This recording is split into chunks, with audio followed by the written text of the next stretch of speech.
Hello, everyone. Happy Saturday and happy Pride Month. I'm joined, as always, by the wonderful, fabulous Mark Reed. Ahoy! One of these days, I'll figure out which side is I which. know. I think it works better if you mirror your camera, so then when you point it mirrors. Anyway, hang on a sec. I'll Yeah, try I that. did live production. Yeah, so Yay! thanks everybody for joining us. We're up to no good as per usual. Oh yeah. This time we have a debate. Um, Christopher Hitchens, David Wolpe, they did a long Hmm. series of debates, and many of them are all over the internet. But this one, I'm fairly confident nobody's seen before because it took place right near up the street from me at SUNY Brockport, and Okay. I had a hell of a time tracking it down. A So, lost debate. No, I'm absolutely. Yeah, I'm looking forward to it. I one from the archives, I guess. oh well, yeah, I suppose it would be. Um, so yeah, it should be pretty neat. Before we get started, hello everybody. Hello future people watching this later. I know there's a ton of Hmm. stuff going on today. Pride stuff, normal Saturday stuff, and other bonus content. It's virtually summer here in the north, so people are busy, busy, busy. Uh, but how are things where you are, Mark? Yeah, good, good. It started to rain, which is always nice. It's always great. And yeah, winter's just started. And happy Pride to everybody out there. I didn't have much for Pride on, but I did find a hat. So I have a hat and I'm gonna wear it. So, but happy Pride. I hope you're doing well out there. I hope everybody's taking the time to, just enjoy themselves and enjoy who they are. I think it's wonderful. It's a really, really great thing. Yeah, 1,000%. Um, Hmm. and if subscribe to Mark's channel. I was trying to think of a Oh, fancy way to phrase it in terms of pride, but look, you I know, I've got 5 people to 2K, like, I'm so close, it's just I can smell it, like, but it's log into your okay. alts. It's yeah, soccer counts out. No, it's fine, it's fine. Like, I'm trying not to worry about numbers and just instead, worry about people instead. Numbers don't matter, people matter, so, Oh, for that's the sure. attitude I'm taking, and, yeah, so I love that you've found something I've obviously not seen. I think it's awesome, and something that is sort of more obscure. I do have to apologize for my viewers. For some reason, I panicked and set up a part two to my last one when you were away. And then, I realized that you already had something set up, and it was totally my fault. I completely messed it up. So that's going to be postponed to next week. And we're going to do this week, of course, because we're sitting here talking about it. Yeah, I think yeah, that's and it kind of works out because yeah. the Comic Con that I run every summer is next week, so I won't be around again. And that goes for my Sunday show next week too. It's both Saturday and Sunday, so yeah, let's enjoy today, and then next week back over to Mark's for the part two over there, Yeah. and yeah, good times. Hmm. So yeah, all right, let's bring our guest du jour up onto the stage, and let's see, switch us like that. I do like seeing the flag, but I mean this works. It's fine. Yeah, it's fine. All right, so I skipped over the couple minutes of intro Mhm. where the presenter came up and said, "Hey, welcome students and faculty and yada yada yada. Behold Christopher Hitchens," and we'll We've go from done there. A Wolpe one before, haven't we? Like I I mean, we think so. obviously Yeah, have done Hitchens, but yeah, but Wolpe we've done before, yeah. yeah. For the longest time, I thought there were only two. Surprise. Oh, okay, okay. Yeah. No, I'm keen. I'm absolutely keen. All right. I cannot remember what the title was, but Christopher going first indicates that he's got the proposition, so it may be something along the lines of God Maybe. does not exist. We'll see where it Maybe. goes. Yeah. Yeah. Thank you for that very nice introduction. Thank you, ladies and gentlemen, brothers and sisters, for coming, for your courtesy and your curiosity on this graceful subject. And thank you for giving me a reminder of the weather of the country of my birth. The hospitality of Rochester is rightly renowned. Well, It's an unusual evening for both of us in that the motion before us isn't a for or against debate question. It's a reflection on the importance of a very well-known subject. And I'll begin by saying why the concept of a deity is important to me, and why I think it's so important to show that this entity is man-made and it shows. Okay. We are members, as we all now know. Obviously, it's not a debate; it's a discussion of a topic. That's that's fine. It is styled like a debate, but probably greatest of all subjects, it's got to be the importance of God. Is God important? I don't know. This is a bit of a weird one. It is, because there's nuance to this question, because even if God is a man-made concept, as I believe, Right. does that mean it's not important? Oh, absolutely, it's important. Yeah. The fact that people have a belief that somebody's going to save them from not only their mistakes but the mistakes that we make as a species is incredibly important. Yeah, that's a whole thing that both you and I have in our general about us kind of things, is as long as you believe that someone's coming to save you, you put yourself in a bad position. Like, we only have each other, and the first step to working with that is admitting that's the case. Yeah. Of a primate species, 1/2 chromosome away from chimpanzees. That also shows. One of the advantages we have over the other higher primates is we have a slightly larger prefrontal lobe. Our adrenaline gland, in my view, is still too big. Our reproductive arrangements were designed by committee. We have appendixes that we don't need. We grow hair in the womb that we shed before we're born. We're adapted to an environment, the African savannah, that we long ago very wisely abandoned. Otherwise we would, along with 99.9% of all other species that have ever been on the planet, have become extinct. Some design, by the way, some creator that arranges such grotesque mass destructions and eliminations. But I may be getting ahead of myself. With these faculties anyway, such as they are, one of our great tenets is that we are pattern seekers. We look for coincidences, for patterns, for explanations. And there's a lot around us that needs to be explained. And the great advantage of religion, I'll just call it religion for now, I'm going to separate the word God in a moment, is that it was, and for many of us still is, our first explanation for everything. Religion was humankind's first essay into cosmology. Why do stars shine? Why do they move? Why do they sometimes disappear? It's our first attempt at philosophy, the idea of reasoning about what justice might be, how we are to live together, and how we are to discuss. Well, I get where he's going with this, but I don't know if that's No. necessarily true. Okay, we are at What about 1.25. God being like- I think spiritualism maybe might be more accurate than religion as the first explanations.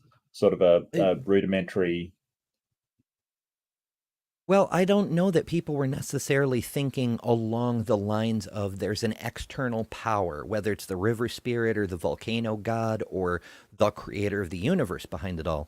I think the earliest people, they may have believed in those things, but they weren't necessarily drawing all their grounding for all their ideas from those things.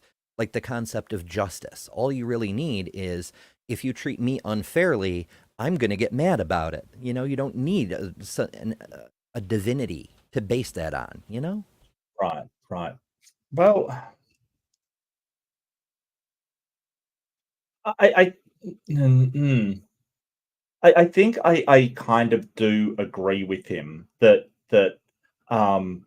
it was our first attempt to give explanations to what was at the time the inexplicable.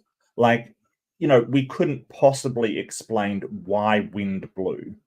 There's just no way that a primitive mammal that is learning to use stone tools and basically beat rocks together to make tools is going to understand why wind blew. So we just our explanations were trying to explain the inexplicable, and a very terrible first attempt it was. But I think that he's got a point where it's that searching for explanations for things. We don't seem to be able to go, well, we don't know why that happens, and leave it be. We've always got to come up with an explanation. And Yeah. I think it's more that that drive for an answer, like the dissatisfaction with unanswered things that is a hallmark of humanity. We hate to just go, hey, there doesn't seem to be any reason for it. It irks us. Well, it irks me, I guess. I should speak for myself and not the rest of humanity. But it seems to irk us. Mm-hmm.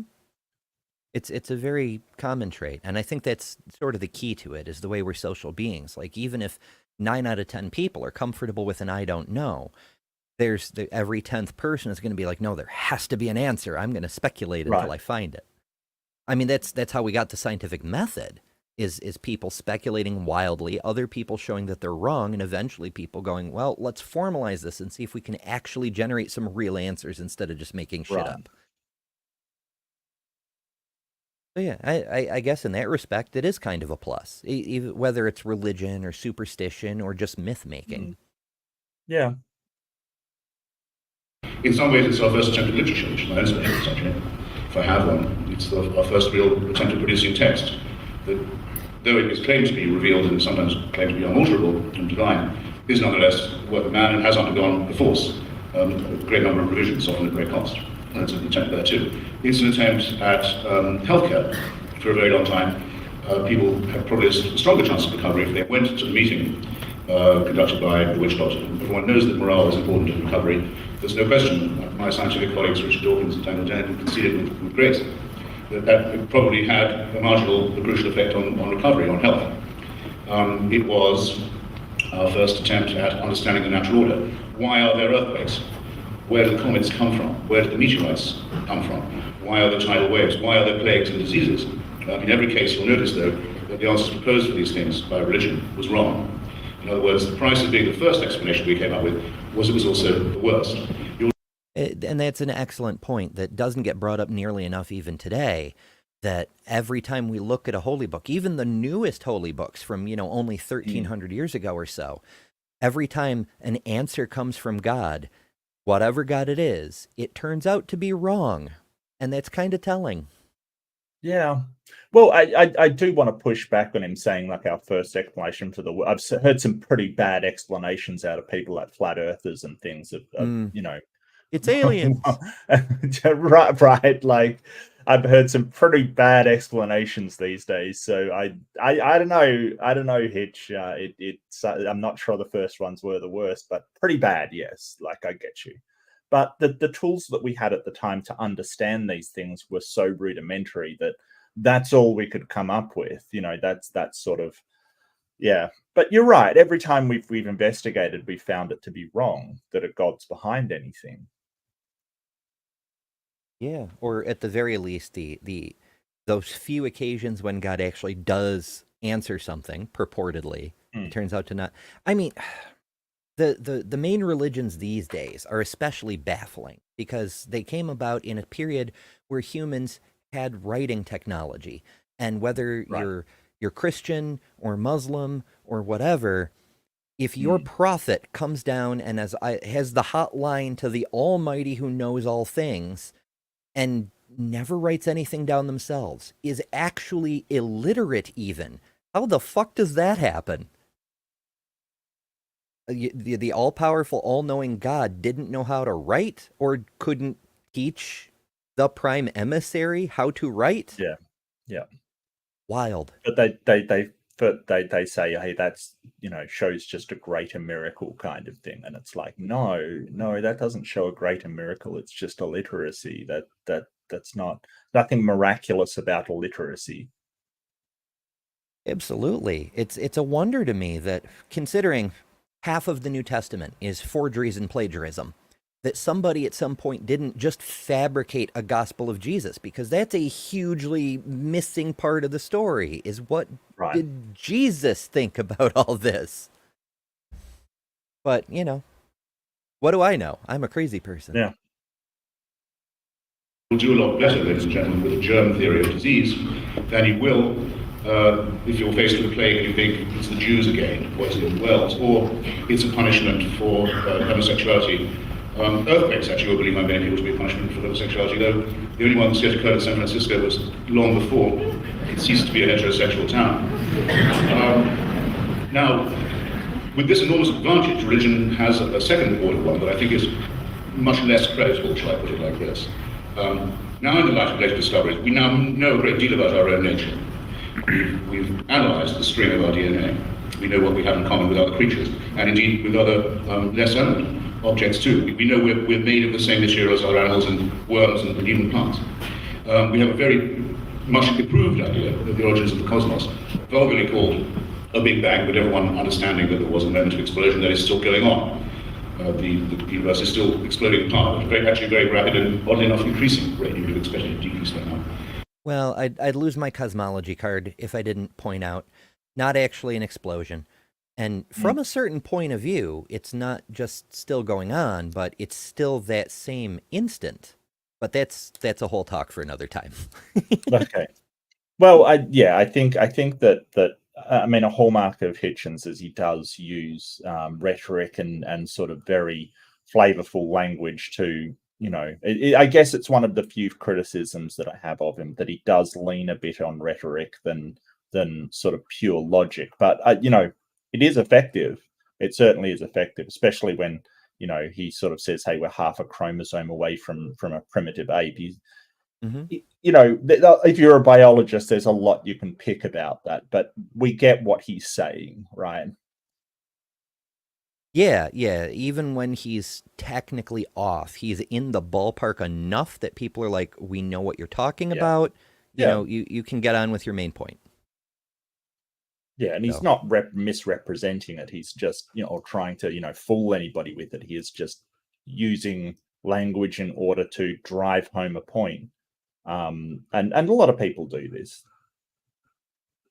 Yeah, he's hardly alone in that. I mean, well, I think that's one of the reasons that it remains a criticism in some ways, because the apologists do that too to some extent. Right. But I mean, apologists also use English. Does that mean nobody can use English because they'll sound like an apologist?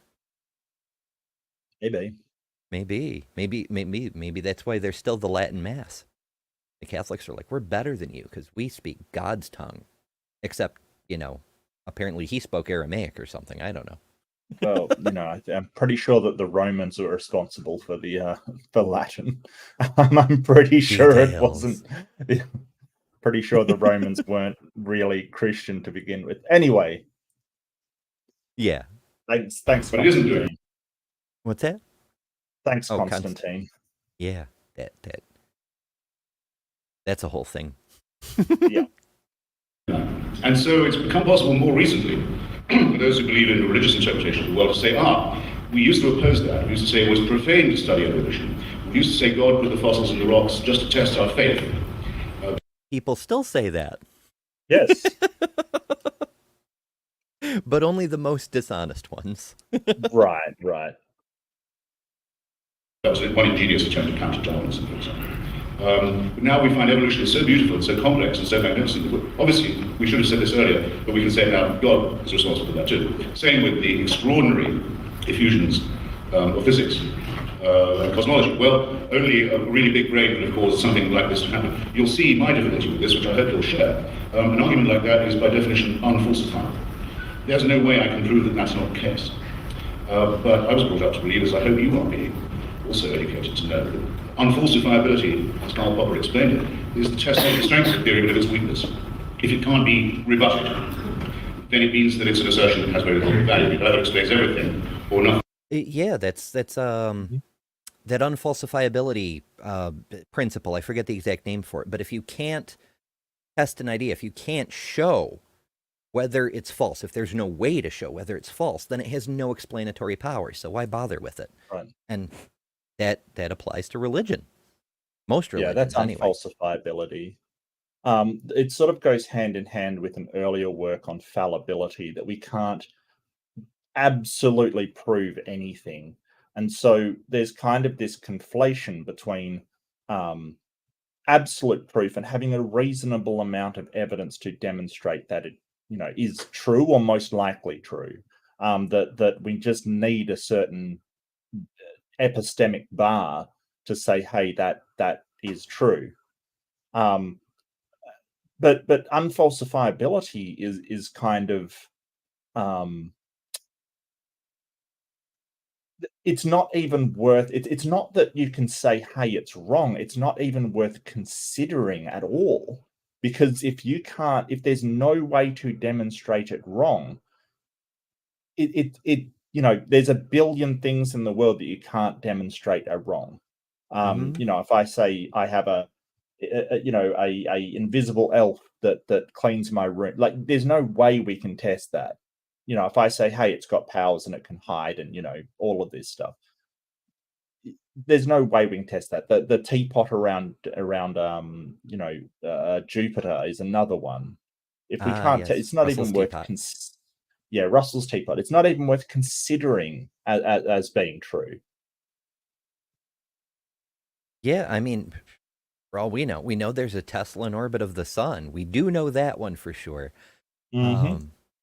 So Robin Webster has been being wonderful in the side chats. Yeah. Mm-hmm. First membership for 6 months. Appreciate that. That's fucking cool. Half a year. And also gifted an Embership. And that went to WimVDB, who is now on fire. So, yeah. There you go. That's fantastic. And that reminds me, it's a new month. And you know what that means? I was about to mention that, yeah. And I love your picture. Is that okapi? Is that what that is? I'm not sure what kind of critter that is. At first I thought it was like a moose or an elk. Yeah. No, it's a Sega. All right, we've got Sega. Home of Sonic or something. So every month, YouTube gives us creators a certain amount of gift memberships we can hand out depending on the size of the channel. I'm currently at 10. Once Mark crosses 2K, probably next week, we'll find out if that amount goes up once you cross that line.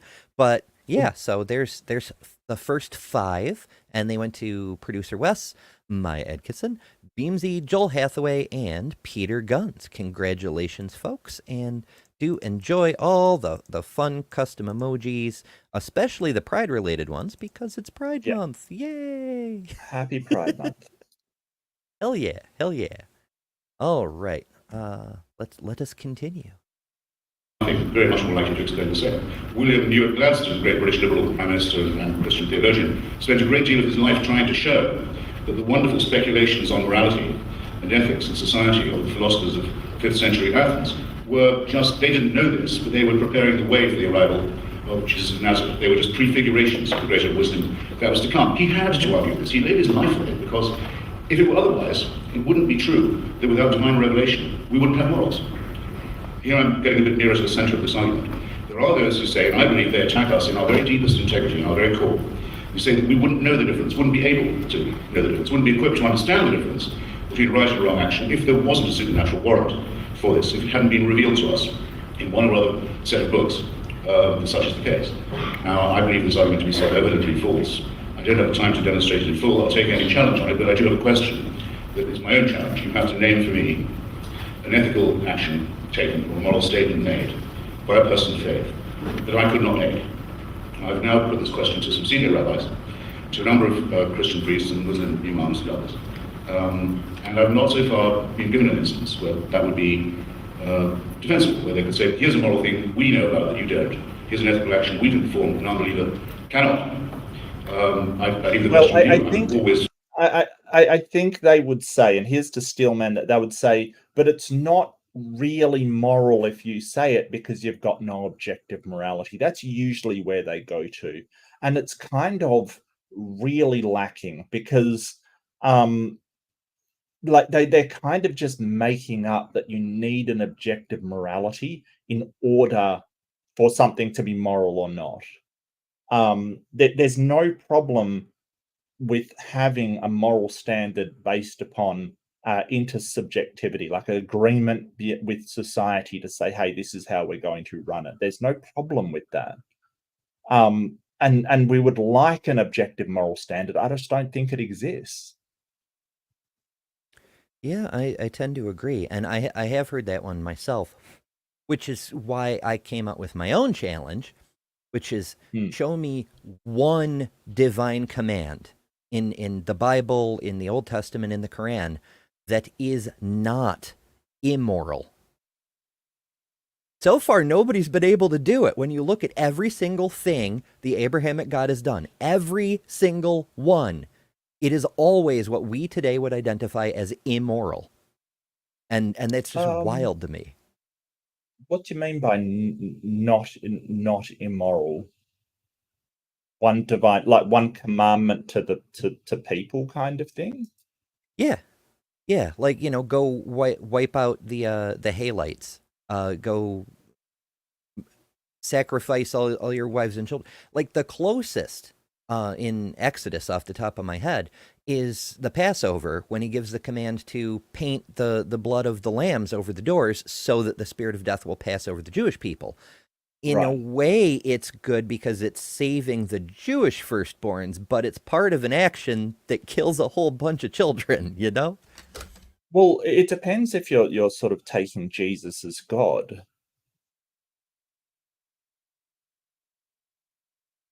Oh, you mean like love thy neighbor and whatnot? Right, I mean, obviously I don't, but yeah. Christians would But you disagree. mean the Old Testament sort of God the Father kind of thing is what you're talking about. Yeah. Like, Yeah. I mean, Muhammad has said, as Muhammad, some things that do make sense, like the concept of community that is supposedly the basis of Muslim faith is a fantastic idea. And I support that. But that's from Muhammad, not something that Muhammad said, God told me this, you know? Yeah, I don't know about that. I think I can't think of anything that like if Jesus is God, then you could point to, like, you know, take care of the poor and, you know, give away material possessions and things like that. You could definitely point to some things. The Old Testament God is absolutely abhorrent. I don't know if there's anything I can recall that would be moral today that God would have commanded. But even you know, take care of your people to the sort of Israelites is laced with, well, you're a special people and the other people don't matter, kind of thing. So yeah, it's kind of very, very hard to bring up anything. You're absolutely right. It's a tricky bit of business.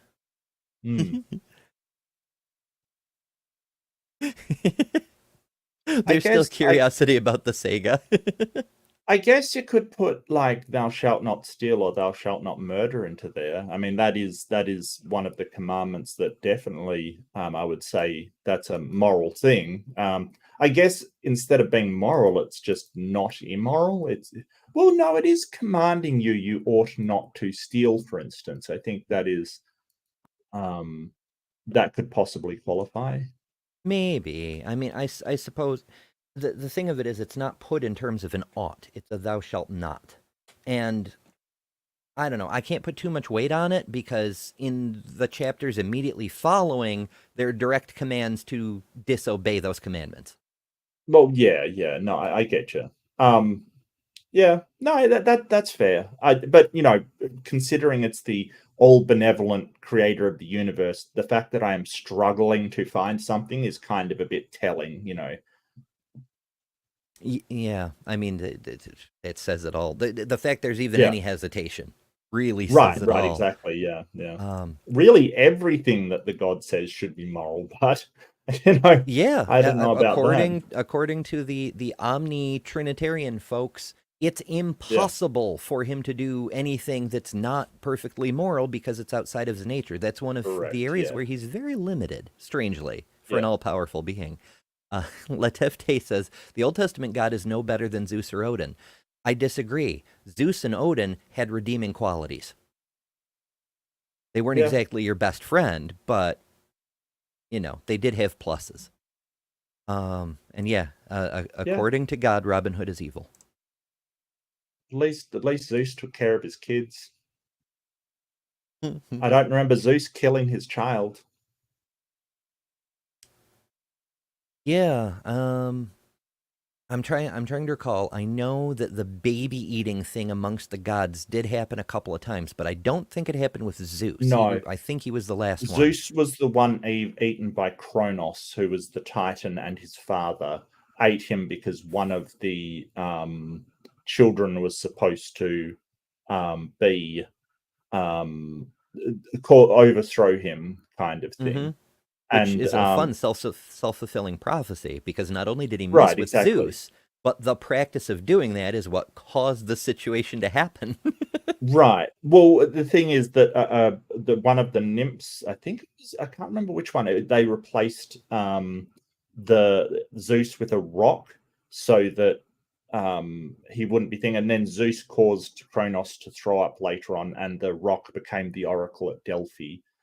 So random Greek mythology stuff, but Zeus was fiercely protective of children. In fact, throughout the mythology, there's this big thing of, say, Heracles, for instance, or Hercules for the anglicized version, that he was a love child of Zeus, because Zeus loved starting families with the ladies down there. So Zeus, like, it was a child of Zeus, but not of Hera, his wife. And Hera always wanted to smite and kill him, and Zeus always protected him, kind of thing. Same with Perseus. Perseus sort of was given, gifts by the gods because they were protecting him. He was a son of Zeus. So there's a lot of stories in there where Zeus is protecting his children, kind of thing. Yeah, a lot of he stories. wasn't the only one, of course. Like Achilles. Oh, right, yeah. With Athena, I believe, was his mom, but yeah, he was very big on children because of what happened to him when he was a child. Right. So I would argue that Zeus and Odin are better than Yahweh the god, because Yahweh the god sacrificed his own child, whereas Zeus nor Odin ever did. Yeah, in fact, Odin sacrificed himself, which that's pluses and minuses on that one too. But yeah, I mean, he was a god. He didn't. I mean, he sacrificed an eye for wisdom at the end of the day. Yeah, but to take a triple double down on that tangent, it's amusing to me that Einstein famously said God does not play dice with the universe, when, according to Greek mythology, as soon as the Olympian gods' rebellion against the Titans was completed, Zeus sat down with Poseidon and Hades and literally rolled dice for who controlled what part of the universe. Yeah. Open to an answer to this challenge. It has a corollary question, which is a lot easier. Can any of you think of a wicked thing done by a person of faith because of their faith? You've already thought of one. You've already thought of another one. In the course of the evening, you'll think of several more actions of wickedness, iniquity, that are performed because people believe God wants them done, or because the person performing them believes he's doing God's work. This is a form of crime and evil unknown to the unbeliever. And I think if it doesn't make a case for the moral superiority of atheism, it certainly makes the case against the moral superiority of faith. Very well. There's a second, and even more, I think, overpowering discipline. I have to agree, but in a different sort of way. As we recently discovered as a community, not all atheists are moral. Like we right. try to be good people. We base our decisions on the best information we have available, logic, reason, and so forth. But there's a large portion of our community who doesn't give a fuck. They're selfish, self-centered, power-hungry, horrible people who just don't believe in a god. Yeah, just ourselves. Yeah, absolutely. And just because we try to be moral doesn't mean we're going to be all the time. Sometimes you only know that what you've done is wrong after it happens and you go, well, the outcome wasn't great.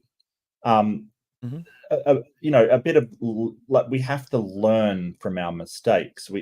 This whole thing is that believers basically will go, our holy book is right, we have morality and we know what that is, and then refuse to acknowledge anything they're doing is wrong, right? Because if they live by the book, then everything they're doing is right. We generally go, well, what's the outcome? If the outcome is bad, then I probably shouldn't have done that. I ought not to have done that.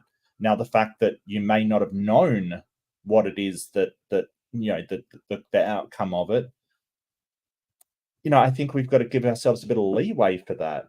But what we're not doing is saying, hey, we have this ultimate absolute morality already, so we can't do anything wrong, and we don't expect somebody to forgive us. It's just moving forward. How do we make our actions align better with the flourishing of human beings, or at least that's secular humanism? But a lot of atheists just go, well, I just want whatever it is for myself. And that's it. Mm-hmm. And I mean, it's a strategy. I'd argue that we can see evidence that it doesn't give you the best overall outcomes. Right. But it may give you better immediate outcomes, and that's good enough for some people. Yeah, I think that a lot of people, I do think that a lot of people, they don't look at long term, and they don't look at sort of the importance of other people in your, like, I think one of the things that you have to realize is nobody's an island, and nobody is, can survive alone. We have this need for other people. So treating other people well, and treating other people with respect and with dignity, I truly believe that's the only way you can have a good life yourself, is how you treat other people. Mm-hmm. But that's just my opinion, and people disagree. For sure. I mean, I tend to agree myself, and we've all, in my case, sometimes very publicly, been screwed by people because we opened our arts community, whatever, to them, and things go badly, and that's unfortunate. But I would still rather keep doing that and wind up with friends and colleagues and people I can work with, I can create with, I can discuss ideas with, than box myself in and just go me for the rest of my life, because it's very fucking lonely. Mm. Self-imposed on the religious, because they can't very far depart. Rabbi Wolpe gets very daring with this. If you ask him what he really thinks about the texts that tell him what God wants, he will not say that they're to be taken strictly literally. He will, for example, say that the Jewish prayer, I imagine he will say it, I actually never asked him directly, but the prayer with which Jewish men are supposed to begin every day, that thanks God, so just to begin with, thanks them for not making them a woman and not making them a goy or a Gentile. He says, well, that's not really, no, it isn't. Of course it's not. It's not a moral thing to say. Well, that's one reason I could never be a member of that religion. Mm-hmm. I did not know that. I was taken aback there. Wowzers. It's a stupid thing to say. It's also a nasty thing to say. So most Jews don't say it anymore. So if you follow me closely here, the less religious people become, the more moral they become. If the Quranic prescriptions on amputation and mutilation and stoning were all followed, if every thief in Egypt had their hand removed, no work could be done. So they don't do it. They should do it. They're ordered to do it, but they don't. They're ordered to kill the unbeliever in specific terms. In the Hadith, not the Quran, in the sayings of the Prophet, which It's similar with that passage in Leviticus, Deuteronomy, possibly both of them, about when your child talks back to you and acts disrespectful, take them Right. before the town and stone them. If anyone followed that people group would be extinct, especially if they tried it in the modern age. Like Well, one generation and they'd be done. it's not quite. It's basically if your son, specifically your son. So here's an important part of that. and it's not women as well. So think about that. When you don't forget, in those days you had a man marrying multiple wives, so they didn't care as much if some of the boys were taken out, basically. So it's basically if they're disrespectful and a drunkard, basically. So the optimal thing there is if they're drunk, which we kind of now know, alcohol addiction is not this evil thing that people do. It's an addiction, like it's something that psychologically people use as a coping mechanism that takes over their life. Like, we understand what addiction is now. But yes, they said take them out before the temple and stone them to death. I don't think society would collapse necessarily, because you would still have, multiple wives to one guy. So that would be made up for. But it's horrendous, and you're depriving that society of what may be a very productive and good individual, because of an addiction, which we now know is stupid. There's been a ton of people who have contributed incredible things to our society, even though they had struggled with alcohol. I don't know what to tell you. It's very short-sighted, but we try not to use presentism and say, oh, that was so horrible and so bad. It kind of could be seen as a decent solution back in that day, because they just didn't know any better. Well, I suspect a different side of the coin on that. I mean, I'm sure, the lack of understanding about things played a role, but I think it was sort of like the abusive corporal punishment mentality here in the States, where, you should be able to beat your child within an inch of their life, and teachers should be able to beat children and all this and that. Right. Because even though you may kill a few of them, the others will get in line real quick from watching the first one die, right. Yeah, and we know that causes trauma, which causes all kinds of problems later in life. We're aware of that, but they didn't, it's a learning process that we've been on for millennia, and we've got a lot wrong. A lot. We've got a lot more wrong than right. Let's put it that way. Yeah. I mean, we're still learning today. Future generations will look back and be like, the fuck was wrong with those people? Right. Have the same theological and moral weight in the teaching. It is said that anyone who tries to change their religion from Islam to apostatize must be dead. They can't do it. They should. It's a divine mandate, but they don't. Because the innate morality that belongs to all of us, fortunately, comes to save us from the wickedness that comes from the text. And what that means to me, what I will continue arguing throughout the evening in different ways, is this. It's a very simple proposition. Man did not make God in his own image, as is said in the Bible. To the contrary, men and women made many gods in their own images, and it shows. After all, it's just as difficult for me to disprove that there are 1,000 gods as that there is one. And every believer you know has gods he doesn't believe in. The Rabbi doesn't believe in Allah. You don't believe in Zeus. Muslims don't believe that Jesus of Nazareth was the Son of God. All of them think all that's absolute nonsense, but that their own belief is the valid one. Now again, I put it to you, either all these beliefs are equally true, which seems impossible, or only one of them is true, which admittedly is a possibility, or they are all false, and I am not the atheist you think I am. Everyone in the room is an atheist because they have a God in which they don't believe. Rabbi Wolpe has a God in which he doesn't believe. I just say, I'll go you one better. I don't think there are any gods at all. It's not that hard of a leap to make, There's a wonderful novel by Peter de Vries called Slouching to Kalamazoo. A novelist you all ought to read if you haven't. He was brought up as a Dutch Reformed Calvinist. In this novel, there's a debate between the town atheist and the town priest. They both succeed in convincing each other completely in the course of the evening. This never really happens. So much so that neither of them can be persuaded to go back to their previous position. But at any rate, de Vries at one point says, musing on this, the leading character says, people used to believe there were many gods, they were polytheists. Then they believed there were spirit gods, gods in the trees, gods in the waterfalls, gods in the wind. So then they became more polytheistic, and then they became monotheistic, with only one God, so they're getting nearer to the true figure all the time. Who says there's no progress? The magic figure of zero, the discovery of which was a great innovation in human history. You suppose it's possible to have -1 gods? Could we start going into negative numbers? How would that work? Wow, no, that's not possible. That's just not possible. I don't know how you would have negative gods.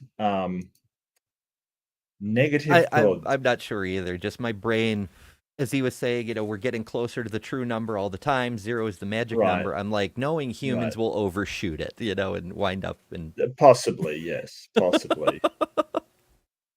Apparently 0 isn't a real number anyway, according to Terence Howard, who is the authority on just about everything. Let's face it, Terence Howard is absolutely the authority on absolutely. Do you know who that is? I've heard the name, but it's not registering for me. It's the guy that was an actor that played in, I think, the original Iron Man, and he's sort of been going on a tour giving people insights into the universe and maths and everything, and he's a complete nutter. He is off of his gourd. He is, absolutely crazy, just crazy. And I think Joe Rogan had him on, and it was just a disaster. Like, it was just an absolute disaster. Oh my. Yeah, he gave for some reason they invited him to speak at Oxford or something, and I think it was the students like winding everybody up. Like, I think it was a troll, because he just talks nonsense constantly. Negative gods. I mean, I do like the idea that Terry Pratchett did in a book called Small Gods, where basically yes. the god had, like, so basically Terry Pratchett, his idea was that belief give gods power, and so if nobody believes in the god, it basically dies, or it just becomes not powerful. And that this entire religion had built up, but it wasn't the god worshipped anymore. It was the religion worshipped, and the god sort of died from lack of belief, kind of thing, because no one actually believed in the god anymore. They believed in these sort of accoutrements, these external things, and it just became an empty shell kind of thing. I thought that was really well done. So maybe that could be negative gods, when we have a religion, but the god isn't actually even there anymore. Maybe. That's a good thought. Also, I love that book. It was my very first Terry Pratchett one.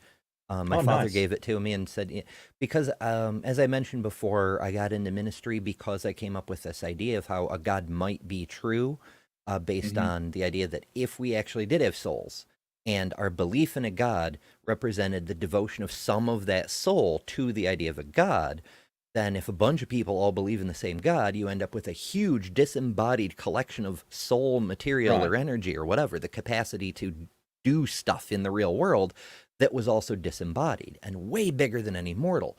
So that could be a God. And when I published that theory, the Universal Life Church contacted me and said, hey, your ideas are kind of similar to ours. Do you want to, be a minister in a part of our church? So that's how that happened. And when my dad read it, he was like, you need to read this book. Because it's sort of the same thing, that belief powers the divinity of the gods. And needless to say, I got hooked on Discworld at that point. But it's a really fascinating story. Yeah. Highly recommend. Is the one at which we will arrive if we contemplate the likelihood that we are supernaturally designed with a plan in mind for us. Now let's just consider for a moment, what if I was to announce that I was a convert to that view? What if I say, okay, I give up. I've listened to the wise men now, I think it's true. I think that God intervened and that I'm saved as a result, and that I wouldn't know right from wrong, and so I'm grateful for this intervention. Well, I have to believe the following. The human species we now know to be at the very least 100,000 years old. Certainly not less. Some good scientists say nearer 100,000. I'll take 100,000. For the beliefs of Jews, Muslims, and Christians at any rate to have any validity, it must be the case that the Creator watched this species for 97,000 years as it was born, usually dying in childbirth, lived perhaps to the age of 20 or 25, dying in terror of nameless diseases, or of their teeth, terrified by earthquakes they couldn't explain, by typhoons, by hurricanes, tortured by plagues that they couldn't understand. They didn't know there were microorganisms who have dominion over us. We don't have dominion over nature. It's the other way around. Violence in war, slavery, racism, you name it. For 97,000 years, heaven watches with indifference. And then says, 3,000 years ago, starting 3,000 years, it's probably time to intervene now. Not in China, where they can already read and know how to make things and have a concept of science and knowledge and philosophy. No, only in the most remote, backward, savage and superstitious parts of the Middle East. And that's how you'll know your redemption. Ladies and gentlemen, I don't believe any of you in this room can be persuaded by any artifice of rhetoric or sophistry to believe anything so wicked as well as anything so stupid as that. If it were true, it would be hateful. Those who allege it to be true are not necessarily hateful, but they ask you to ignore all the painstaking evidence that's been piled up by the real work of humanity, which is that of philosophy, science, and culture, in which the next step each society, each individual has to take is the emancipation of themselves from theocracy and its poisons. And I invite you to join me in that enterprise, and I'm very grateful for your attention. Thank you.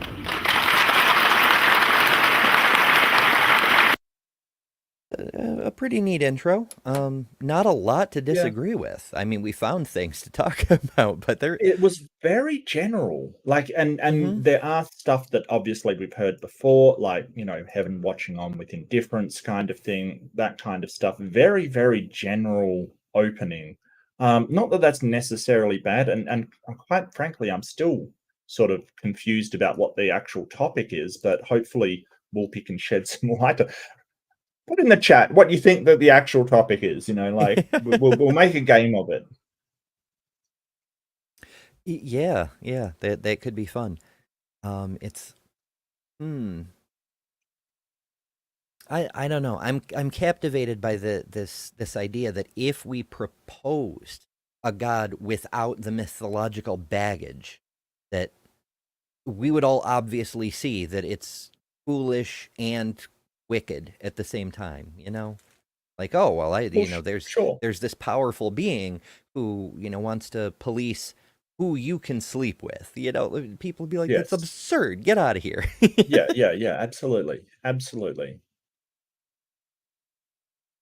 But I think that it lacks the cultural being embedded culturally in society, you know, when you introduce that. When it has been a staple of society for so long, it has this air of legitimacy and tradition, and, you know, we've always done things like this, and this is where our morals come from, and this is who we are and what we're defined by. I think you need that in order to have a widespread religion. Either that or some crappy science like Scientology, I guess. I'm trying to think of how that sort of got embedded in our culture. I think Scientology was a bet. Okay. That Howard and one of his other author friends were like, you know, right. Joseph Smith made up a religion. I wonder if we could do that too. You know, who can get followers first to pay them shit tons of money for some as ridiculous as you can make it. Somebody'll follow it. It's pretty wild. But yeah, I think you're right that it is cultural, as we know from history, that Judaism wasn't always monotheistic. It was Judaism before the fusion of the pantheon had even been concluded. The older books of the Old Testament speak of both Yahweh and El as distinct beings. Yes. And, you know, there's mention of Asherah and a few of the others as well. And Baal. And, yeah. And so it seems like these ideas evolve. And I've heard from a lot of modern Jews that even though they don't practice, they still consider themselves Jewish and still keep a few of the traditions like Hanukkah and Passover and so forth, because it connects them to their very distant ancestors. Even if they don't really believe, keeping these ancient traditions going gives them that thread of continuity, which is kind of cool if you think about it. Yeah, and it keeps their culture alive from that time. Like, I have less of a problem with ancestor worship because at least we know the ancestors existed. You know, that's the difference, right? So it's kind of like, well, yes, I don't understand and don't accept that it's supernatural, but at the same time, at least the thing you're worshipping exists. It reminds me of that George Carlin thing where he says that he worships the sun because at least he can see the sun, kind of thing. I think that's brilliant, because it helps with the credibility when we know it exists. Yeah, you can definitely demonstrate it. Now, demonstrating that you know what it wants and people should listen to you, that's a whole other matter. But right. C'est la vie. Yeah, I've kind of always liked the general thesis behind ancestor worship because, as we've discussed before, it includes that idea of the 7 generations. Like every action, you think about how it will affect the world 7 generations beyond you, but also how it interacts with the legacy of 7 generations before you. Like your great-grandfather planted a tree. Who the fuck are you to cut it down, Right, right. You should live in such a way that your ancestors would be proud of you. And that's not necessarily a bad thing. Yeah. I don't know. My ancestor was a convict, so I don't know about that. What would it take to make them proud? Piracy or?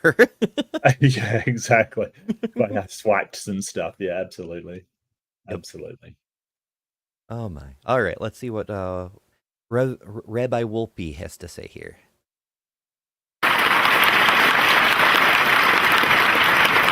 Just some interior decorating real quick. Can you guys see over there now? Is that good? All right. You guys also, for the record, can everybody see now? All right. Oh, Chad just... You're invisible. Good old Chad just jumps in on the microphone. Sorry, Wolpe. He's Chad's taking it. I'm sorry. I don't know his name's Chad. He just looks like a Chad to me. Bree's like, screw those dead people.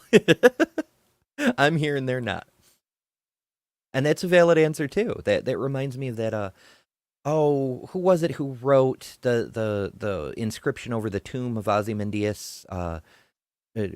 Behold my works, ye mighty, in despair, because it's all turned to sand and dust.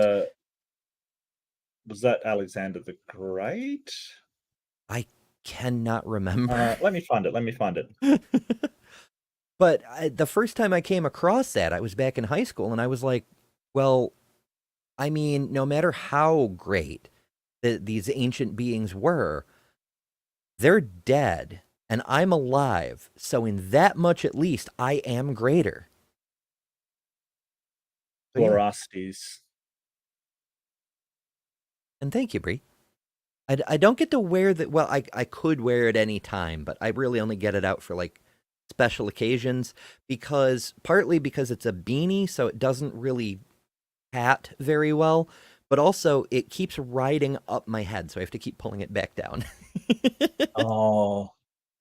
Yeah, so it says, my name is Ozymandias, King of Kings. Look upon my works, ye mighty, and despair. Yeah, Star got that. I knew that part. I just wasn't sure where the hell it was from. I remember there was an account of someone that couldn't live up to Alexander the Great, what he did, because he sort of conquered the known world before he was sort of 20, kind of thing. Yeah. And I remember there was somebody that wrote about sort of never being able to live up to it. I think it might have been Caesar. Titan says it was Shelley. Also, Titan's got a rockin' avatar going on there. Yeah. The rainbow background. I feel like I should know that face, but I'm not good with celebrity people. But yeah. Okay, it's a poem. That sounds right. My poor brain. It was so many years ago.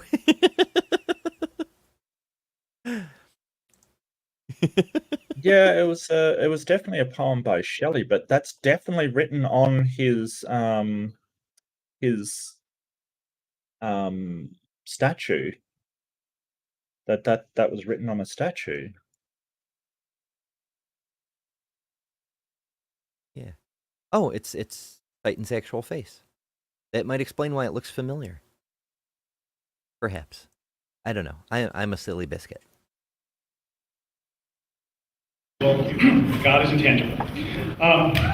The So I want to start off by saying that I agree with Mr. Hitchens. After listening to him, it's clear that the adrenal glands are too big, because mine went into overdrive, not only because of what he said, but because of the way in which I think you can paint religion that is false to religion and true only, to a conception of religion that does violence to what it really is. And I want to take all three areas. First of all, religion's records. Second, religion's claims. And then third, the way that it's painted in his accounting of it. And not so much contradict some of the claims that he made, but have you see it differently. Because the truth is that religion doesn't, by and large, make scientific claims. And it ought not to be evaluated scientifically. And Popper, when he said the claims couldn't be falsified, he didn't say they were meaningful claims, he said they were scientific claims. But Popper allowed all sorts of claims, including his own sociological claims. Historical claims can't be falsified, philosophical claims can't be falsified. You and I... What? No, Correct. no. You can falsify historical claims. You know, I can say Moses led the Hebrews out of Egypt across the sea, and then the sea swallowed the Egypt and whatever, and we can go look and find that didn't happen. Some of them, but you know, when you're talking about you know, say Homo habilis were the first tool using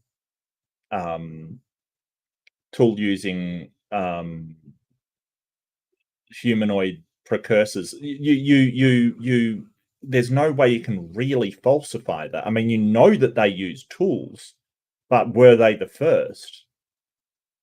Well, if we find ones that use tools earlier, and I think we have pretty convincing evidence that that is the case.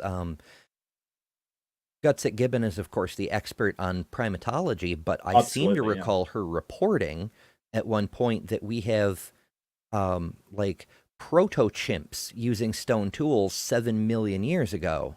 And that beats the hell out of the homos, you know? Yeah. Well, I mean, I suppose so. I guess it just is the idea that even if you don't find it, it doesn't sort of... Yeah, you're probably right. I mean, we can at least have a reasonable falsification criteria for most things in history. I think that so I mean, there's some things, and I remember studying this in sort of high school. Like if you're talking about who killed the twins in the tower of Richard III, and you know, that was supposed to have done it, we will never know for sure. We can only have a reasonable idea. I think that's sort of what he's getting at, that some events in history, we will never know whether they're false or not, because often the history is written by the winners. Mm-hmm. And they may have falsification criteria, but you know, we may not ever be able to show them to be correct or incorrect. Yeah, that's true. A lot of them, sadly, I do have to concede, are unfalsifiable just because we have no way to verify, like very specific things. Well, it was written that the twins in the tower were killed by Richard III, and they were the heirs to the throne of England. But that was written by Henry Tudor, we found later, and that a lot of the things that were written about Richard III wasn't true. Like, for instance, Shakespeare produced the play Richard III, where he was a hunchback and an evil guy and all of this stuff. He was quite likely not all of those things we find from bits and pieces later. So who killed the twins in the tower? Was it Richard III, who was the regent for them? Or was it Henry Tudor, who stormed in and, you know, killed Richard III for killing the twins? Like, we will never know. Historians now lean towards, hey, it was probably Henry Tudor, because if Richard III wanted to kill the twins and take the throne, he had a lot of time to do it and didn't. And then when Henry the VIII came in, it you know, that seemed to be when the twins got killed. But we'll never know for sure. We'll never know. And that's upsetting. We need time machines. The problem there, though, is we in previous iterations of this timeline, we have had time machines, and inevitably we fuck shit up, and we always end up having to undo our access to time machines to prevent the fuck up. So humans just can't be trusted with time travel, I guess. Believe all the time on ground that can't be falsified. I can't falsify your reason for getting up this morning. I can't falsify the statement that life is beautiful or life is not beautiful. Yet who would say on that account that that isn't an important, and in fact, more important than any specific scientific claim that you could make about how close you are genetically to a chimpanzee? Wait. Now, like, he's going off into another category. We're talking about subjective things. Like, you don't apply falsifiability criteria to sort of subjective feelings and opinion. I don't think, falsify that I feel good. I don't think that that's what we're doing. We're talking about sort of objective events and objective things. We're not talking about subjective feeling. No, he's way off. This isn't what Karl Popper was talking about when he was talking about unfalsifiability or falsifiability. Yeah. Lots of speculative assertivization. Yeah. Don't mind me, I'm a silly. And that may be true. We might be able to do MRIs on the brain and find out if you're lying or not. That actually might be falsifiable. Maybe.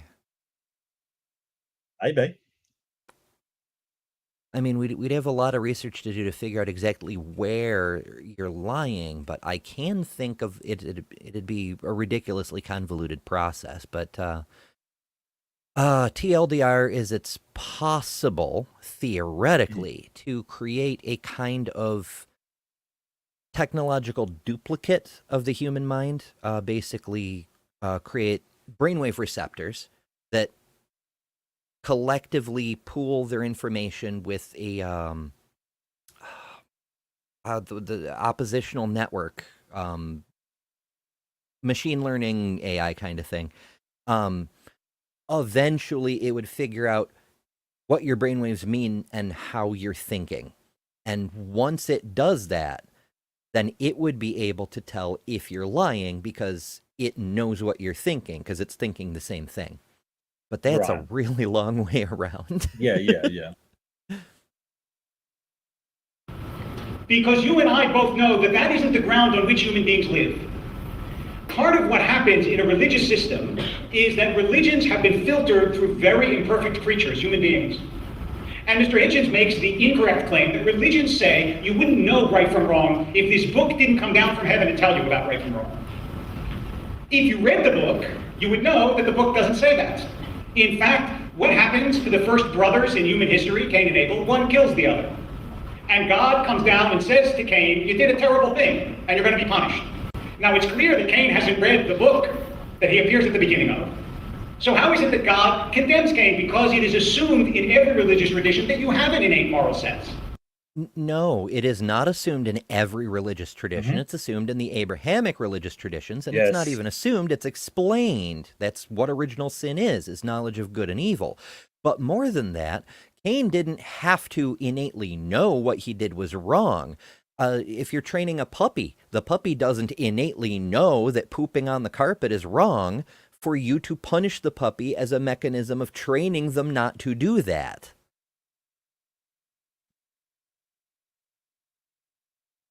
Wild.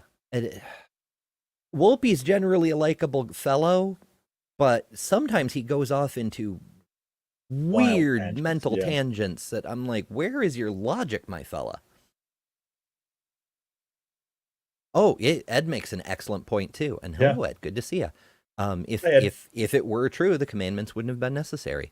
That came up the other day. It may have even been on Joe's stream, where if the knowledge of good and evil had worked, then the commandments wouldn't have been necessary. And also, you couldn't hold Cain culpable for breaking the commandments because they weren't given yet. It, like, both ways, it doesn't make sense. And what's also more interesting is sort of in Cain and Abel, when Cain kills his brother Abel, and God says, "Where's your brother?" He says, "I do not know. I'm not my brother's keeper." And it's kind of, he's covering up for what he knows what he's done is kind of wrong. So even before the Ten Commandments, murder was wrong. So there's no reason to think that it is sort of this idea that the Ten Commandments is even necessary. Yeah, shit's wild. I mean, he's sort of making Hitchens' point here that it's obviously made up by humans, but I don't think he knows that. Yeah, Absolutely. No religion claims you don't know right from wrong until I tell you exactly what the book says. Children, little bitty children, toddlers. Why do we have to tell them don't draw on the walls? Is it because they innately know? Kids will steal everything. Like, they just will take other kids' toys. They don't know the wrongness of it. They've got a sense of empathy, but it's not highly developed. It's something that has to be developed and nurtured and then taught about consequence, which is why you have man children around now who don't understand the consequence of their actions because they were never taught about consequence. Oh, yeah. It's a weird contagious illness that's happening suddenly. I was going to have like an open room at some point and just go, America, are you okay? You're about to, you're thinking about electing a horrendous criminal. Are you okay? Like, I don't. It's weird. It's weird. It really is. The difference is that what religion does claim is now morality is woven into the fabric of the universe. It is not the invention of accidents of ancient chemistry. Because if what Mr. Hitchens says is true and there is no God and there is no overarching spirit, then everything that we call right and wrong is what we decide is right and wrong. That's how that works. It's a falsifiable prediction. We look from one culture to another, and we find that what people agree on as being right and wrong differs from culture to culture. Wild. Yeah, it's actually an argument against objective morality. It's called the argument from moral diversity. Just the idea that all of these different moral systems came up does suggest that there is no objective morality. And they point out, but there's some things that, all cultures agree on, like don't kill. And it's like, yes, but that's only in your own culture. Cultures have, like, in the out group as opposed to the in group, people have no problem slaughtering one another, as we have seen time and time and time and time again. What people in secular humanism are trying to get across is that your life becomes better when you don't do that to anybody and instead you work together. That is what makes lives better. Yeah, I've heard biblical scholars say that what we translate as "thou shalt not kill" is more properly "thou shalt not murder," and there's a specific overtone to it that implies that it only applies to fellow Israelites, that the other people aren't included in people in the same sense. Yes. And we see that all across history. I mean, hell, we in the U.S. did it during World War II. The Central European power, those weren't humans, those were those people, and they needed to be put down for the good of all humankind. It can't come from anywhere else. It doesn't come from God. It comes from the random evolutionary pressures that created us, and as you know, evolution is, in fact, a theory of the gaps. That is, you find a niche in nature, you fill it through random mutations and natural selection, and then you get this creature about whom I have two very serious questions. Okay. So he's kind of going into what's called the naturalistic fallacy. It's basically saying, well, that is a natural thing, therefore it is good. Right. So we've got a lot of natural processes that produce bad results. For instance, cancers can be completely natural. They can be formed by, being exposed to radiation that's purely natural, like it's not created by humans, it's just natural. That doesn't mean it's a good thing. Evolution throws up a lot of behaviors that are, let's say, problematic in our current society. A lot of fear responses are problematic in our current society. A lot of people have anxiety as a evolutionary response that doesn't fit well into our current paradigm of civilization. So we can't just look at evolution and go, well, everything it does is great. No, there's no reason to think like that. Yeah, it's there's so much that's wrong with that. Of course, we've heard this evolution theory of the gaps thing that the creationists today love to throw that one around, but that doesn't hold up to even the most minutest or most broadest scrutiny. But it blows my mind that people can think that way and say, oh, well, sure, you have what you claim is a reasonable explanation, but it comes from nowhere. When the alternative they're providing that's supposedly more reasonable is that there's this immutable moral code that's written on every star for some reason, just waiting for humans to show up and discover it or something. Like, what? It's kind of crazy. That's the only way I can phrase it. What warrant does that creature have for his or her morality? It's not that you don't know what moral is, but why should you do it if you don't wish to? Why, since I'm taking a flight early tomorrow morning, why should I leave a tip in my hotel room? It impoverishes me. I'm never going to meet the person who cleaned my hotel room. I don't see any good reason to do it if I don't want to. Why should I do something against my own interest if I really don't want to? Well, you don't have to, David. That's not a moral obligation. Like, it's a moral obligation to not leave a booby trap in your hotel room that will kill the person who comes in to clean it. Right. But you don't have to leave a tip. Like, you're not a bad you're not the nicest person you could have been. It's an opportunity to go above and beyond and be good, but it doesn't make you evil to not do it, Why is everything got to be black and white with theists? Well, and I have an answer to that, because do you want to live in a society where people are generous to one another? Do you want someone to be generous to you? Like, if you're working for someone, would you like to be in a society where you got like a Christmas bonus or a holiday bonus or something like that?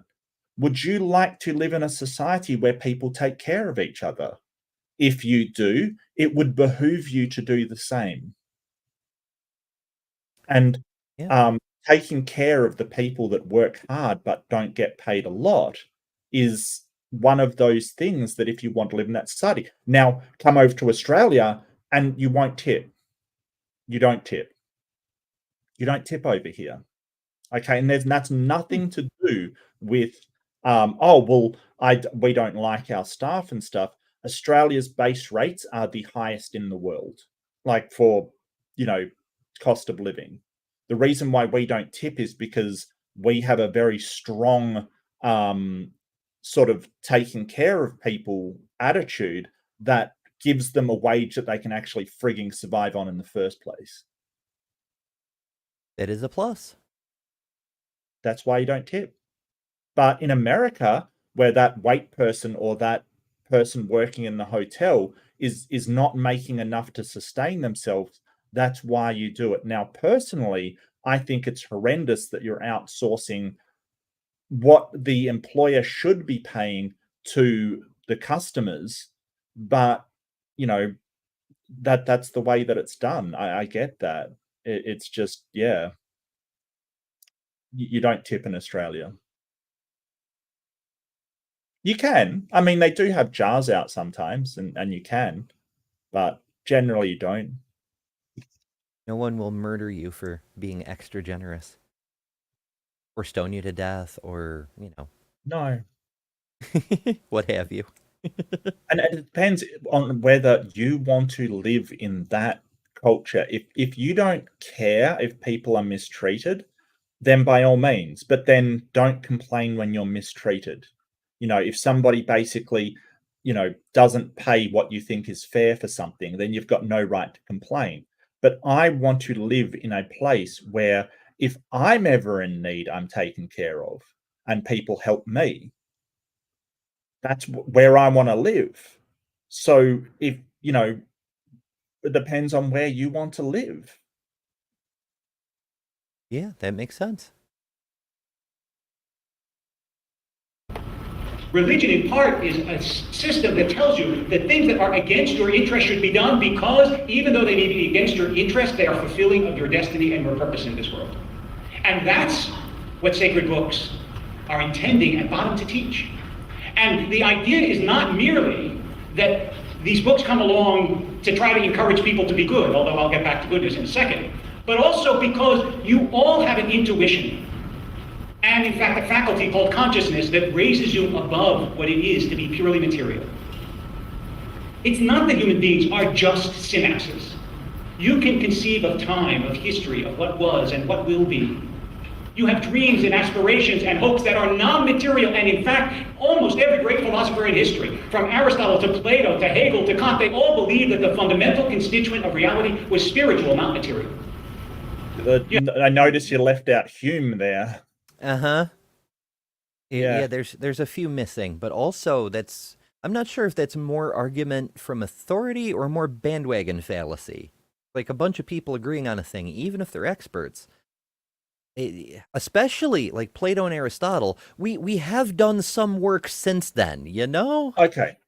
So metaphysics. We're really talking about metaphysical things, right? So,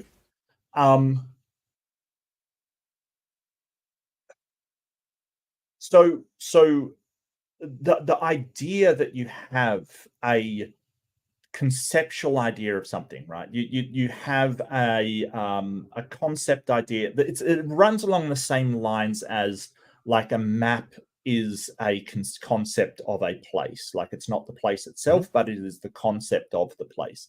And what does it mean for that concept to exist?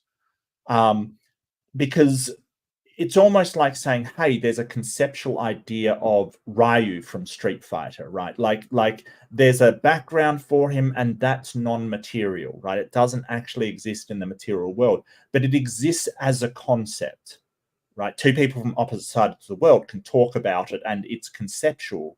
But I think that is rooted in the physical, while being a concept is a different sort of thing from being the physical electrons that make it up, just as the map is the concept of the map is different than the actual landscape it's describing. So a lot of materialists, I think Speed of Sound has a problem with this. He's like, well, that plays into the sort of Neoplatonic, well, that exists in some realm somewhere. No, it's conceptual. It's still made up of the synapses, chemicals, and whatever in your brain, just as the Ryu character is made up of electrons, essentially. I mean, that's all it is. It's electrons in the computer programming kind of thing. But, you know, we kind of look at these conceptual ideas and abstractions as something separate from the physical. It doesn't mean that they actually exist like a concrete would exist.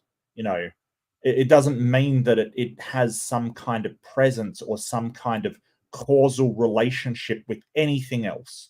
It's just an abstraction. It's just a mental image. That's all it is. So he's sort of saying, hey, there's something more than that. Prove it. Okay, because if you're talking about something being in a spiritual realm, like outside of synapses, like all of these dreams, like we can picture the house that we're going to, you know, buy when we have $1 million and us winning the lottery and all these abstract concepts. If you think that has some presence or some spiritual significance somewhere, you've got to show that's the case. Because as far as we know, it is just an abstract concept that's been made by your brain, just as the Street Fighter character is an abstract concept made by the computer. Yeah, that tracks with what I was thinking on the subject. Emergent properties, right? Like, yeah, your consciousness is more than just the synapses, but it's Right, right, a property that emerges from all the synapses working together, and the brain waves, and the hormones, and etc. Um, right, right. a simpler example that's easier for people to understand is the rules of chess. Nowhere in the rules of chess is it explained that pieces tend to be more powerful towards the center of the board. That's just a phenomenon Right. that emerges from everything working together in the way that it does. Mhm. Well, That there's a doesn't lot mean of there's magic. right, exactly, exactly. I mean, there's a lot of almost everything has emergent properties when put together. Interrelated systems cause other things to happen, but that's no reason to think that what the mind creates is actually real in some way. Like the abstract concepts that we come up with have any kind of basis in reality. Yeah, it's a House of Cards kind of situation. Like we see the fully built House of Cards, and we go, oh, this is a great thing. This is wonderful. Surely it must persist even after the cards are removed. But it doesn't. It doesn't. In No. fact, you remove one card, and the whole thing Mm. collapses. You take a human being with all their wonderful memories and ideas and creativity and literacy and so forth, and remove, the aorta, and it Yeah. stops.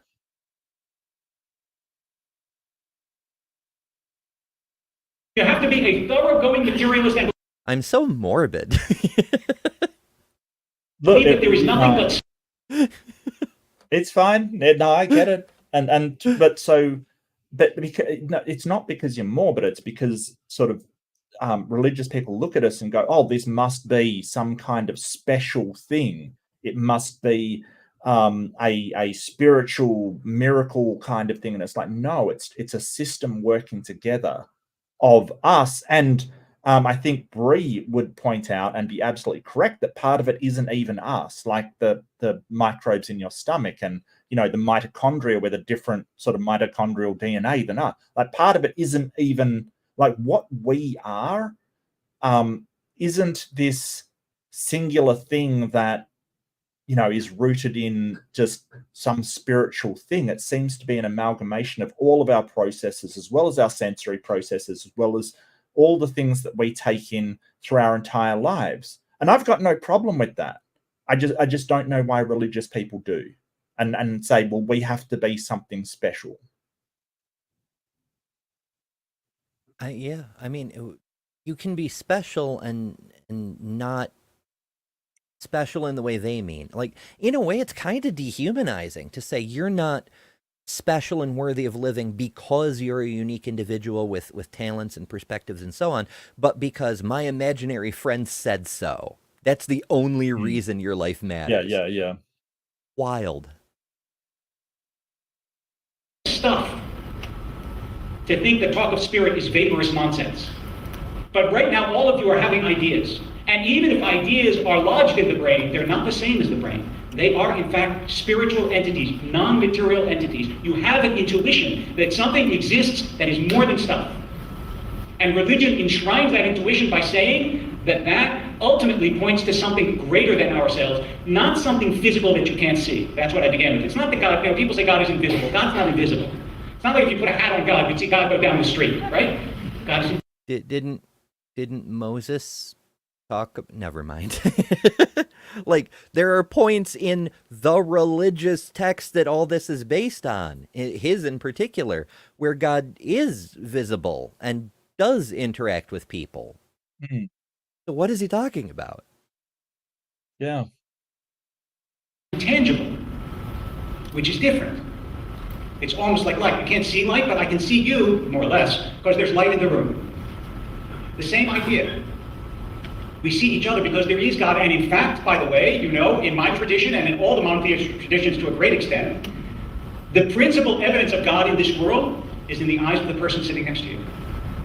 That's where you look to see God. Now, you might believe, when you look into the eyes of someone you love, you Hold might on a sec, believe hold that on a what you're sec. seeing Look into my eyes, Ember. Look into my eyes. I still don't see God. I distinct lack of God there. What are you talking about? You don't look at me and see a God.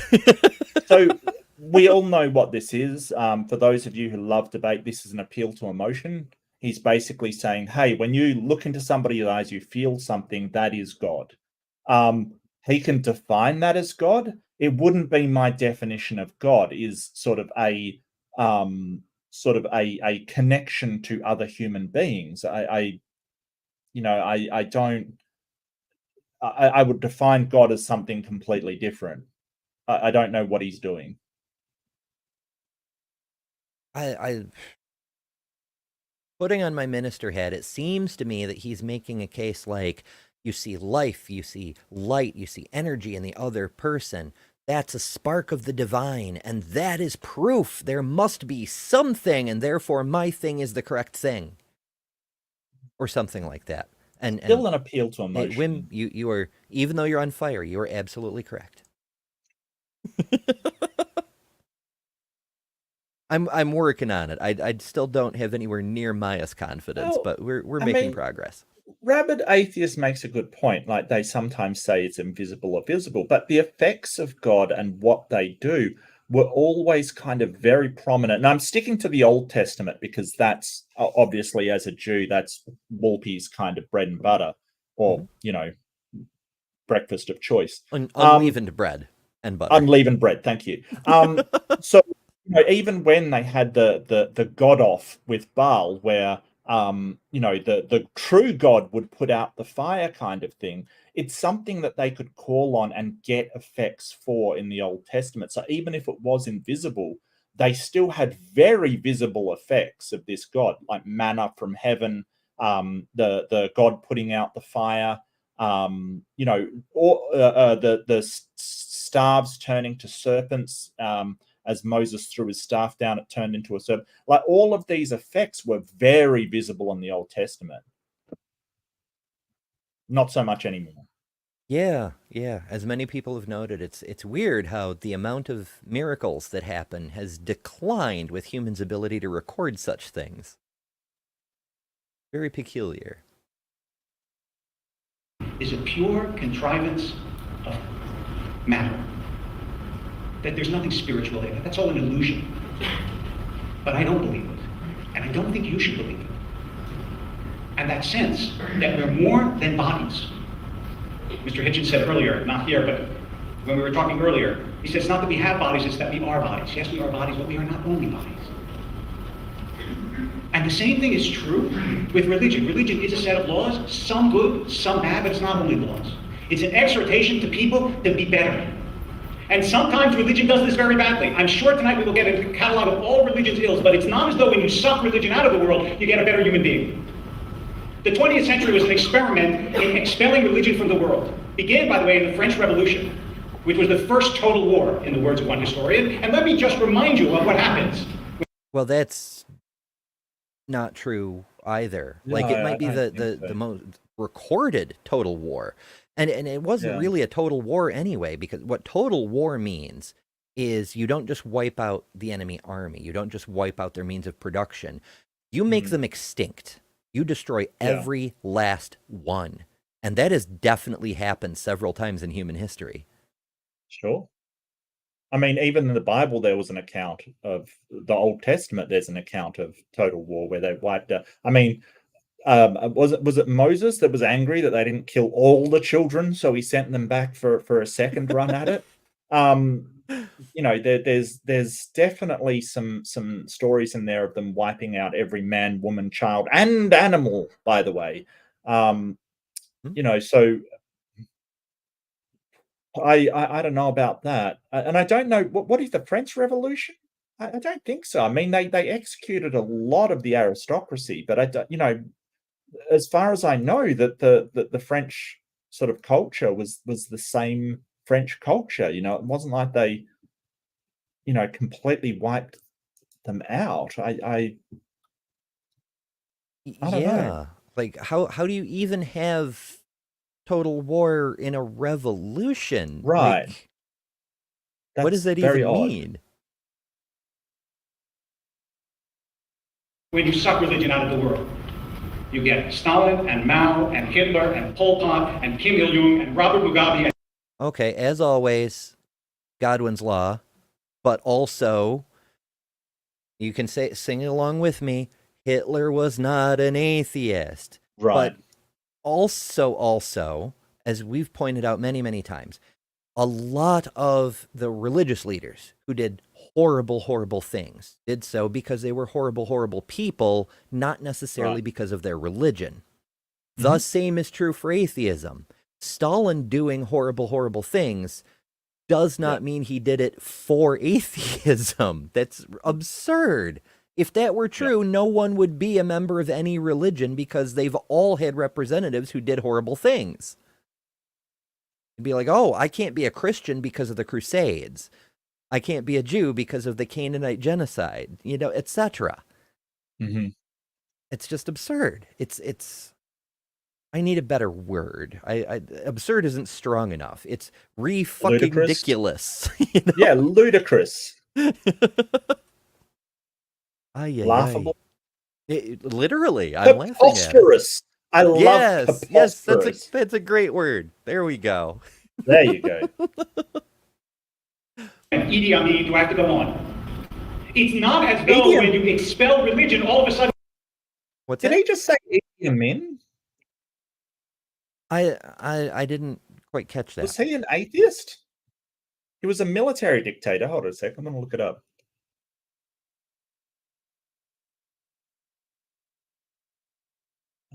All right, I'm going to set up a poll for the chat. Great. I love polls. I know, we don't get to do these often enough.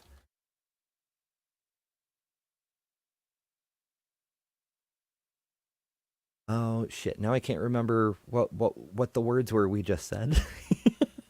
He seems to have done things based upon ethnic persecution, not religious persecution. I'm not entirely sure that he was a atheist. I mean, he was an awful person. Don't get me wrong.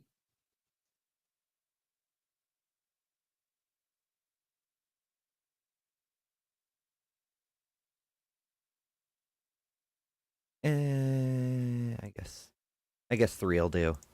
I don't want to take too long to do it. Have everybody wondering. Oh God, that's a hard sell right there. I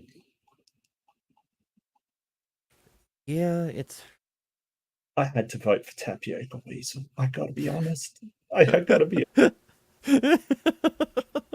Tapioca Weasel ruins all polls. Including polls. Maya won't include Tapioca Weasel as an option anymore because he wins every damn time. Oh, yeah, of course he does. Of course he does. I don't know what I expected, quite frankly. Yeah, you know. You get goodness. People, as every religion tells us in one way or another, are not all good. They're just not. As I'm very fond of saying to my students. Yeah, we don't need religions to tell us that, though. That's like, the Bible predicts the sun will rise out each morning. Okay, but we know that without the Bible, so it's not a prediction. All the time, if you think people are basically good, you should go visit a playground. Because what happens when a new kid... He's contradicting himself. Mm-hmm. He just moments ago, this was our example against what he just said. Yeah, people are not intrinsically good. They have to learn. They have to see the reason for being good. Yes. Oh. Hagen, damn it. Dude, you just said, like, people know what's good and bad, and now they don't. Yeah, as Ed pointed out earlier, God is both visible and invisible depending on which argument you're making at the moment. Like, there's a saying, silly of me to expect intellectual consistency from a theologue. Yeah. But we get this a lot. It's written on your heart, but you have to follow these rules and pay attention to the Bible. Why, if it's written on your heart? And what does that even mean anyway? Written on your heart? Like, I can only guess that it's a metaphor for being known deep down, but that's not like your heart pumps blood around your body. It doesn't know anything. So, But it can what do feel they things, though, mean? Mark. It can feel. Yeah, but that's a result of your chemicals being pumped around your brain and then, out of your glands into your heart to make it feel pump faster or do something, Hmm. Ugh. Did the other kids go, oh, let us embrace this new child and share our toys with him? What happens when a new kid comes into class? Does everybody say, oh, let's share our notes with the new kid? No, because we are very mixed and knotty and shadow and dark and light creatures, and religion has very difficult stuff to work with. And because religion gets refracted through human beings in this world, because after all, religion isn't for God, it's for us, often it will get played out in ways that are ugly and dark and cruel, no doubt about it. I've heard that one before, too. Religion isn't for God, it's for us. Right. I can almost intuitively grasp a point, but then my system 2 thinking kicks in, and I start going, this from the person who follows a book that says, all these things are to glorify me. My Right. ways are above your ways. This is for my benefit, not yours, etc. You know? Like, what do you mean, though? This is very clearly for God's benefit. Fuck the humans. In fact, he literally fucked the humans several times. And another thought is, why does a perfect God want anything? The idea of wanting something suggests a lack. That's the only reason you want stuff, is because you lack something. I want to go and do this. You want to fulfill a wish, that you have a lack of something, so you go and carry it out. That's the only reason wants exist. So why does a perfect God who has everything and is absolutely perfect, why would they want anything? Yeah, just make it. Just do it, dude. That's The question, though, is not whether religious people ever do bad things or whether people who have no religion ever do good things. Of course they do. Some of the nicest people I know have no religion, and some of the nastiest people I know claim to be religious. Claim to be religious. Yes. Claim to be religious. So nice drop of the claim in there, Wolpe. I think they are religious. Whether or not they are correct in their religion, I don't think they have to claim it. I think that if you practice religion, then you are religious. I don't know why it slipped the claim in there. Yeah, it's that same thing we hear from apologists these days, especially the more evangelical types. Are like, oh, well, those people who left, they weren't true Christians. Yeah. No true Scotsman fallacy. Mm-hmm. I know. And none of them even wear kilts. Like, if you're going to make that fallacy, at least wear a kilt. So I think he is sort of inserting a no true Scotsman in here. But the debate buffs, no true Scotsman is basically the idea that if somebody doesn't do something, they're not true one. So you might say, hey, I have a brother who's Scottish. And it's like, well, does he wear a kilt? No, then he's not a true Scotsman. Mm-hmm. That sort of qualifier he's dropping in here. Like, I know some horrible people who claim to be religious. He's verging on a no true Scotsman. He's going, well, if they're not good, then they're not really religious because they're not following what the book said. No, they are religious. Like, you can't discount them because they don't do certain things. Yeah. I mean, we could just as easily make that claim about Wolpe. He's saying contradictory things. He claims to be religious, but he's clearly an agent of the great Satan out to spread dissent against his obviously evil God or something. Or we could say, sort of Stalin wasn't a true atheist because a true atheist wouldn't kill people in droves kind of thing. We could say that. It's a no true Scotsman fallacy. But, sure, we're honest and we say, hey, yeah, he was an atheist. He hated religion. He definitely was an atheist. But as you pointed out very early in the episode, there is, just because you're an atheist doesn't mean you're a good person. Mm-hmm. Yeah, like we're not claiming that. We make no claims about objective morality Right. because we're freaking atheists. Yes. Is there a better system in this world for encouraging people to goodness? You'll say moral theory, but let me just ask you a question. I'm on a university campus. Do you think your professor of ethics is necessarily nicer than your professor of engineering? And maybe yours is. I'm glad. But it's not necessarily true. I don't think as a class, philosophers or moralists tend to be any better than anyone else. And the difference in religion is when you point to a religious person who's bad, you get upset about it, don't you?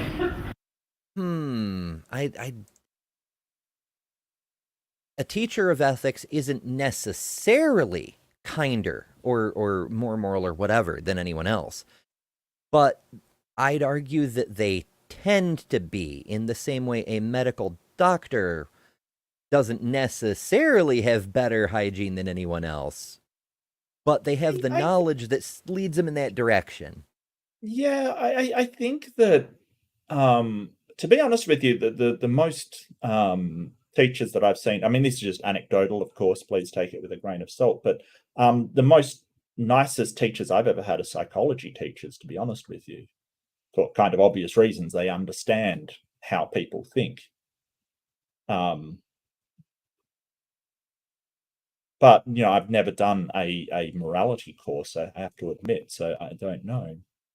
Yeah, I've only done general philosophy. I've had some pretty cool engineering teachers, I got to be honest with you.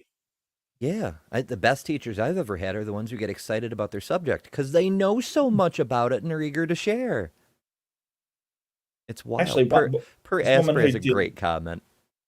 This woman I studied network engineering under, she was fantastic, absolutely fantastic. She was awesome. I love the play on Ray Comfort here. It's a free gift anyone can accept, but you never accepted it hard enough. You never didn't receive it hard enough. The gift. Right. You never really accepted the gift. You. How dare you take the gift back? How dare you return the gift? Yeah. You say, when a politician does something wrong, or say a sports figure, I don't know why, but does something wrong, you go, I expect that. But when a clergyman does, everyone gets upset. Not you. I'm going to test that theory. I'm going to do something really rotten. No, but the religious man is going to do something really rotten. This shows his moral superiority. Wait, what do you say? If a sports person does something awful, we don't get upset? I don't think that's true. I mean, I think that it depends on what they do. Yeah, Kaepernick comes to mind. What he did wasn't awful, but some people think so. That did enter my mind, but I was thinking of something truly awful. Well, there was a guy in Australia who was a very his name was Ben Cousins. He was a football player, Australian rules football, not sort of American football. But he sort of he was on drugs and crashed a car and then ran from it, and then just a whole bunch of stuff. And he was absolutely thrown out of the league and stuff. Like we're talking about, what are we talking about here? So if somebody, if a sports player spits on the ground, I'm going to ignore it. And if a clergy person does it, I'm not. I don't think that's the case. I think that I would be the same criticism for everybody, hopefully. Would I expect more out of a clergy person? It depends. It depends on what's being done. If you're a clergy person and, part of the Catholic Church and you're doing things to children, I would consider it the same awful thing as if you're a athlete that is coaching minors doing exactly no, I'm not going to give the athlete a pass on it because what are you talking about?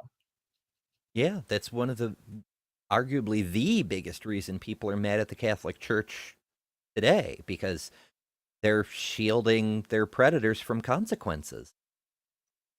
People do get mad about that sort of thing. Yes, absolutely.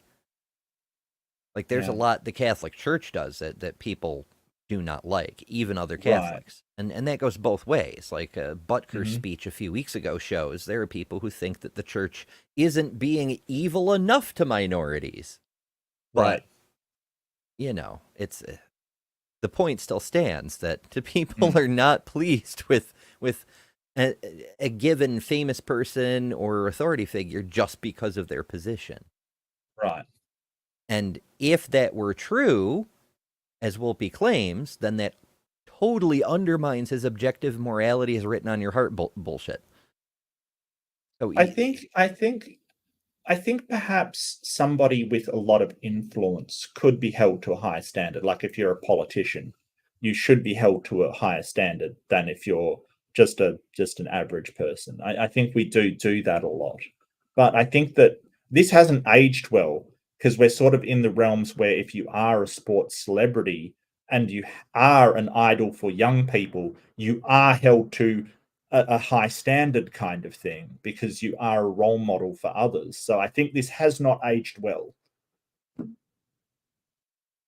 possibly, although I think that there was, I mean, obviously, cancel culture wasn't a thing at the time, but there was still some accountability in that era.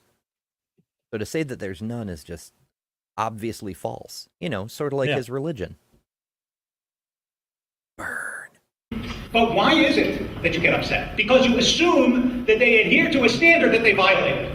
Their very hypocrisy is a tribute to the idea that they actually do have a standard, and they do care, and it does matter to them. And that's why when you say, for example, us having a standard doesn't mean there's some objective source outside of humanity for it, for fuck's sake. So here's two thoughts on hypocrisy, and I've said this before, right? Hypocrisy is annoying. Don't get me wrong. It absolutely is annoying, and people are annoyed by it. It's because of the reciprocity idea, the idea that we're going to treat everyone the same. So if you're saying don't do something and you're doing it, it's annoying because you're sort of like, well, you're telling me not to, but you're not willing to do the same. That's annoying, and it's that reciprocity that gets triggered. However, number one, everyone's going to be hypocritical at some point in their life. Most likely. You know, I can't say for sure everybody, but everybody I know has been at some point in their life. Two, just because you're hypocritical doesn't mean that it's bad advice. If I'm a smoker and I say, hey, don't smoke, it's terrible for you, it's horrible, it's expensive and deadly, just because I'm being a total and utter hypocrite doesn't make it bad advice. Yeah, I've had that very conversation with my kids before I... Sure. I say I quit. I'm still working on being nicotine free, but I haven't had a cigarette since January 2nd. And, you know, my kids are like, you smoke all the time. Who are you to tell us this? I'm like, it's because of that I have the authority to tell you this. Like, I know it seems hypocritical, but I'm saying take it from me as someone who is addicted to a chemical that's controlling my life in several ways. I'm telling you, the health effects completely aside, you don't want that. It sucks. Yes. And we have to acknowledge that is hypocritical, but you're giving good advice. But it is annoying. Like I understand where your kids are coming from. It is annoying to say, you know, don't do this thing that I'm doing. I think it's got to be explained. I wish I could stop. You know, I wish I could stop doing this thing. The chat is just full of freaking gems tonight. I love it. Nice. doesn't matter if you believe in lots of gods or one god or no god, it's just a reduction. It makes all the difference in the world. Between 10 and 1 is 9. Between 1 and 0 is infinite. One God is infinitely greater than no gods. The question is, do you believe that there is, in fact, over this universe, some spirit that encourages people to good? Hold it. Between 1 and 10 is 9. Between 1 and 0 is infinite. Well, if you're taking all decimal points, between 1 and 10 is infinite as well. What are you talking about? Some infinities are bigger than others. Is there 0.5 of a god? That would be interesting. What if you took I like don't- Janus and split him in half, and then you had like half a god? I don't understand what he's getting at. He's basically saying, hey, there's infinite between 0 and 1. So he's trying to address Hitchens saying, hey, just go one step extra, instead of one god, and we're headed towards 0 gods. But, with discrete units like a god, you don't have decimal points. Like, you don't have 0.358 of a god. I don't understand his point. It's so weird. Yeah, in a practical sense, to me, it sounds like fuzzy math, right? Like that party trick, how you can make 0.999999 equal 1, right? Like Yes. call 0.9999x and then multiply by 10. So now you've got 10x. Now subtract x, which would remove the 0.99999. So now you have 9 equals 9x. You divide by 9 and you get 1. So x equals 1. So 1 equals 0.9999999. Like it's a party trick, but it isn't real. Yeah, it's just math is a construct in itself. Like, it's just a way of describing things. It's very weird. Yeah, deepity. No, I like that, Wim. Yeah, definitely a deepity. Yeah. Yeah. I also like the goddess hiding between the 0 and the 1. Yep. That's where he's been. It's James happened. Miller. It's happened, chat. We found him. Yeah, absolutely. We have an emoji for that, I think. Yeah, there it is. Ta-da, bitches! Oh, I freaking love it. But James Miller, the channel resident theist, commented on one of my videos a couple of weeks ago, saying he made a quote. I'm bad with quotes, so I will get it wrong, but it's science is like a mug of ale. With the first sip, you become an atheist, but at the bottom of the glass, God is waiting for you. And I said, aha, that's where that fucker's been hiding. Jesus, hiding at the bottom of a glass. Yes. Something with which you can connect, something that you can reach out to, something that assures you that your life is not nasty, brutish, and short. That's the question. And it is no mistake when Mr. Hitchens asks, can you think of an ethical action that a religious person can do that a non-religious person can't do? I'm going to answer this yet again, because I have answered it before. If you mean, is there an ethical action of which I'm physically capable? Can I leap over tall buildings in a single bound? Of course not. And can a religious person or a non-religious person do a terrible... That depends on the height of the buildings, doesn't it? A short enough building, like a hobbit hole. It's in the ground. You can leap over it in a single whatever. Welcome back to Membership, Ryan. Also, cool avatar.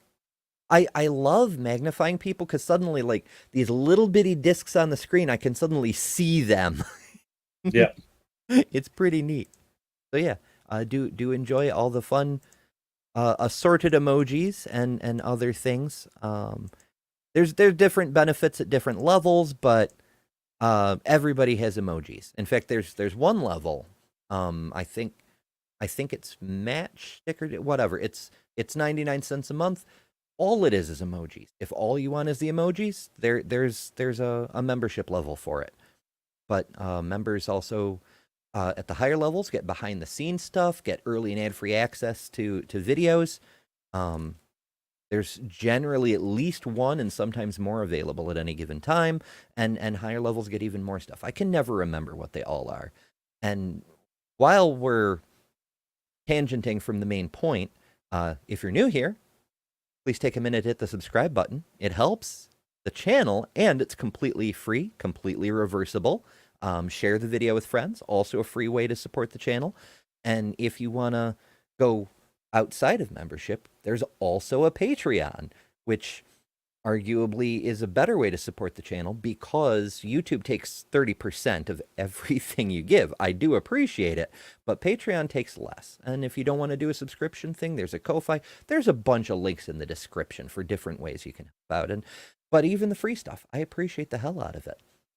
And our poll, I will conclude that. And predictably, the best word is tapioca weasel. But second best is preposterous, and that's pretty cool. And I have to acknowledge that discombobulate wasn't in there, so it's true, and that is a fantastic word. And also, Beamsy gifted 5 Emberships. Thank you so much. And those went to Peter at Gonna Go For It, Speedy Romans, Devil in Disguise, which is a fucking phenomenal name, Stars, Bones, and Collectibles, and Native Atheist. So, congratulations. Oh, and before I even finished, Beamsy did it again. That's a second notification. It doesn't look like it, but it is. Thank you so much, Beamsy. Those went to Chris Peacock, Billy Bungs a lot, but Clarity Carlton Martin, that's a tongue twister, Roman Weber, and Aaron Reese. So yeah, cool. Bunch of goodies for a bunch of fine people. Hell yeah. All right, now I'm clicking around through various tabs and things. Oh, we have a 0.75 God. yeah. Beamsy is definitely at least 0.75 of a god, yes. and at least 30% more real than David Wolpe's God. Oh my. Thing like cut off a hand, of course. But I have to tell you, I can give you thousands of examples of things, not only that religious people create that non-religious people wouldn't create, like Donne's sonnets or Handel's Messiah, which wouldn't have been done had they not been religious. But I'll tell you, in my own congregation, there's a family where the father died 3 years ago. Every weekend for 3 years now, people have brought food to that home. Now, if you say to me, they could have done that even if they weren't religious, my answer to you is yes, they could have, but I don't know if anywhere outside of a church, a synagogue, a mosque, where something like that happens over and over and over again. I don't know if... Has he never heard of a food bank? Mm-mm. I mean, like, there's... It's true that many of those endeavors are carried out by religious organizations, not because the religion insists on it, but because these are a group of people who care about other people. That's why they're a member of their congregation of whatever flavor it happens to be. But you don't have to be a member of those things. My goodness. Ay, ay, ay. Yes, Sydney, I'm debating. I don't know when I want to actually start mentioning that. So, that's a whole other thing. I literally only started it. There's one thing on there right now, and it's a behind the scenes thing. But, those of you reading the chat know what I'm talking about, but I'm not going to bring it up. Not that there's anything wrong with it. I'm just not ready to talk about it. So, yeah. Anywhere outside of a religious institution where someone puts their hands on their child and blesses them every Friday night. And my father, who passed away in May just a few months ago, if you asked me what was the most precious memory I have of my father, it was his putting his hands on my head every Friday night and blessing me. And had he not been religious, he wouldn't have done it. Now, could he have done it? Could he have put his hands on my head and say, in the name of no God, I bless you? Absolutely. But he wouldn't have. Religion encourages people to certain specific actions in this world, and many of them, most of them, are actions of goodness. There are thousands, millions of people all over this country and all over this world who feed people, who take care of people, who bring water to villages, who organize people. And they do it because they think God called them to do it. That's why they do it. They do it because they think this is the kind of life that you're supposed to lead if, in fact, you're leading the life that God intends for you. No, good people are going to be good, regardless of whether there's a holy book. Just like evil people are going to be evil, regardless of a holy book. As the saying goes, to get good people to do evil, that takes religion. You can't take credit for all the soup kitchens and ignore all the crusades. If you're going to take one, you have to take the other. And I don't know that even across the full span of history, that's ever going to work out to be a net positive. And you've got to acknowledge things like the prosperity gospel out there. I mean, you're basically saying that religion makes people do good things. Yes, but it also makes people do bad things as well. You can't just ignore it and say, well, they're not true religious people. No, these people are religious people and doing horrible things. You know, you can't ignore that those people also thought that denying condoms in Africa was what their God wanted.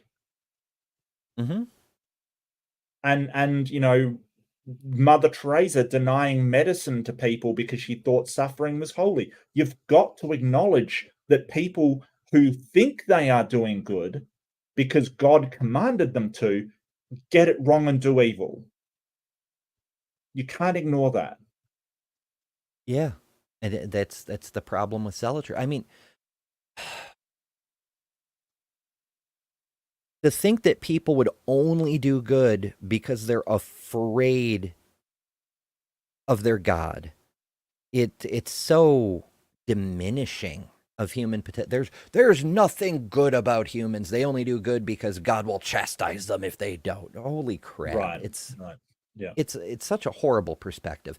I mean, it's literally dehumanizing. That's why people are okay with killing other people, because the Holy Book says, "Oh, they're wicked, they're sinners, they deserve it," etc.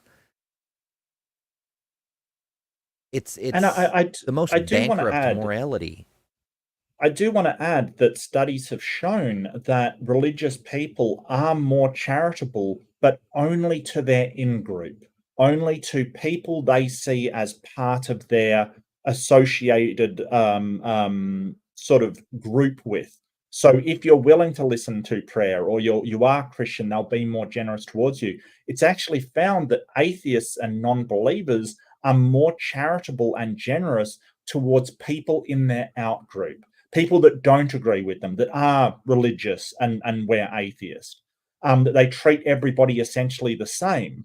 So this charity is sort of charity for us, not them, which is just horrible. You know, so if you're prepared to listen to a prayer and say that you believe in Jesus, they will be more charitable or more likely to be charitable towards you than if you say, hey, I'm an atheist, I don't believe it, but I still need help. They're more likely not to help you. Yeah, and as Ed points out, you can still say goodnight to your children and encourage them to be good people without saying, or else God will burn you forever. Yeah. And we meet atheists with some real trauma over being taught that from an early age, that they are despicable and they're going to hell. I meet grown men and women who are still afraid of that, even though it is a almost like a phobia, a illogical and irrational fear. But like I totally understand, if you're taught that every day growing up, you're going to carry that into your adulthood, and it's really upsetting. I'm very thankful that I was never subject to that kind of thing, because it seems horrendous, you know, like horrible. How do you teach a child that if they make mistakes in life and do the wrong thing, they're going to be tortured forever? How do you do that to a child? It's beyond me, quite frankly. Yeah, it's shameful. That's the only way I can think of to put it.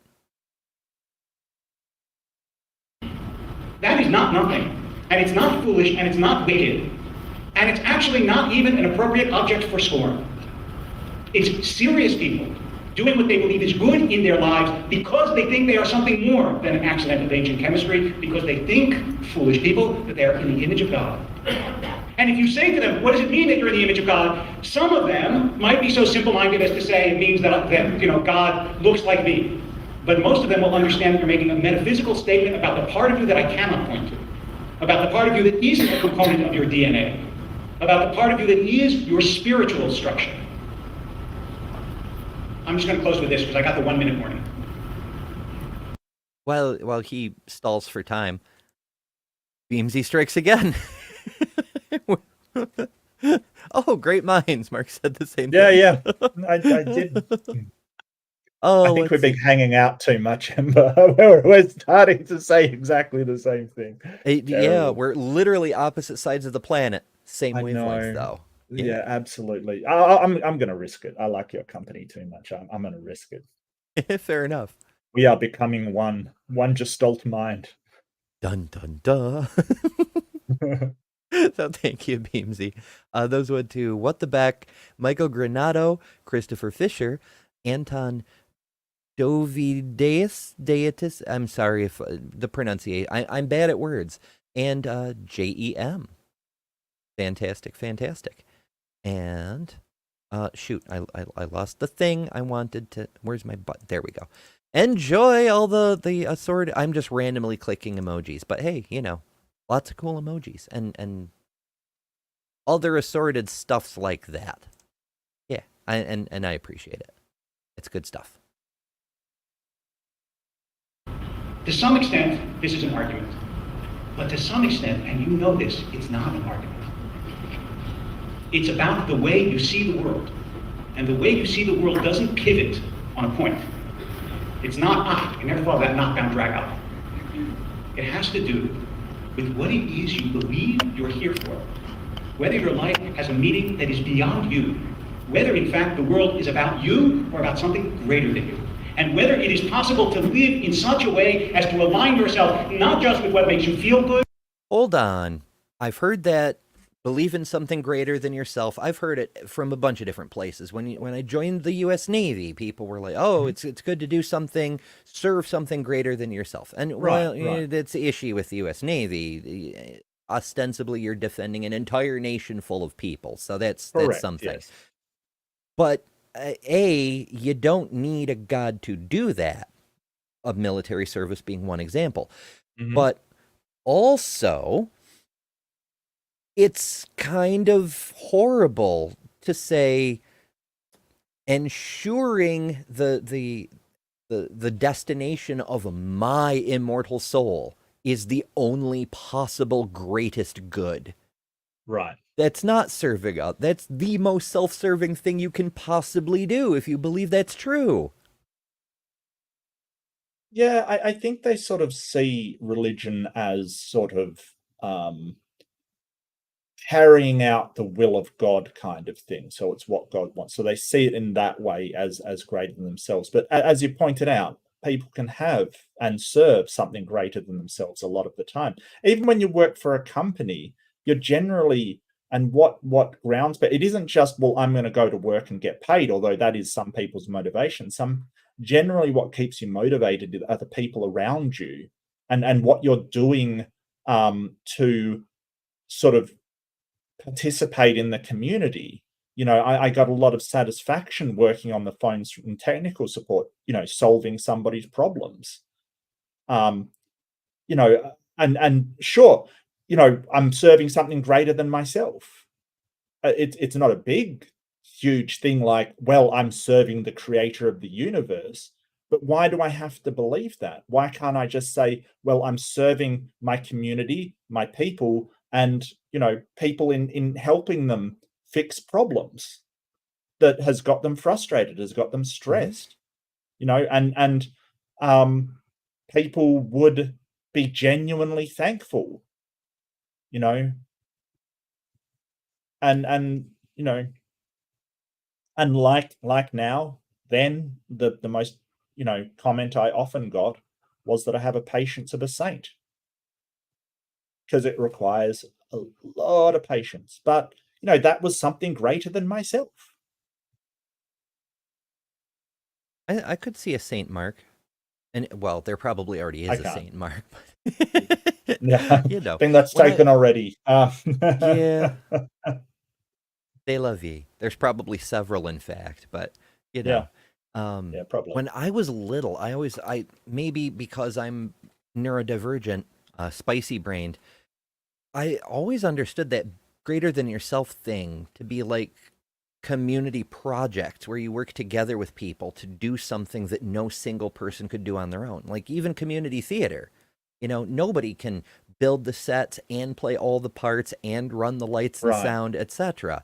So you make something that's bigger than any one person, not because it's more important, but it's simply pooling together everybody's creative capacity to exceed what a single person could do.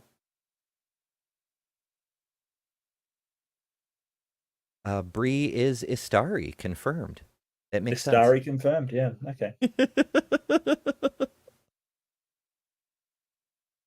Or with what gets the approval of your community, but with what the universe, which I will call God, that is the intelligence that somehow behind all of this launched us all on our way, what that God wants for you. I hope. Well, so that trends into the panpsychism thing, which it if you want to call the entire universe God, fine.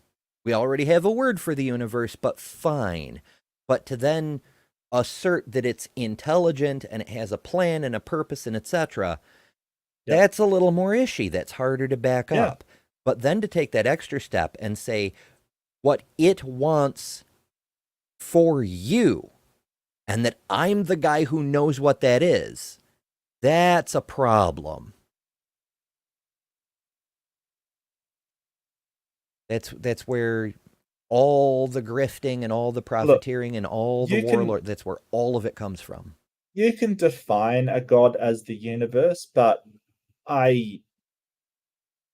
that's not my idea of a god. If we're just talking about what comes to mind for me is sort of the god of Spinoza, which was simply natural laws, and the god of Einstein. You know, he's just talking about natural laws, like physics kind of thing. The way physical interactions happened was his god, and he defined that as God. I don't really have a problem with that, but that's not how I would define God, because, like you say, we've got a name for it already. It's not really useful. And it's not what Wolpe is talking about, which is kind of makes it really disingenuous that he's gone, well, there's this creator being agent with will, but now I'm going to switch to, well, it's just the universe has a mind kind of thing. It's like, well, no, your holy book has this God doing stuff and communicating and acting and being afraid of iron chariots, you know, like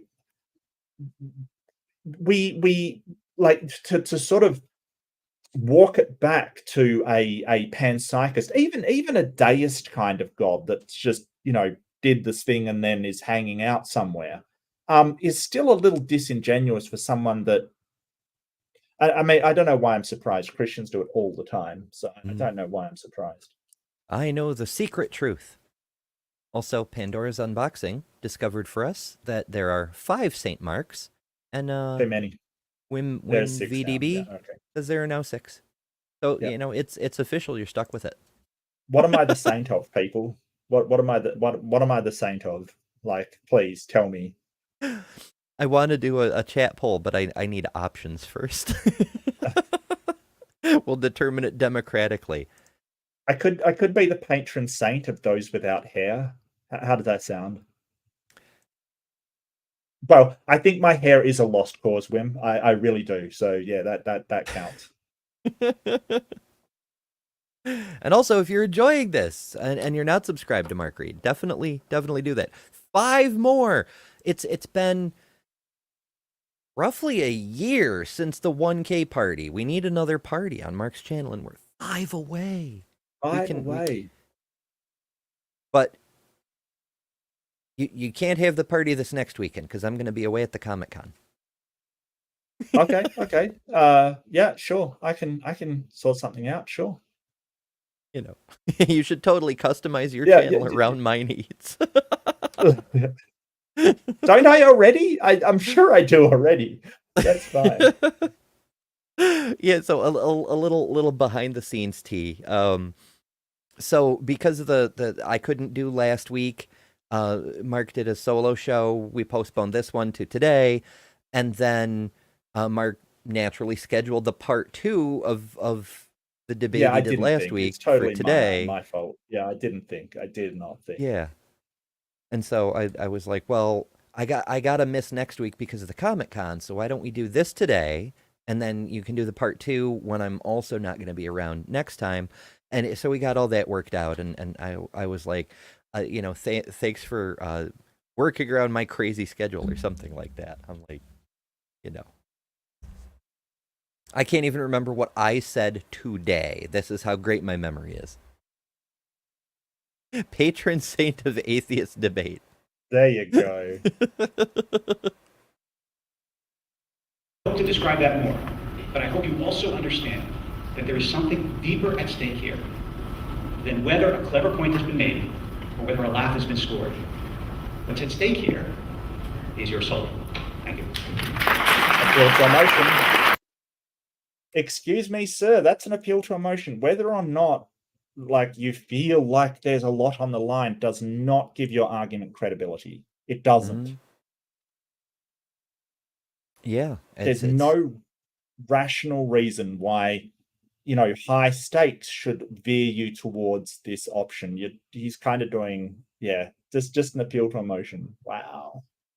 Shocker. Yeah. Well, why not do a sunk cost fallacy while he's at it? You know, if you've believed for decades, why give it up now? I mean, I smoked for decades.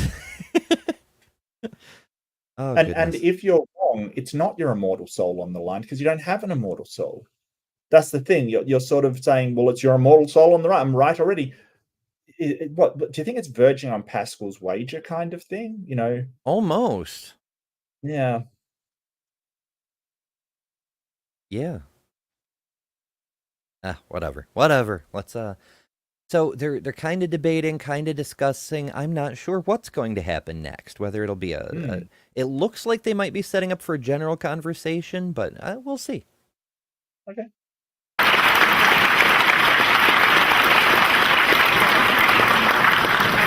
I guess it's a rebuttal. Well, it was probably about time to introduce a distinction that I promised earlier, the separation of the idea of God and religion. You could be a deist, as, for example, men like Thomas Paine and Thomas Jefferson, great men of the Enlightenment, were. I'd argue from the apparent design of order and harmony of the universe that there must be, or must have once been a creator. That's a form of belief in God, but it's not religion. To be religious, you have all your works still ahead of you. You have to be able to show that creator. That's an excellent distinction. You can Absolutely. believe in a creator and not be religious. The religion is the worship and the practices and the we have to do this because God will smite us and all that crap.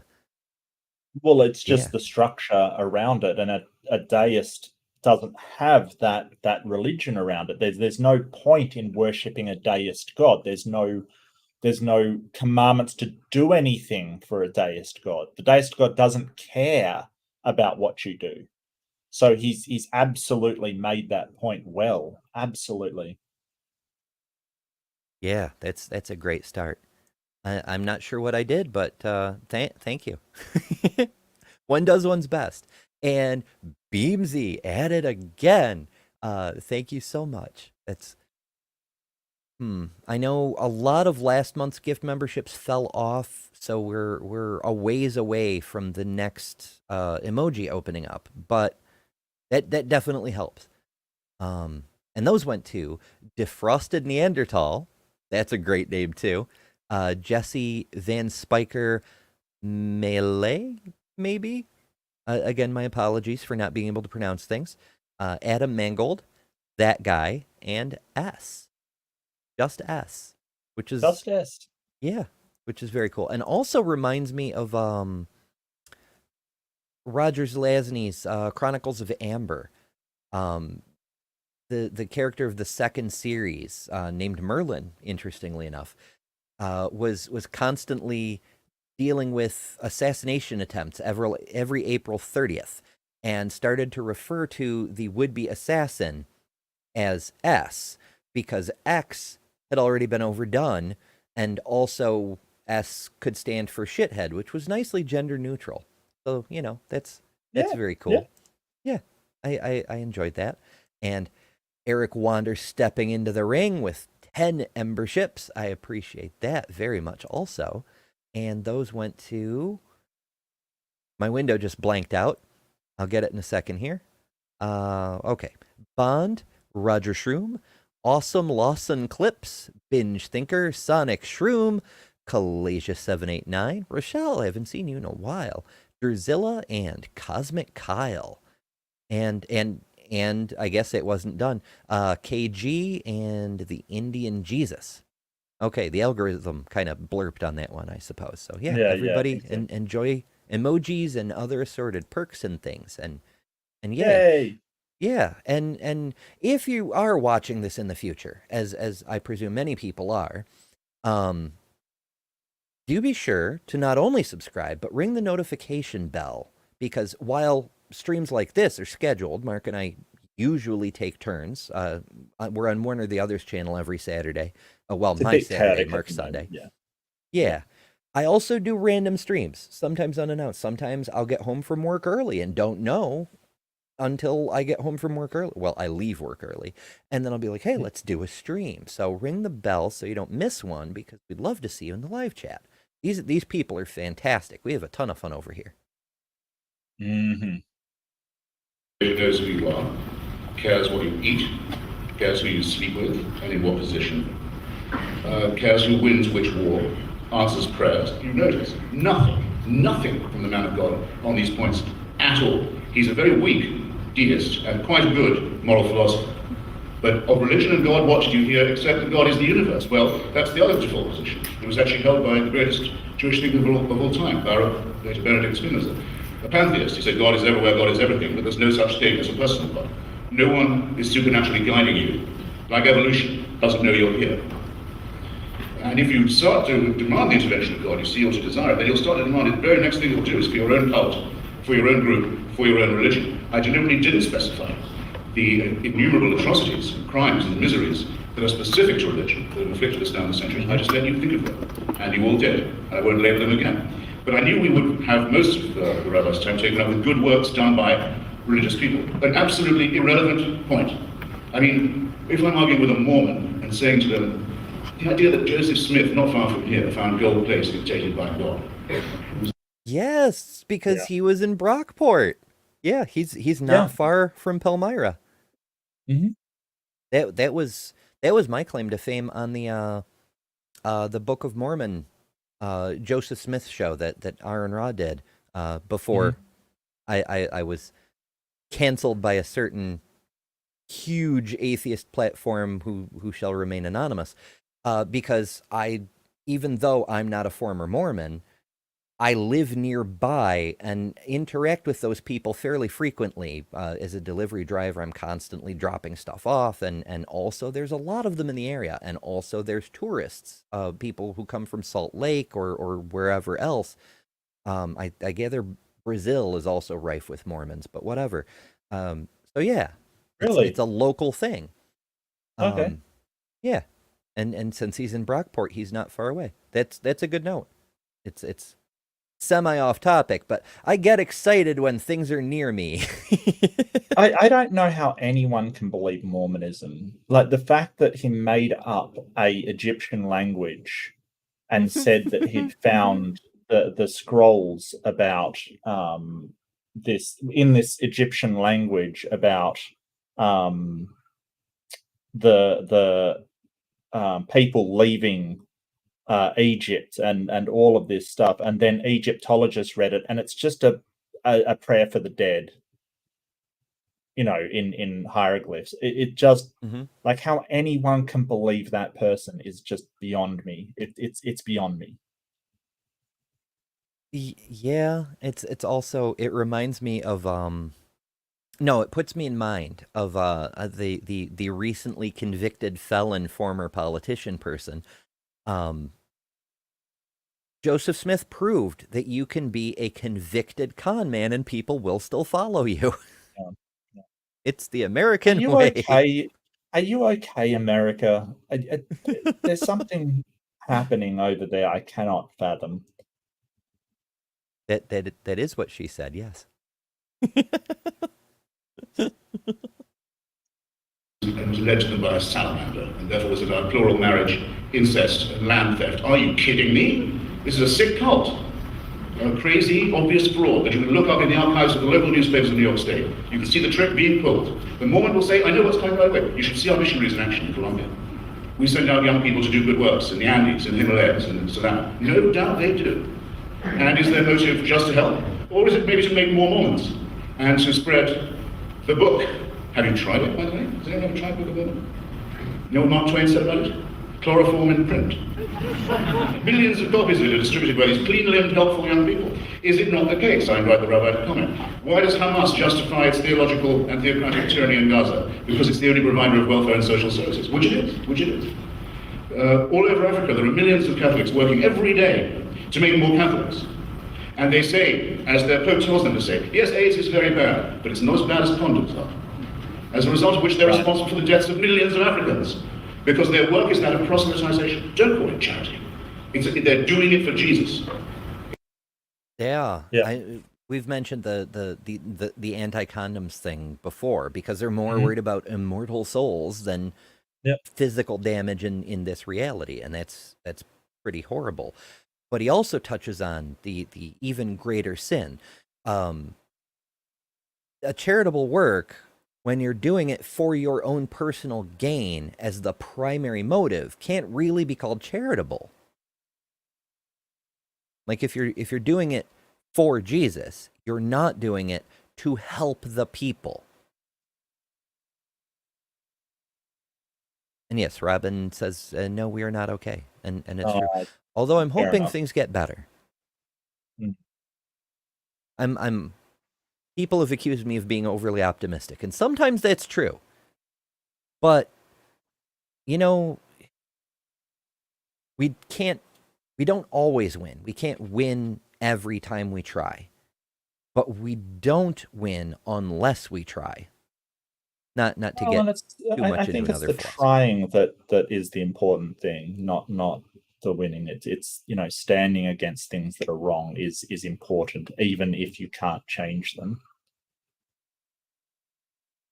Yeah, I think so. It's a matter of character, integrity, like Principle, yeah. Like I've stood up against a few things in my time, and sometimes I win, and therefore it's worth it, and sometimes I don't. And people say, well, why did you do that, considering the huge social cost, like transitioning publicly on the internet?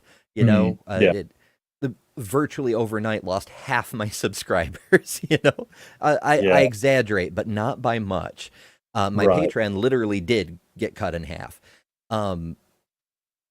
There's a huge cost to that's not even a big social struggle. It's a thing I decided to do because I was going to do it anyway, and I'm at a place in my life, in a place where I'm safe, so I can do it. And so it shows other people who can't that they're not alone, you know? And that's kind of important to me. And people say, well, why would you do that at your own personal detriment? And I said, because I can't be the kind of person who didn't. Right. I wouldn't be happy with that version of me. Well, and don't forget that in a way you don't have to explain. You know, it's nice to give people reasons for what you're doing or reasons for why you feel what you're feeling, but I don't think you should be pressured into having to do that. You know, I feel like it should be enough sometimes. You know, like, or that's the way that I feel is enough sometimes. But a lot of the time we're sort of, you know, personal choices are personal choices. I don't want to take that away from people. Yeah. A person shouldn't feel obligated to do something that they don't feel is right for them, that they should do. Yeah. It's not for its own sake, and for it to be moral, to be really human, charitable, to have the things about it that appeal to us, which I'll come to in a moment. It shouldn't be proselytizing, should it? We all know, those of us who study poverty in this third world, there is only one cure for poverty. And religion is always on such good terms with poverty, don't you notice? Poverty, illness, disease, ignorance, religion always thrives there. They have a sort of partnership with it. It's always their fallback position. For a good reason. The two things feed on each other. There's only one thing that cures poverty, whether it's Bangladesh or Bolivia. It's the empowerment of women. It's the only known cure. If you give women control over their reproductive cycle. He's not wrong, but he's not right. Education also helps cure poverty. Greater social services, greater infrastructure. nothing wrong with the education of women. That does definitely help every Oh society, yeah, but absolutely. that's not the only cure, you know? And sort of the freedom of women from the sort of rigid and possessive kind of structural systems that have them as basically baby making machines. As you said, giving them sovereignty over their own reproductive systems is a good way to stop a lot of that poverty, because no longer you have, a woman just forced to have children that they can't keep and can't afford, kind of thing. It is always horrible to see that, but yeah, I definitely think there's other factors in there. Absolutely. Yeah. Take them off the animal cycle that forces them to bear children and doesn't allow them any say in the size of their family, because they have to breed children to replace the ones who are going to die of the filth and the poverty and the disease that the priests have brought in their train.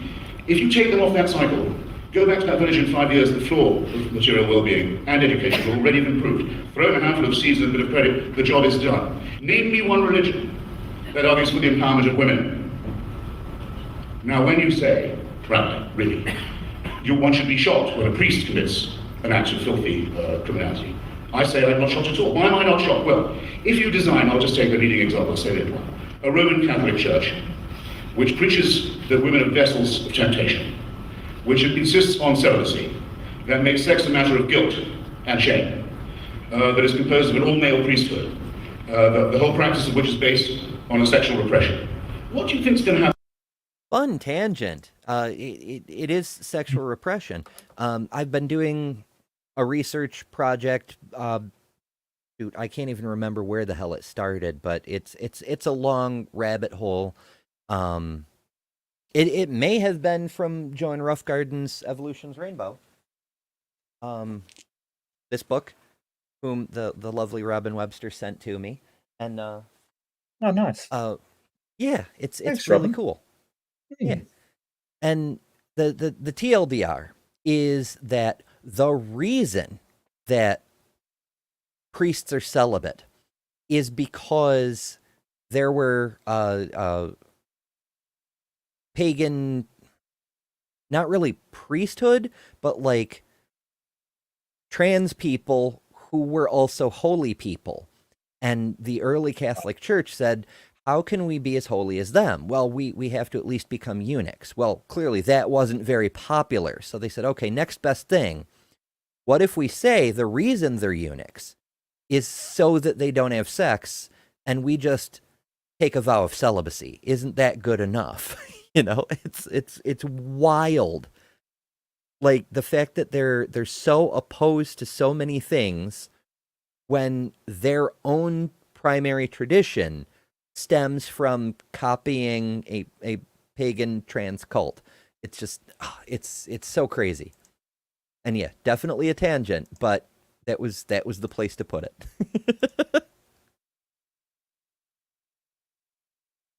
Happen to the children in the care of those people? Don't act surprised. They don't act surprised. They knew it was going on all the time. And they covered up for it. Where is cardinal law, may I ask you? Former prince of the church in these United States. Why is he in Boston Laity? You want to know this? Why is he not in the top? Because he's in the Vatican. Because he's fled the jurisdiction and been given the sinecure of the Church of Santa Maria Maggiore in Rome, and voted in the conclave to produce the next pope, the holder of the keys of Peter, the vicar of Christ on earth. This man who ran a racket of child abuse, why do we call it abuse? Of the rape and torture of children for generations, decades, and across a wide swathe of the country. And it's not in spite of religion, it's because of it. And I think it's evasive to pretend otherwise. Now, there's a fair point to be made in there, a very fair point. Like, we do pussyfoot around some of these terms, and sometimes it's because of TOS on the platforms we're on. Like, we have to say PDF files instead of what it actually is. But an essay and things like that instead. Yeah. Yeah. But when we're talking, it's to use these euphemisms for polite company. It lessens the severity of what these criminals are doing that isn't warranted. It's it's not letting them off per se, but it's giving them a pass for the sake of our own civility. And it is weird that we do that. I think it's just pragmatism, because I don't think they can sort of do an algorithm that's going to get the context correct. So we just have to avoid the words altogether. But, I do take your point that we're sort of tiptoeing around very, very serious subjects and sort of not naming them. But I think it's just more a pragmatic reason. I don't think I'm less shocked to hear about sort of, a PDF file than something else. I don't think I'm less shocked. I'm just as shocked with it, to be honest with you. Yeah. But that's just me. That's just an anecdote. I totally get that other people may take it different. Yeah, people are going to have their own perspective. Yep, Maya's got it. We just say what it is. Yeah, I mean, I don't think an arsehole really covers it, Maya. I think that if somebody does that, it's got to be a stronger word for them, because, right, somebody that doesn't pick up their trash is an arsehole. It doesn't even come close to that level of damage and horrendousness that they've done. Yeah. Oh, Ed's got a good point too. Carlin, in one of his more famous pieces, he did talk about how softening the language causes people to think the problem is less. It's sort of the earlier form of political correctness. It's not the original form. That was Mussolini's fascist declare reality by fiat thing. But yeah, it happens when some words are not allowed to be used. It's literally Orwellian. It's newspeak. Well, I think Carlin was more referring to language that significantly alters the meaning of words. So instead of sort of civilians being killed, it's collateral damage, and instead of using the word a sniper, it's a sharpshooter kind of thing. If it's on our side, it's a sharpshooter. If it's on the enemy side, it's a sniper. Or if it's on our side, it's a freedom fighter. If it's on the opposing side, it's a rebel kind of thing.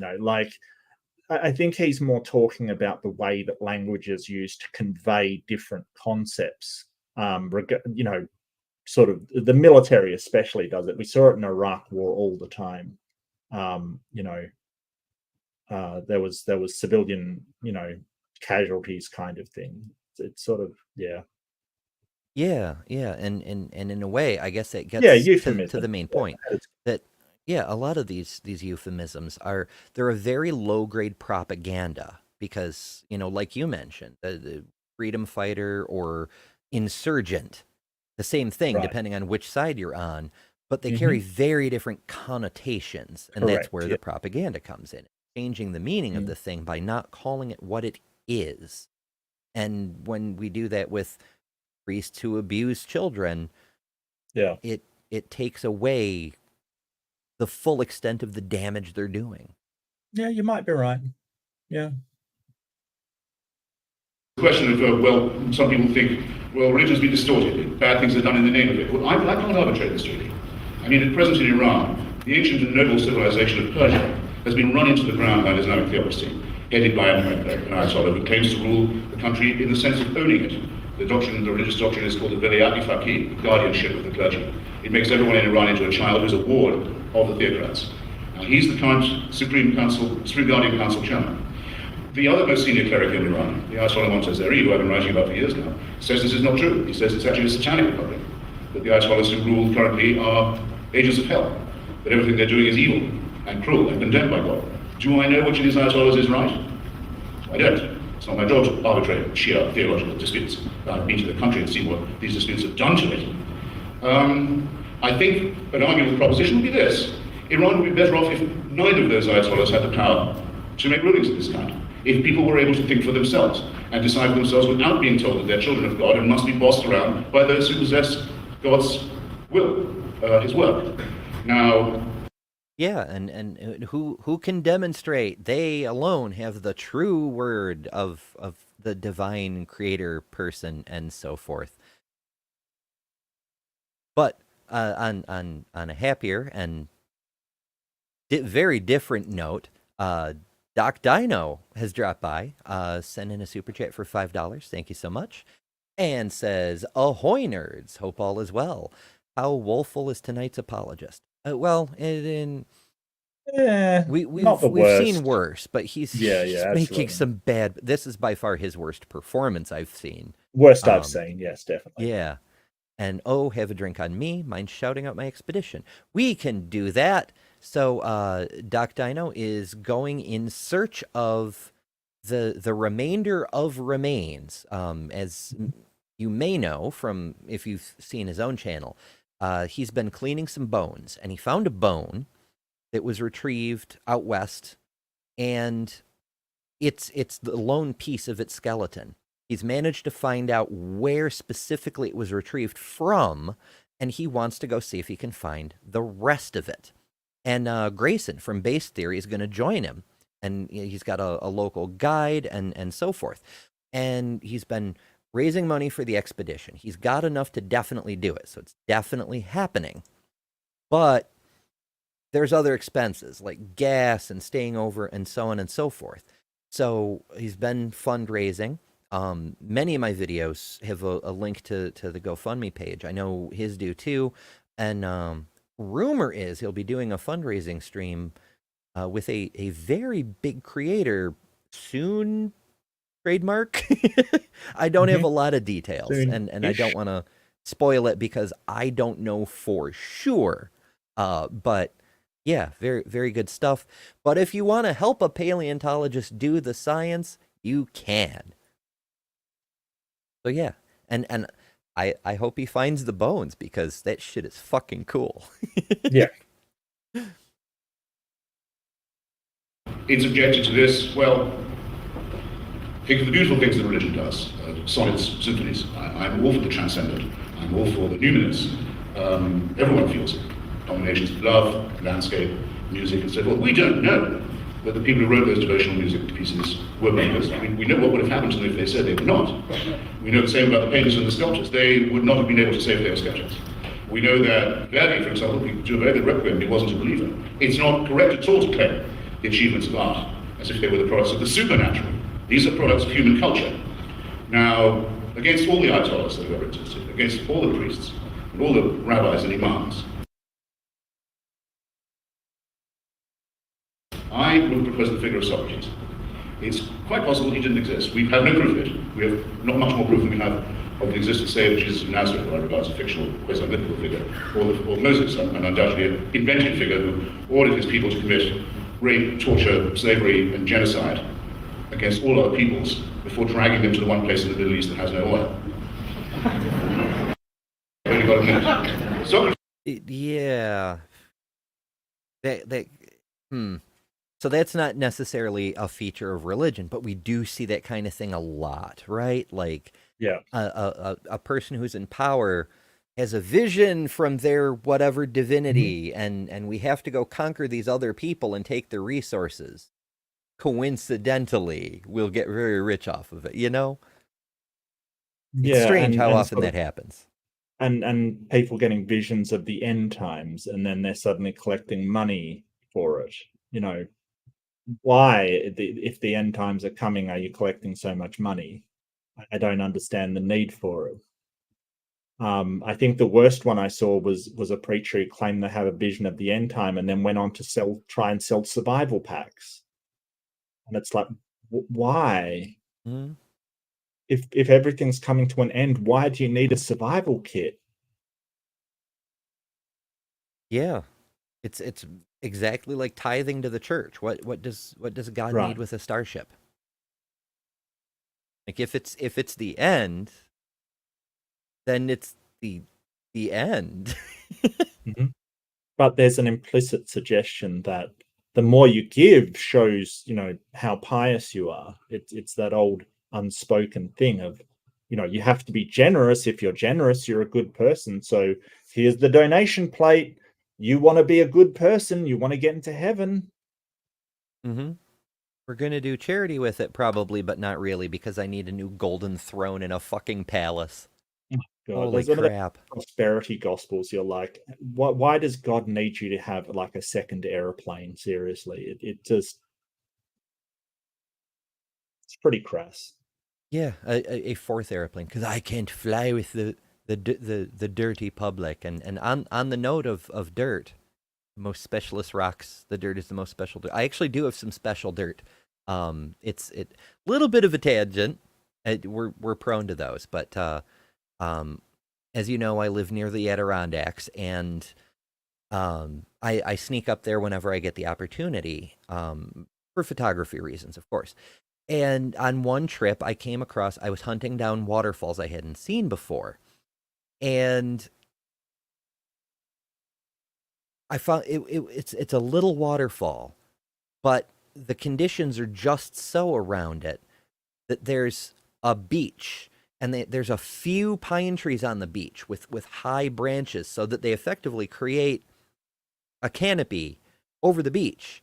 So here there's this mountain waterfall with a sandy beach and built-in shade, and I'm like, this is incredible. Like, and it happened to be the autumnal equinox.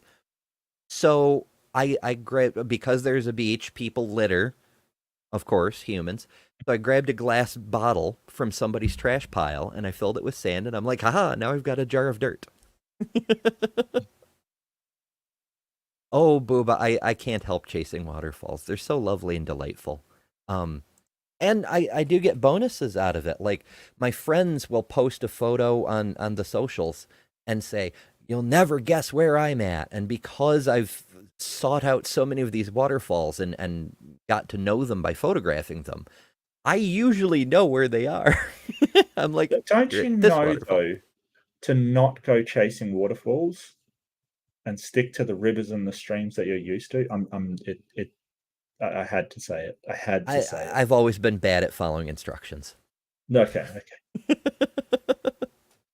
Oh, samples of dirt. I did that too. When I first started driving over the road, it's not from other countries, but I did.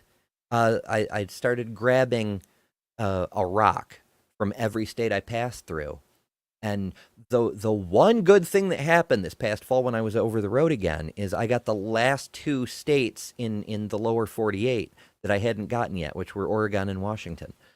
So now I have all of them. I have all the land. I mean, I suppose I could still use, the rest of the continent, but I need a passport for that. Doc Dino says, apparently the A place has an interesting geologic history. It does. It's fascinating. So there's certain mountains that are so old and weathered. The whole freaking mountain chain, the entire Appalachians, is so old that they rose up before living organisms had evolved bones. They're literally older than bones. But also, some of these are so old and weathered that the actual rocks are breaking down into sand. I was on this trail and I thought I was losing my mind, because not only was there a bunch of sand, but there were rocks that were like half decomposed into sand. And I was like, am I in a simulation that's gone faulty and the terrain is disintegrating? It was wild. Yeah, I mean, you're talking about somebody from Western Australia here, where that's fair. We don't even have any mountains. Yeah. Like, I'm over here talking about something that's hundreds of millions of years old, and Mark is like, my backyard is in the billions, bitch. Basically, yeah. It's insanely old. Like, literally, we don't have mountains. We only have hills because they've been eroded away. It's the oldest place in the world, really. Hell yeah. Cool shit, though. Also some very fucking old fossils. Cool. Oh, yeah. Some insanely old fossils. Mm-hmm. Hard to believe all that happened in just 4,400 years. Yeah, I just saw that. All that erosion in such a small amount of time. Who knew? I know, it's crazy. Yeah. It wasn't like that. Socrates, I think from the testimony by which this probably did exist. Anyway, it doesn't matter to me if he knew, you see, because I don't need supernatural permission to think for myself, which is what he taught me to do. He said the height of wisdom is to know how little you know, to have a rough idea of how ill-educated you are, how far you have to go, to understand that things are based upon uncertainty and debate. Against this, to say we already have all the moral information we need, it's been given to us by the universe, aka God, is childish, when we have in our hands, already, innate, born with us, the opportunity of our self-emancipation. To think for ourselves, this does not lead to moral chaos and anarchy. It doesn't mean everyone does anything they like. If it were true, we wouldn't be sitting here. We couldn't have evolved this far. Our species, if it wasn't based on solidarity, on brotherhood and sisterhood, on mutual aid, on the things that are evolutionarily necessary for us to survive and prosper, wouldn't be having this conversation. But the demand that you circumcise the genitalia of children, the demand that, in one religion, that Jews be considered collectively guilty for the murder of Jesus, think of what that teaching has led to. The demand for holy war, the demand for the oppression and chaining of women, the demand for the stoning of adulterers, all these things, totally surplus to our moral and social requirements, are specifically preached as religious imperatives. The difference, therefore, between a reasoned, philosophical, non-supernatural morality with its own humanistic limits that are understood, and the attempt to interpret instructions that never came from an entity that does not exist, is all the difference in the world. And the way to moral and intellectual health lies in.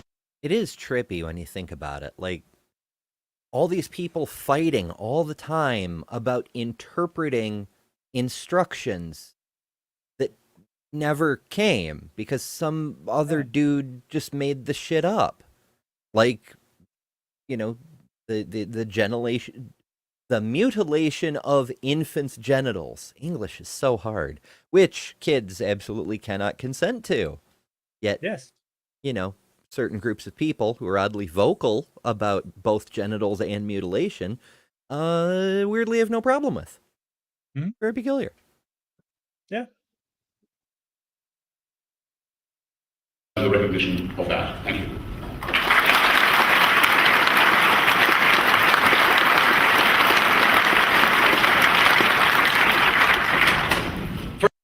So Right, overall, as was. yeah, it was Yeah. a fairly solid rebuttal. He did land several points about, like, you know, Yeah. what Wolpe is overlooking, and here are the consequences. But there wasn't really much beyond assertion about the humans made it up thing, you know? Mm-hmm.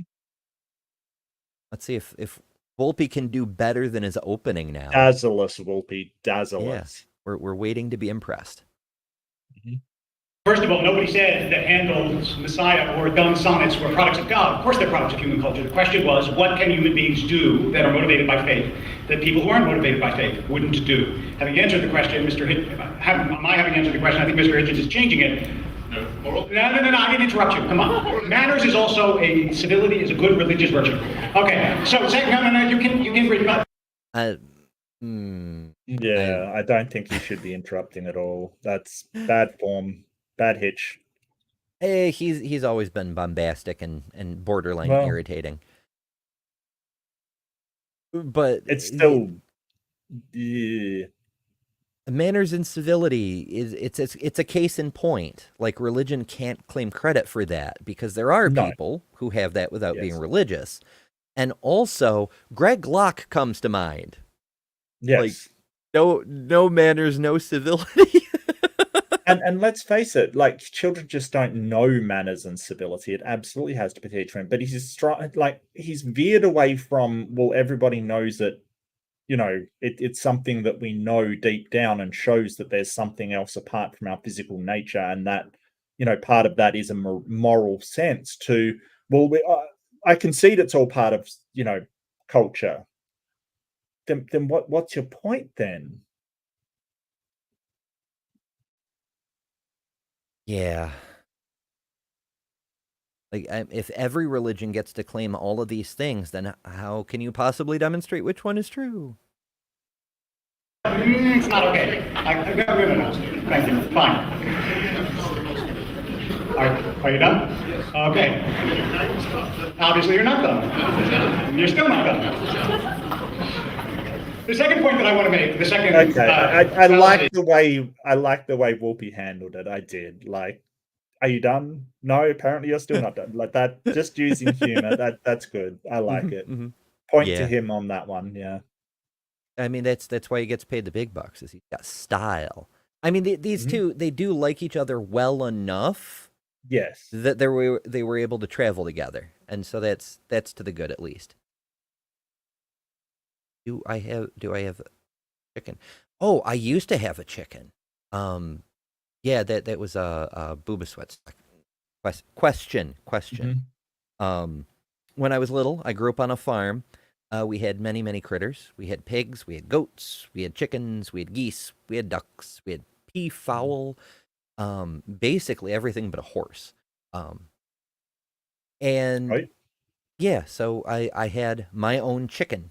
Okay. And she was one of those chickens who laid different colored eggs, except hers were different all the time. One day she'd lay a bright red, the next day it'd be a bright green, and so on and so forth. And she loved to cuddle whenever I came out to feed the chickens. That's how she became my chicken, is she always wanted to be picked up and held. And yeah, so I did have a chicken. But of course, that was many years ago, and she eventually died. And I haven't had like my own chicken since then. And that's kind of sad because, I mean, people look for partners who are kind enough to them to like make them breakfast now and then or bring them coffee when they need it or so forth. And here I had a chicken who, while she didn't make the eggs, she made the eggs. And that's pretty considerate. that Mr. Hitchens tried to sneak by you is proposing Socrates as a model of a non-religious, free-thinking person when Socrates repeatedly invokes the gods. Repeatedly. Socrates always acknowledged the supernatural sanction to what he was saying and doing. And in fact, he says, as you know, in that very moving death scene recorded by Plato, when he says to the Athenian republic that condemns him to death, he says, I go to death and you stay in life, and who is better? Only the gods know.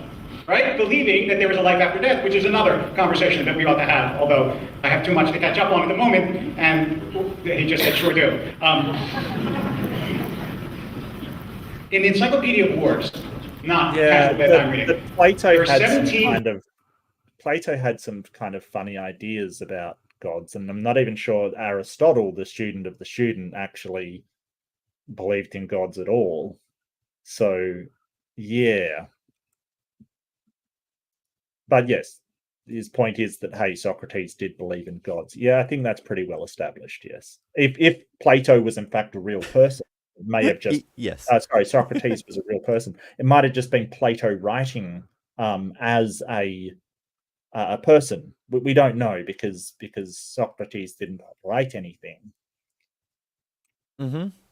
Which is fascinating because he did so many historically noteworthy things in a city full of scholars, and yet Plato's the only one who ever noted his existence. Very peculiar.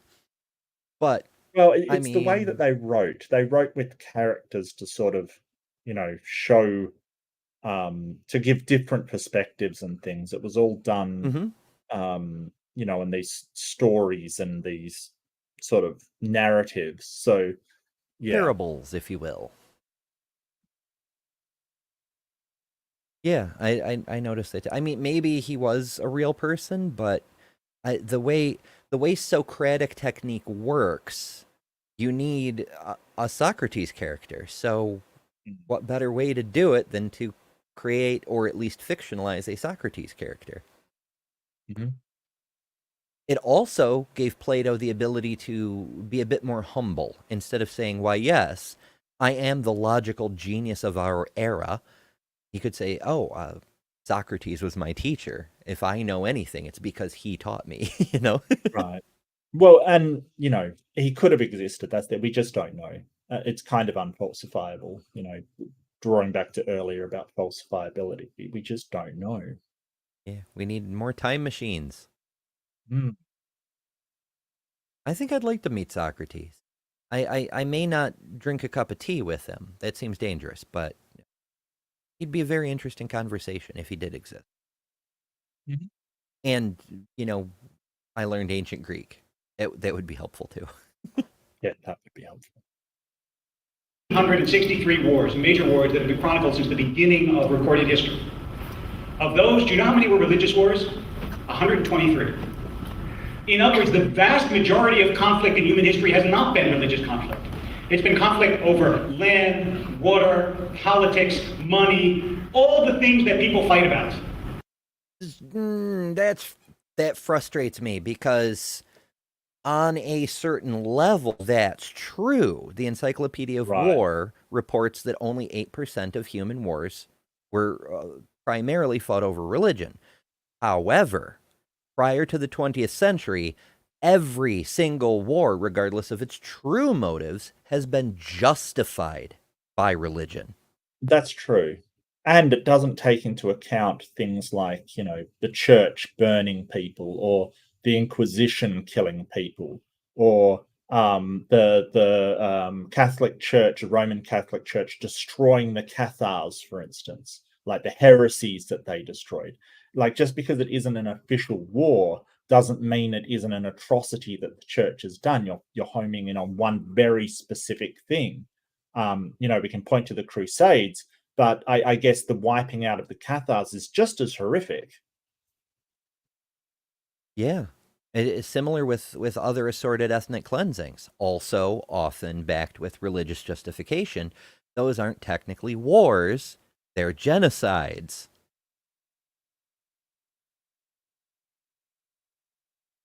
I see the emu wars becoming a topic of conversation. That was totally justified. How dare you? How dare you? And it was a draw anyway. I don't know. I mean, nobody's ever challenged the emu's sense. Oh, goodness. Frickin' birds. Birds are the worst. They're just the worst. They're the worst things ever. Well, they have this whole superiority complex just because their species can trace its lineage back further than ours. We used to be dinosaurs. We're fierce, yo. And yet every time religion is in some way touching it, people assume that it's a religious conflict. And the same thing happens when people do wicked things. If they are anywhere in the vicinity of a religious institution, the assumption is that religion has caused them to do wicked things. In fact, you can reverse this and look at how religion has not prevented. I don't think it is. I think it's more, them shouting God is great before doing something absolutely horrendous. I think that has something to do with it. It does, certainly. Yeah, or like writing about their cause as being holy and just would probably be the thing that's tipping us up. Not that it's within some range of a church. Okay, this is, yeah. And to go back to what we were talking about earlier, nobody would blame the Catholic Church for what their priests have been up to if the priests were held accountable for it. It's the fact that the church, the religion, is shielding them to the detriment of the children. Mm-hmm. Now it's the religion's fault. And how do you apply this to the Catholics going into Africa and convincing the population that prophylactics are bad for their soul? How do you justify, that had nothing to do with religion? Really, Wolpe? Really? That's the stance you want to take? That had nothing to do with religion? That was all just a cultural thing, was it? Because we didn't see other religions doing that. And it is the Catholics specifically that don't allow contraception. Like, come on, Wolpe. This is nonsense. Come on. Again, intellectual consistency. Boom, off it goes. Like Nil, the great God, not God and creator of creator gods. People from doing very wicked things, which is true, but every time you take religion out of political power, you discover something fascinating. Look at America. America is a very religious country. 80, 90, 95%, poll after poll say they believe in God. Well, that hasn't been true for a very long time, even when this debate was filmed. Correct. Where I don't know the exact statistics for 2009 or whenever the fuck this was, but right around now, the most religious favored polls barely put religious people as a majority. Most of them have us round about 45% religion of some flavor, including all of the weird ones, including the neo-pagans, for example. Mhm. Though they're weird in a good way, usually.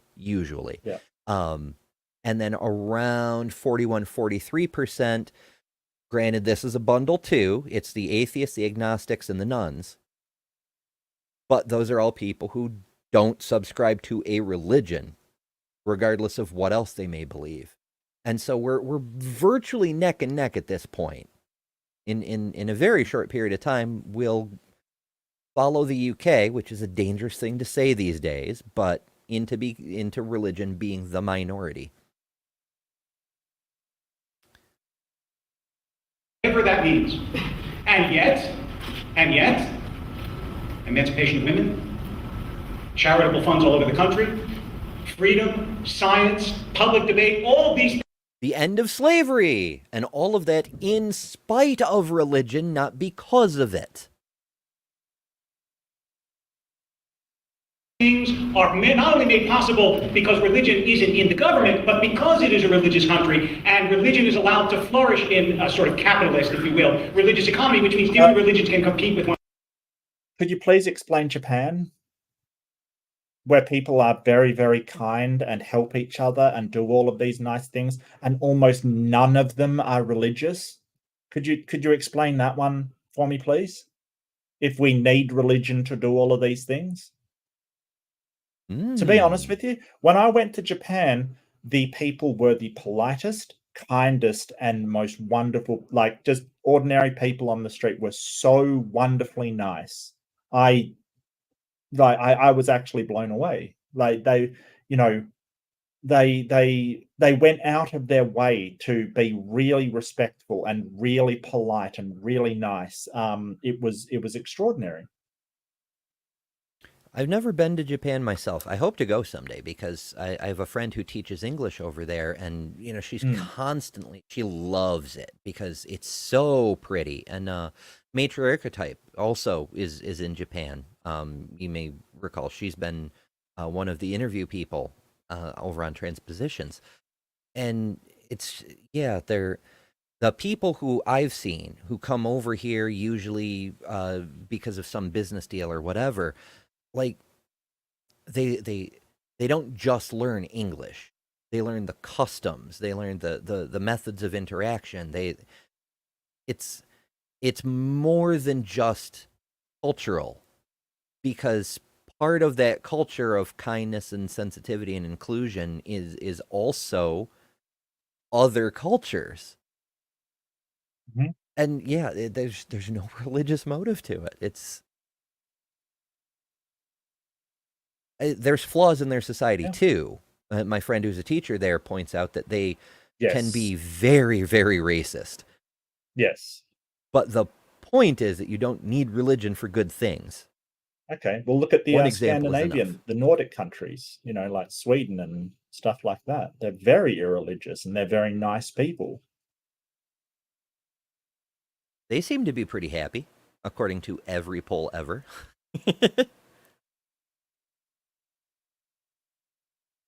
One another, which is a good thing, not a bad thing.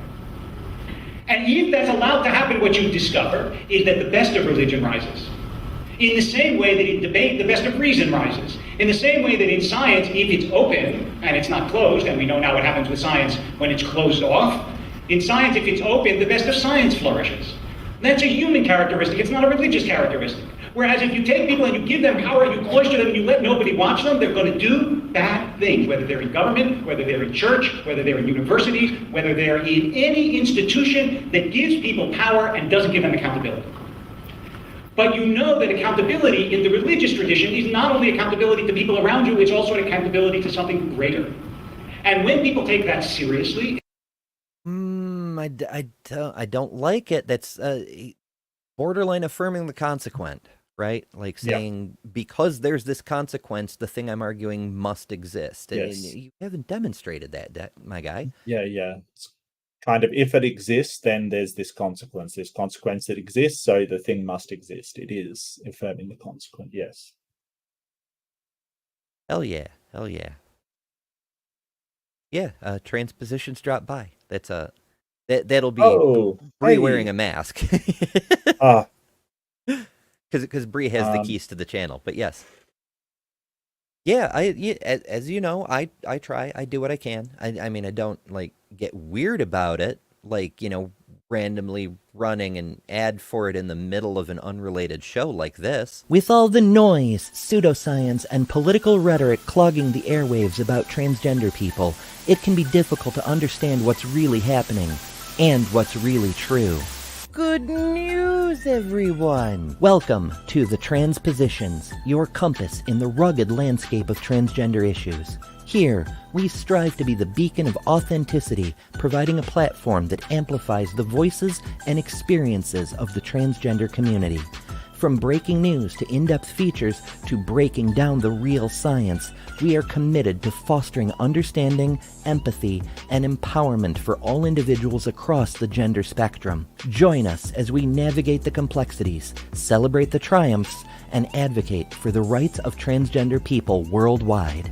Together, we can redefine boundaries, challenge stereotypes, and champion inclusivity. Subscribe today. The link is in the description. Yeah, running a random ad like that would just be too much. That would be too extra. But I do try to squeeze it in whenever it seems appropriate, because it's not just because I'm on the show. It's because I'm on the show because it's important. There's not enough trans advocacy in the world. Even, very highly placed trans creators. Being trans is part of who they are, but advocating for it is not the biggest part of what they do. Does that make sense? Yes, Kamikaze. I would never stoop to that level. That's just too much. That's too over the top. Wait until I get a book deal. I'll be running around like an apologist or something. No, not really. Who the hell has the time to write a book? I can barely write the news for next week. But when there's a good joke, I will go for it. And yeah, right now, as you may guess, I'm vamping. Because that intermission was only a minute long, and Mark needs another second. Sorry, there's a Mark. I'm back. I just took the opportunity to go to the bathroom. Oh yeah, absolutely. Yeah, I keep meaning to Dapper Dino often builds intermissions into his show, and I had one, but it didn't work right, and yeah. That's okay. I need to get more intermissions. But yeah, it's good stuff. All right. Yeah, let's get back to it. We're just, this whole show, I keep detouring off into weird things. What do you mean this show? What do you mean by this show? Fair. Isn't that every show? Every show, that's what we do. Let's face it. It changes their lives. It is rare, in my experience, for someone to have any kind of conversion experience and become a worse person. Think about it. Think about the people you know who have become religious. Has it made them worse? One of Mr. Hitchens' countrymen, Evelyn Wall, he's not a very nice man. Yeah, Sometimes, absolutely. Yes. Yeah. Or they use it to justify the horrible things they have already done. Like Jeffrey Dahmer's conversion to Christianity comes to mind. It's like, oh yes, I've done these things and harmed these people, but it's because I was wicked and a sinner. But God forgives me, so screw it. Ay.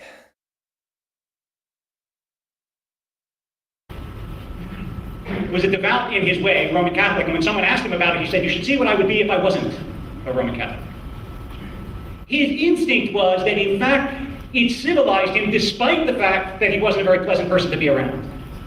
And it's not true, and I will repeat this again because there's a certain persistence in misquoting what I said about this or attributing to religion in general what it doesn't say. It's not that you have to have the book to know it's right. That's not the issue. Nobody thinks that all of you are morally benighted and only if you open whatever book, whether it be the Book of Mormon, the Quran, the New Testament, the Hebrew Bible, you'll know. Let me tell you what the Bible is, at least as my tradition understands it. Abraham Joshua Heschel, who was perhaps the premier Jewish theologian of the 20th century, said the Bible is the chronicle of God and human beings searching for one another. That's what it is. It's literally mythology, right? Like we've You covered could this say before. that about any religious book. Yeah. Yeah, mythology is a narrative of the origins of things. How did things come to be this way? The relationship between humans and the divine, whatever that means in the context, and the destiny of mankind. So yeah, what he's describing, literally textbook mythology, just like every other mythology. It's not a basket of divine fiats tossed down on your unwilling head, and you have to do everything it says. And that's not a new insight. Heschel documents it all through the writings of the rabbis. It is a struggle to discern what God wants in this world. And because we're imperfect creatures, we will discern it imperfectly. And yes, in any system that seeks to... So the perfect God can't think of a more perfect way to transmit his perfect message than to run it through the imperfect beings that he somehow managed to create imperfectly despite being perfect. Correct. And that's why you don't have morality. It's because you have to rely on a subjective, even if an objective morality exists, some God has it somewhere, you don't, because someone had to interpret it from God. It's then got to be interpreted and translated and, updated. And then the person reading it has their own interpretation. All of it's subjective. So even if it exists, you don't have it. And it shows because there are, moral diversity. There's so many different, like, how can one book say basically to, love gays and kill gays, and depending on which part you put priority on, that's the one that you go for. Mm-hmm. Maybe Doc you can Dino sends yeah. Doc Dino sends another $5. Thank you so much. And says, Happy Pride Month, everyone. Woo! Time to sin, at least for me. Rise up, my fellow bis. Or pans, close enough. Is there really a difference between bi and pan? Yeah, probably. Yes. It's a hair-splitting thing, though, I suppose. Yeah. But, I mean, we were discussing earlier on Purple stream. Purple is doing Saturday specials about LGBTQ stuff, and today was the introductory stream. What all the things are and how they interrelate, and we were discussing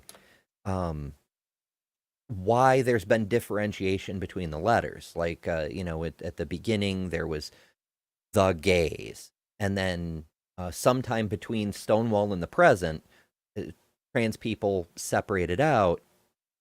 At that time, we were considered part of the gays, but now we're our own thing. And there was a debate over whether bi people should be included or not, because even though they have homosexual tendencies, they also can be attracted to straight people. So it's possible for them to go stealth and just live a normal life. And so They're there's kind of straight and gay. Yeah. And Native Atheist sends $10. Thank you so much. And says, Pride Month. Gotta show my respect.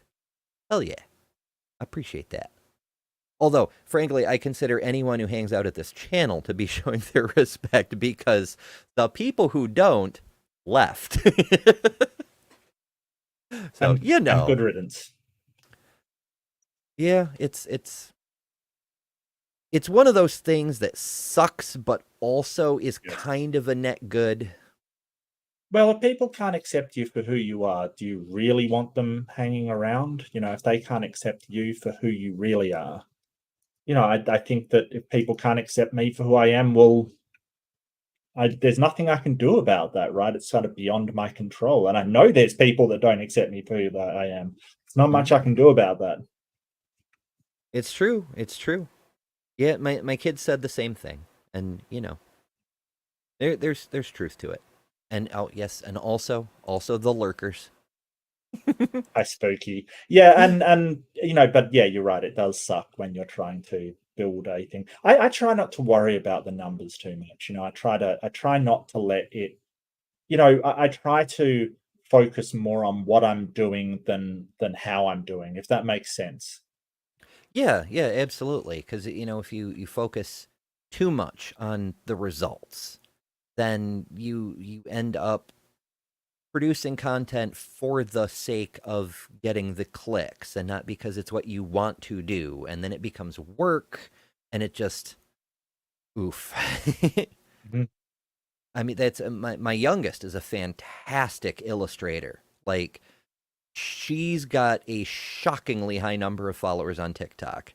I mean, my Comic Con is full of TikTok people. We're kind of VidCon East, right? Not nearly as big as VidCon, of course, but and so we have a lot of TikTok guests. And when I found her TikTok channel, I was like, wowzers. But she refuses to do it professionally because then it will be work and she won't want to do it anymore. And that's valid. And she's also lurking, apparently. She's 18 now, but I still won't single her out until she wants to be identified because that's just not nice. But it's it's good to know you're here, child. To do good, any system, I don't care what it is, whether it's Congress or moral philosophy or religion, the easiest thing to do is to come before a group and say, let me show you all of these failings. Because after all, you're working from no baseline. The question is, what would the world have been for the past thousands of years if there was no religious striving to do better? And if you believe that it would have been better, then I think you believe in the face of the 20th century, which was by far the bloodiest century in human history, the most degraded, the cruelest, and the one that systematically expelled religion, not only from the public, but also from the private sphere. The only place where churches were burned all... I don't know if you could say the most. I mean, have you seen medieval torture implements? Like, they were pretty brutal. And yeah, like, okay, the 20th century, yes, like the early half of it, we did have, really brutal stuff like chemical warfare and things like that. But you're sort of going, well, we're going to compare that to, the torture implements they used against, unbelievers in the days of the Dark Ages. I'm not sure you can sort of compare the two. I think that just our morals had not caught up with our technology, basically. I don't know. I think most of the requisite morals were already in place, but that's one of the boons of religion, is that it gives evil people who enjoy causing suffering, who enjoy causing harm, it gives them a job and gives them official license to do the things they love to do, as long as it's for the glory of God or what have you. Mm. Like, I remember, shoot, I can't remember where it's from. My meat brain is malfunctioning again. But it's basically the written account of a person who wound up working for the Inquisition and torturing people. And they described that in their nightmares, what it would be like if anyone ever found out they had a single doubt about the truth of God or whatever, they'd end up on the other end of the hot irons and the sharp spikes, and that just they couldn't sleep. It was just awful. And that's the person who's arguably the safest from the Inquisition. Like, it's fucking crazy. All over the world, because God was going to be replaced by the deification of human beings, and the deification of human beings is the most dangerous conclusion we have. I say sometimes to the teenagers in my synagogue, I said, look, when you were 2 years old, you couldn't possibly imagine what it is to be a 15-year-old, right? You don't know what a 15-year-old is. When you're 2, it's not just that you misconceive what a 15-year-old is, you don't even know how to think about it. In our tradition, God is much greater in proportion to us than we are to 2-year-olds. So when So God is limited. God is the distance away from us that 2-year-olds are from 15-year-olds. Well, he said greater, so that's not necessarily the case, the same distance, but still, it's a weird analogy. Like he's basically saying, you know, as a 2-year-old, I couldn't conceive of being a dragon either. That doesn't mean that the dragon exists. As a 2-year-old, I couldn't conceive of what it would be like to be a genie. That doesn't mean the genie exists. That's a stupid analogy. It really is. I notice a lot of people. You can probably hear my housemate's dog in the background. A little. That's okay. It's not too bad. Yeah, but I hear a lot of theists go with, it's an ant can't conceive what a human is. Like it's Right. just a big thing that sometimes steps on us or whatever. Mm-hmm. And so we're like gods to the ants. But even that, I think, is overly reductive, or maybe that's the wrong word, because Well, yeah. it puts a limit on the God concept. It says it's a finite, limited thing. It's just beyond the scope of the world as you understand it.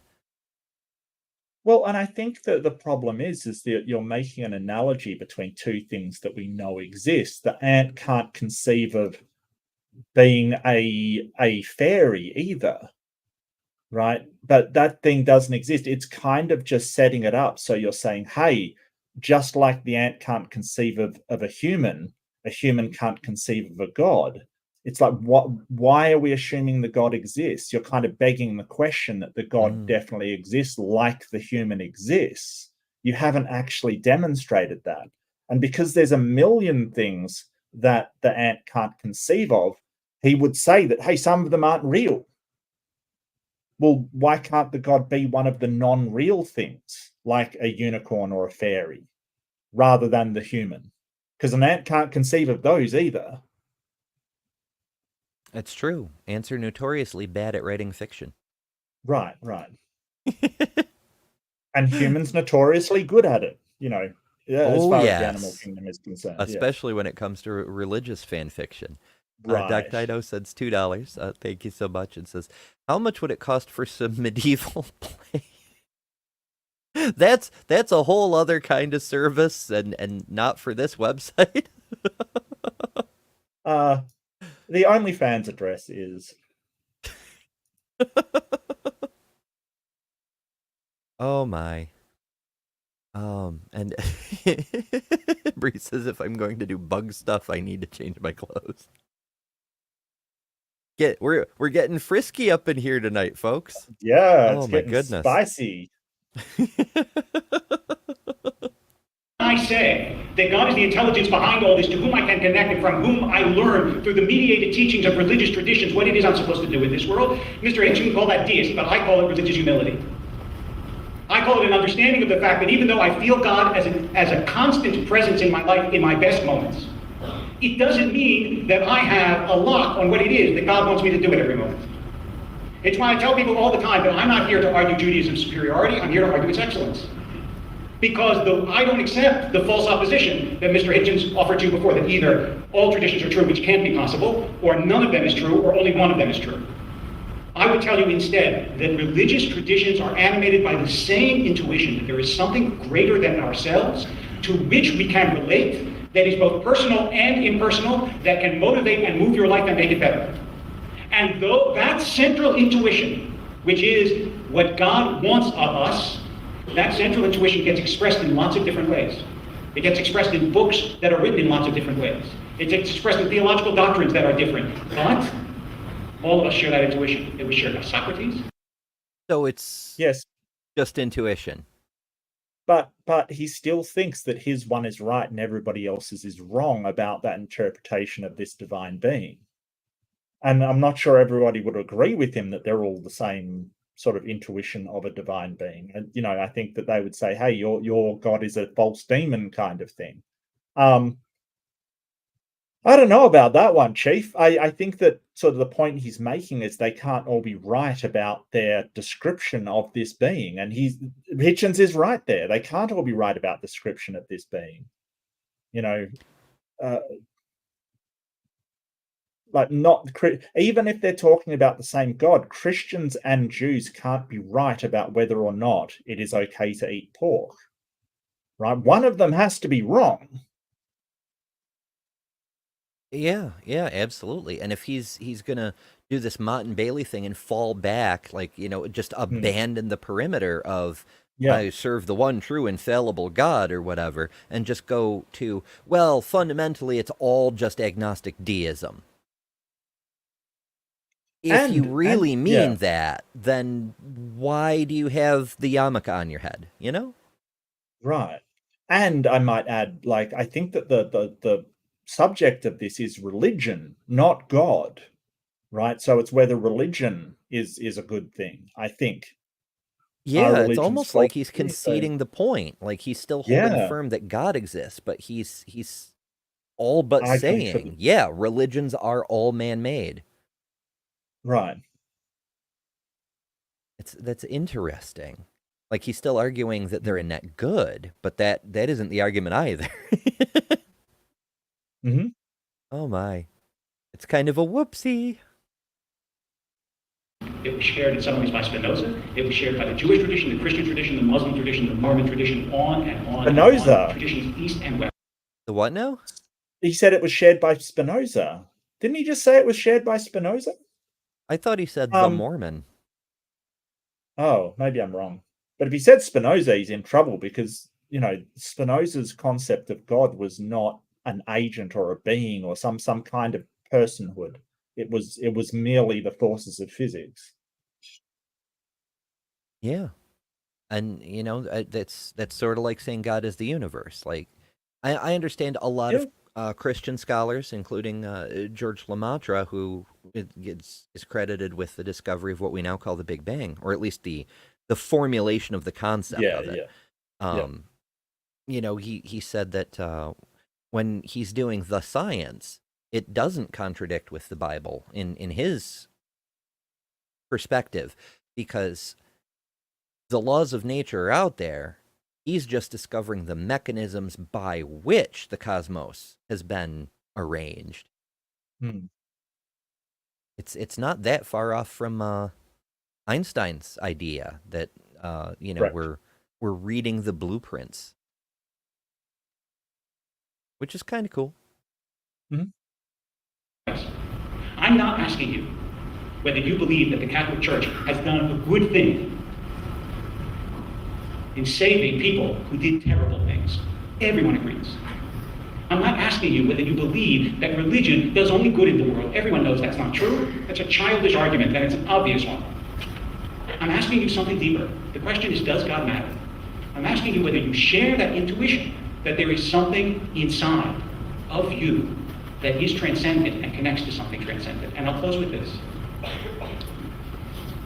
There are reason arguments, and then there are personal arguments. I'm going to take an extra second just because he did, in the midst of my seconds. I know that religion does terrible things, that some of its doctrines are broken, that some of the people who practice religion are hypocrites.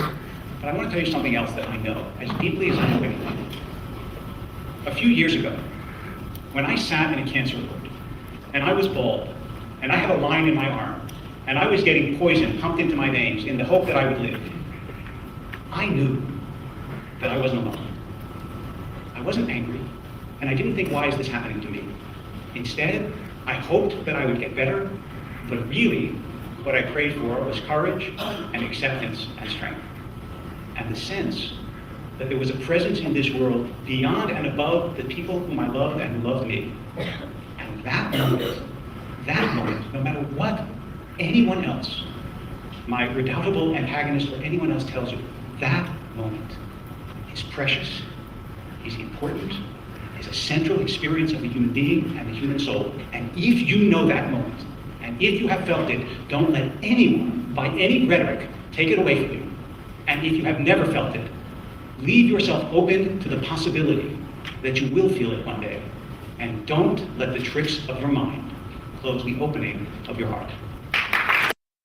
That's just an appeal to emotion. That's all it It's a is. blatant appeal to People's- emotion. Yeah, really blatant. You know, like you can feel senses of wonder and connectedness without religion and without a god.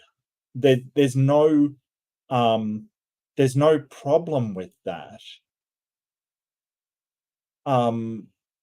You know, in times of courage, you can have courage as an atheist. I myself, one neat thing that I learned from hanging out with the pagans is that, you know, there's times when I get meditative and I like, even though it's, you know, a holographic projection within my mind or something like that, but I like mentally reach out and like feel the living things around me. Like I know there's a tree over there and there's grass over there and, you know, all that sorts of stuff. And it makes you feel connected to the world. And there's times when my mind is like really clear, when I can like hear the vibration of the universe. Like it's really trippy sounding, like I'm on an LSD trip, but it's just meditation. Like you can hear the sound of time passing. Yeah. But it's really calming. But the fact that humans can do that, we can conceptualize our position within the world or life or etc. That doesn't mean the things we imagine in those conceptualizations is real. I mean, read Lord of the Rings, right? Like the descriptions that Tolkien came up with are so realistic. Yes. And that's what we get from what's on paper. What was in his mind had to be that much more real to generate those descriptions. It doesn't mean those things are real. We have very imaginative minds. That's an evolutionary advantage that helps us with the tool making thing. Like, what if we did this? You know, they're just abstractions. They don't have a real presence in reality. And sort of, I feel like he's in this sort of Neoplatonic thing where, you know, you have ideal forms that exist somewhere when you can conceptualize it. And there's no reason to think that.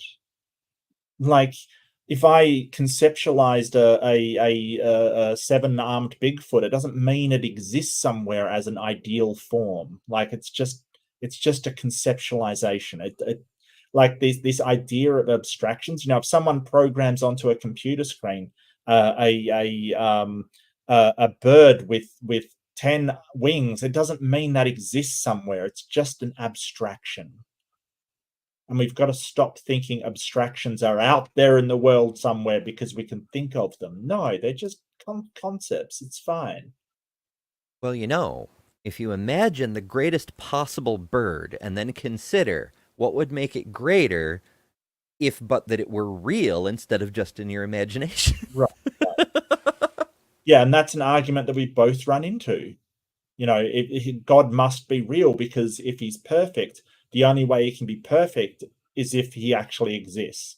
And it's like, wow, that's terrible.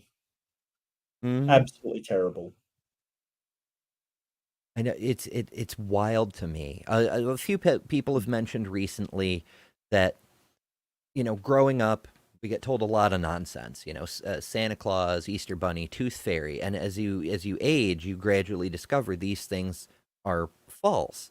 And around age 6, I had already figured out most of these things, and I just assumed that people told children stories the same way we read bedtime stories, fictional stuff, whatever. It's fun to have holidays and little celebrations about losing teeth or whatever. And, you know, so that's all wonderful. It blew my mind when I realized that there's this one fable that adults continue to believe in. I was like, are you fucking kidding me? You guys like literally didn't grow up. And then when they start coming at you with arguments like that one or the best possible world argument and this sort of stuff, and you're like, I wouldn't have bought that as a 6-year-old There's no way Right. you still like that's an excuse, not a reason, you know? Mhm. Ay, ay, ay. Doc asks, if you could pick an atheistic religion to follow, which one most appeals to you? As a teen, I like atheistic Wiccanism, but I had a biased teacher, so take that with a grain of salt. I don't know. Maybe Satanic Temple. I am a member of the Satanic Temple. Yeah, So I guess possibly. technically that's already been answered in my case. Ooh, what about Pastafarianism? That's yep. absurd. That's funny. That's really funny. You know, Oh yeah. I think I would join a religion for hilarity's sake, not any kind of, you know, moral obligation. Oh, absolutely. It's a fantastic joke. And the mythology with the colander helmets and the pirates are prophets. The pirates, all the history you've read about pirates, it's all lies. It's all propaganda against his noodly greatness. Mm-hmm. That's what's going on. Oh, yeah. So there's a lot of options. I mean, dudism is pretty cool too. It's very chill. Dudism is very chill, yes. All right. That was the end of the rebuttal. I'm not sure what the heck is going to come next. Maybe a Q&A, maybe closing statements. Okay. There's about 20 minutes left in the thing, but I'm not sure what happens at the very end of the thing because I deliberately didn't watch it in advance because it's the lost debate. So we'll see.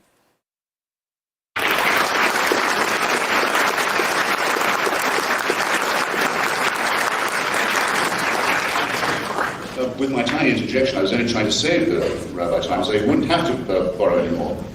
My challenge, I hope you'll remember it, was he had to name an ethical statement made or moral action performed by a believer that I could replicate. And he mentioned instead an oratorio from the Messiah and unspecified religious poetry. I would have picked, I think, the sonnets of John Donne myself, or maybe George Love. No, wait, just now you said that was your, yes, you are saying to me, in the presence of this congregation, sir, that I can't help bring food to the hungry because I don't. That was abrupt, but I do appreciate the superior audio quality just now. Yeah. Of course, you're not saying anything so preposterous. I give my money and my help to organisations like Amnesty International, Doctors Without Borders, Human Rights Watch, Oxfam, and many others who do the work of famine relief and inoculation and for its own sake, and not to try and convert or proselytize, and who do that work very well, and often in the face of priests of all kinds who say, don't bring your children to be vaccinated. It's an old trope among the religious. It's an interference with God's work. You'll go blind. Your children will die. It's a constant struggle against superstition out of the field, I might add. And yes, I give blood. I enjoy doing it, as a matter of fact. It reminds me of my old socialist days. After all, and I also have a very rare blood group, so I have an interest in this thing working. I lose a pint, no I don't. Someone gets one. I get the pint back in the fullness of time. But I get a great feeling of having helped my fellow creature. I don't need any luminous or supernatural or transcendent sanction for that. It's its own reward, you might sanely, modestly say. And I don't deny, in fact, I affirm the transcendent. But it's not to be confused with the supernatural. I mean, I couldn't have written John Donne's devotional sonnets. I couldn't have painted, actually wouldn't have wanted to paint Rubens' devotional paintings. These are not moral or ethical actions or statements. I couldn't have built St. Peter's Basilica, but I could never look at it without knowing how it was built. It was built on the proceeds of a special global, worldwide Catholic offer of remission of sin in exchange for money, what's known as the sale of indulgences. They said you won't have to go to hell if you give money to build St. Peter's Basilica. The most disgusting fraud it's possible to imagine. I look at the building, it's more beautiful than anything I could have pulled off, but I know it's founded on a revolting crime and fraud. And we still do that today. It's not the Catholic Church does. It's so weird that that was one of the reasons that Martin Luther broke off and started the Protestant movement. And here's all these Protestant evangelicals doing the same thing today. It's wowzers. And they want a religious government as long as it's their religion. And I think that, I think the idea that sort of Wolpe is promoting that, religious, sort of populations are good. but we always get this trend towards them wanting to have control over everybody else in the society. Stop it. Yeah.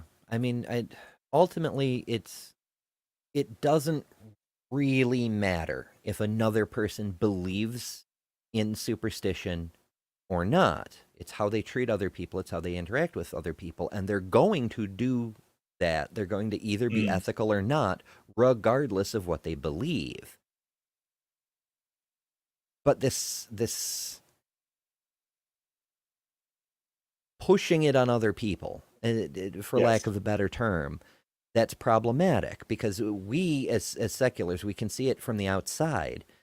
But being a religious person doesn't preclude a person from being able to see this either. The famed founding fathers of the United States could see very clearly that in order to have a union of many people of many different beliefs, there have to be walls. We have to run a nation in a secular way without being based on the beliefs of various peoples, without causing literally a holy war, you know? It's not just the atheists who see this. You can have secular religious people who say, my beliefs are mine, but we have to do this based on science, based on reality, based on the budget, based on what the voters are in favor of, whatever it is. It has to be something real, not my own personal beliefs, and therefore you must live the way my imaginary friend said you have to. No, you're never going to succeed, especially with so many different branches of Christianity. Like, can you imagine? I mean, look at the Islamic world. They have 2 branches, and they're constantly at war. Yes. And over something really superficial as well. It's primarily wild.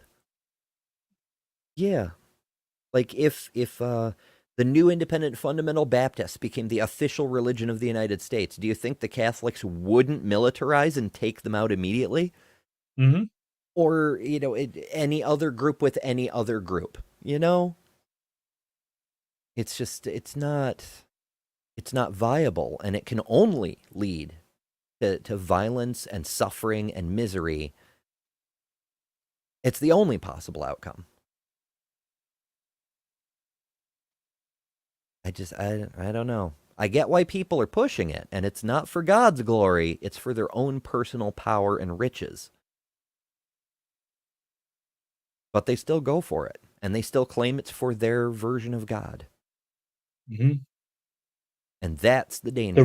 Which is the right one, Mm-hmm. The right version of God, yes. Never mind, that's what the other guys are saying as well. Mm-hmm. Yeah. And I wish I could get more people to see it from an outsider perspective. Like, every time I engage with a theist, they go, oh, well, it's my view versus atheism. I'm like, no. Mm-hmm. You're coming to me with a book and saying, this book is the truth with a capital T.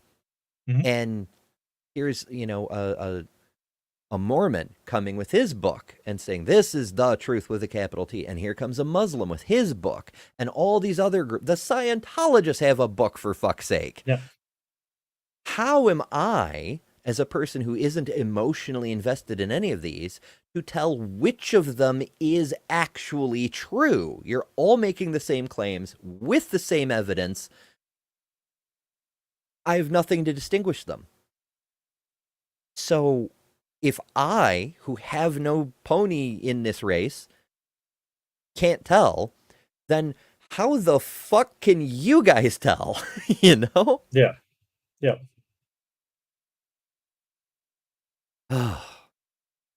Okay, that's enough ranting for the moment. Okay. Now, it would be wrong of me if I didn't take up this point about secular and religious totalitarianism. I was in the air before the rabbi mentioned it. At the time I said, I think about the 20th century and its crimes and tyrannies. First, if you look at any history of the origins of fascism and the spread of fascism across Europe, from Italy, the Iberian Peninsula, up through the Balkans to Central Europe, you You take out the word fascist or fascism and put in Catholic right wing, nothing changes. You don't have to make another change. That's all that fascism was. Incidentally, I can't believe you give me the free gift of Evil in War. I hope some of you have read Scoop, or Black Mischief, or Bright Side Revisited. No, we can never repay Evil in War for his novels, which are mainly about profanity, adultery, blasphemy, alcoholism, and other, I consider, worthwhile pursuits. But it's true, he was a very unpleasant person. And He's got a point. He's got a point. Christian right wing and fascism overlap so neatly.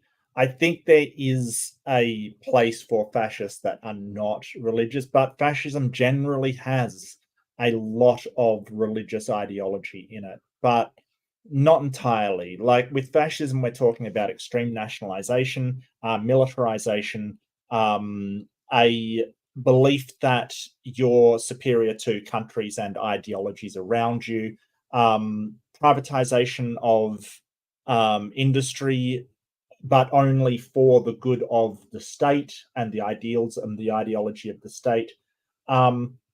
Like there's a few things around it, and religion is one of them, but not always. So he's not completely wrong. I do agree with him that like change,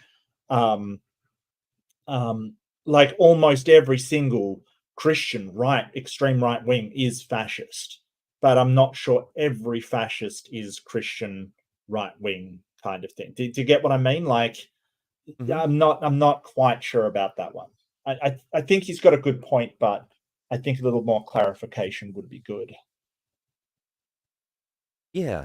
I mean, fascism, it's just a kind of political system, I guess. It's not. Yeah, it's a political system. Yeah. So yeah, you could absolutely do that. I mean, like, I'm trying to think of an example that isn't definitely Christian, but it's not coming to me. But you totally could. Possibly Myanmar. Yeah, possibly. Even though it's nominally Buddhist, it's also a military dictatorship. Yeah. It's wild. Native Atheist sends $20. Thank you very, very much. Says more Hitchens debate reviews, please. Not to worry, we can't do it all the time. Then we'd be the Hitchens debate review channel or something. But we definitely will keep covering Hitchens because I mean everybody loves Hitch slaps. It's great stuff. Yeah. So yeah, for sure. Think how bad I would have been if I wasn't a Catholic. I quote you correctly, I know. Well, I haven't answered that. I know what was unpleasant. Okay. It was private. Just an example. China had a Blue Shirt Society. It was a fascist paramilitary organization that modeled itself after Mussolini's black shirts, and it was anti-foreign and anti-communist. I don't think that was religious, though. Okay, yeah, that kind of tracks. So it is possible. Like, don't get me wrong, it is very rare, and almost ubiquitously, you have some sort of religious motivation for fascism, but not always. Not always. Yeah, I think it was Hitler himself who posited that Christianity is really stupid, but it's a very handy lever of control. Yeah, absolutely. Public life. In his public life, he supported Mussolini in dropping poison gas on Ethiopia, as they called it, Abyssinia, in an attempt to rebuild the Italian Catholic Empire. By the way, the Ethiopian Christians were considered not Christians by the Catholics because they were victims of the monophysite heresy, so they could be killed like other Jansenists.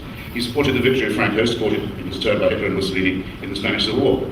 He wrote in one of his novels that in 1944 that only Hitler's Germany now stood between Europe and barbarism. He supported the Ustaša regime in Croatia. He did all of those things because he was a Catholic. All of those things were part of his mandate from Holy Mother Church, with that exception. And when he wrote to a woman friend of his who was marrying again after being divorced, he wrote to her so the letter would get to her on her wedding night saying, I hope you and your partner enjoy spitting in the face of Christ tonight in your raptures. He wouldn't have done that if he wasn't a Catholic. So religion made a nasty man, a vicious man, a mean man, a fascist. You could have picked a better writer to illustrate your points. Now, that takes care of fascism. Hitler's first first treaty that he ever signed was with the Vatican. In exchange for the dissolution of German political parties of Catholic persuasion in Germany, and monopoly for the church over education, a concordat was established where they ruled Germany together. In every Catholic and most Protestant churches in Germany, for every year that the Führer was in power, his birthday was celebrated by order of the authorities from the pulpit. You may not call this a secular society. Sir, look at the belt buckles worn by every German soldier. They're easy to see. You can see them in photographs. What does the belt buckle say in German? Gott mit uns. God is on our side. That's not a secular country. God with us, yeah. That's what it does mean. I think you could make an argument that Hitler was definitely a Catholic. He was baptized Catholic. He never renounced his Catholic faith. You could make arguments because he kind of had a quarrel with the Catholic Church and kind of didn't like the power that the Catholic Church had within Germany. So you could argue that he wasn't a Catholic. He was kind of a weird Germanic amalgamation with Christianity, like this very, very weird sort of almost paganistic and like sort of Christian amalgamation of sort of occult beliefs and mythological beliefs all wrapped into one. So I'm not sure you could argue he was a Christian. He certainly wasn't an atheist, though. Yeah, some of the occult stuff was weird. Yes, it was very weird. trippy. You could make endless. I mean, the whole Captain America thing. Like, people at the time thought the Hydra branch of the SS and the stuff with the Tesseract, that it was just weird science fiction to further promote the war effort, and they were fine with it because it made doing what needed to be done in Europe more acceptable. Little did they realize it was so much weirder than that. Random, but Native Atheist says, Mark Reed and T-Jump are my favorite debaters. Oh, thank you. I really appreciate it. I've got a debate coming up I've organized on my channel from somebody that wrote me an email, and so I sort of challenged them to a debate because I didn't want to reply to the 20-paragraph email. So it should be fun. And Jess, How to Rule an Asteroid, is going to be moderating. It should be a lot of fun. Hell yeah. Yeah, that's already posted on the channel, so people can go click notify me and make sure they catch it. Yeah, that's good stuff. I also wanted to note that the 2 debates that I've done on MDD, one was with Mark Reed and the other was with T-Jump. So by the property of transformative association or something. So you're their favorite co-debater just by osmosis, basically. Yeah, yes, absolutely. I'm on board with this. Yeah, absolutely. I'm on board with this. Let alone an atheist. I think it's frankly libelous that I should have to have it even implied or insinuated that my opinions have anything in common with the National Socialist or Fascist regimes, which are the product of centuries of Catholic anti-Semitism, peasant superstition, feudal and militaristic ideas fueled by the 30 Years' War, and decades of worse, of bigotry of all kinds. Now, I've been to North Korea, which is the most Stalinized, I'll take it as the main example, the most Stalinized state there has ever been in human history. I wonder if you people have been there. It is an entirely faith-based society. It is based on the worship of 2 men, a father and a son. The father's dead, but he's still president of North Korea for life. It's a necrocracy, thanatocracy, a mausoleum. His son is officially his reincarnation. They're only one away from the Trinity. Everything is praise for the leader. Everything is thanks to the leader. Everything is worship of the leader. Everything is gratitude to the leader. But at least you can die and get the hell out of North Korea. You can't die and get out of the clutches of the religious. Because it's when you're dead that they tell you that the fun really begins. And that's what makes religion, as well as superstitious and silly and counter-scientific and anti-philosophical, makes it totalitarian. Because it demands absolute power over you as a creature before you're born, while you're alive, and after you're dead. It is the definition of unfreedom. It's right that so many of its gestures are submissive. Islam simply means submission. It's right that its long association with slavery continues to disfigure it, because it invites you to make a serf of yourself. I invite you in turn to emancipate yourself, strike off the mind-forged manacle, and wave goodbye to the prehistory of the human species. Thank you. Yeah, that's fairly well played. I mean, it's still it's emotionally hinged, but there's logic behind it. And, as much as people give Hitchens shit for, not being a philosophical debater, he's more about presentation, he's more flash than substance, whatever the case may Right. be. He Oh, hits no. harder than the Yeah. opposition. There was some substance behind that. Yes, absolutely. The totalitarianism thing, that only it's tangentially building up to his main point, that the whole concept is freedom through slavery, which is literally Orwellian. And Right. you still see it today. There's so many Mhm. apologists on big stages or Yep. in the debate rooms who are like, you Oh, can only be free by becoming a slave. right. Oh, what amazes me is they are proud of being sheep.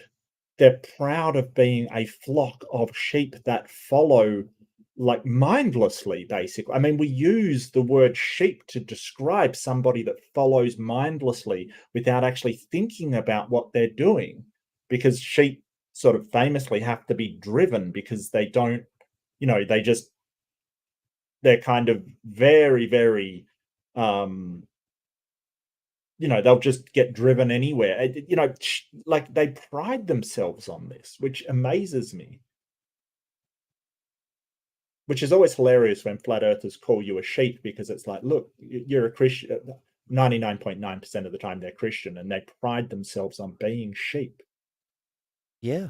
In fact, to bring it full circle, the small gods, Terry Pratchett made the observation that when the religion of the god in question, was founded by a shepherd, because that was who Mhm. the spirit of first appeared to.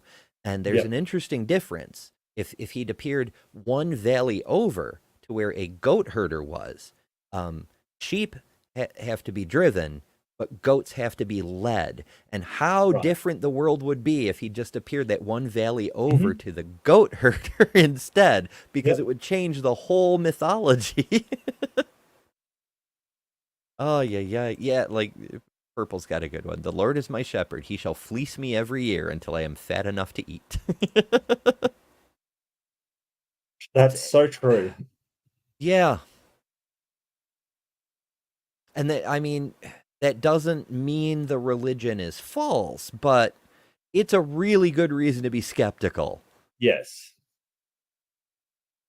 All right.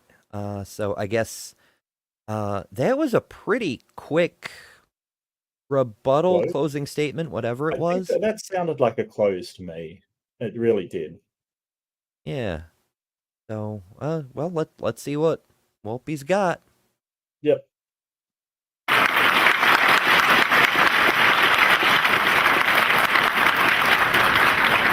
I want to first say for the record that I have no intention of associating Mr. Hitchens' views with the views of National Socialism, and hope that he won't associate my views with the views of pedophilia. Because if you decide that the worst of a tradition embodies the antagonist with whom you are speaking, then all the terrible things that he's imputed to religion he must impute to me. And I know he doesn't, any more than I impute to him all the terrible things that I impute to National Socialism, which was officially atheistic no matter what the buckles on the belt said, or Stalinism, which, again, he didn't say. He's just outright Yeah. asserting things and acknowledging they're in contravention of fact. Right. Like, I know this is demonstrably false, but I'm going to keep saying it. Hey, look, you can go for Stalinism. He was definitely an atheist, and definitely tried to destroy religion within, communist. Like, there's no Mao was another one you could definitely point to in China. Like, we're not saying that all atheists have been fantastic. Like, that, nobody's saying that. It's just Hitler, for one, happened to be a theist. I'm sorry. It's just, and most Germans, during the third, that they were Catholic. I'm sorry. That's just what they were.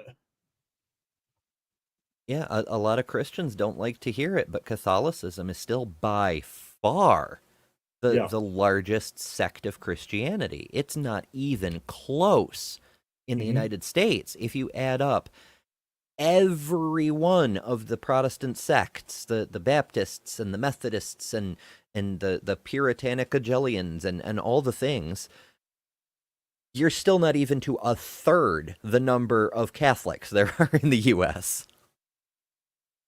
It's incredible that there's so much fighting amongst the evangelicals for doctrinal supremacy when it's like a marathon and they're miles behind the lead. Like, what are you doing? I don't know exactly how it is in the rest of the world. From the sounds of it, the largest Christian sect in Africa is also Catholic. We know the Catholics are dominant in China. In Russia, it's Eastern Orthodox, but yeah. In Australia, it's Catholic, absolutely. No doubt about it. In England, it might be the Church of England, Anglican, maybe. Yeah, that would track. Yeah. I don't know.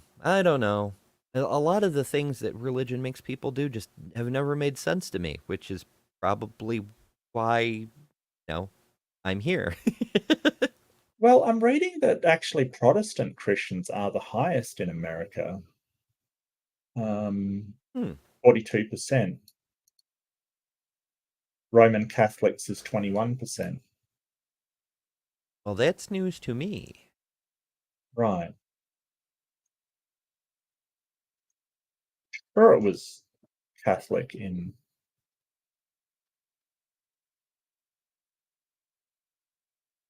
Religious breakdown of the. Okay, there's a 2023 Gallup poll. It's just a first Google result, but 68% Christian, 33% Protestant, total Protestants altogether, 22% Catholic, and 13% other Christian or simply Christian. Yeah. Wonder if that includes cultural Christians. Oh, no, it looks like we're majority Anglican. Interesting. I could no, see I'm that looking too. at the wrong part. No. I'm looking at the wrong year. No, it's definitely Catholic. Definitely Catholic. And only 20% Catholic, 9.8 Anglican, and 14 other Christian.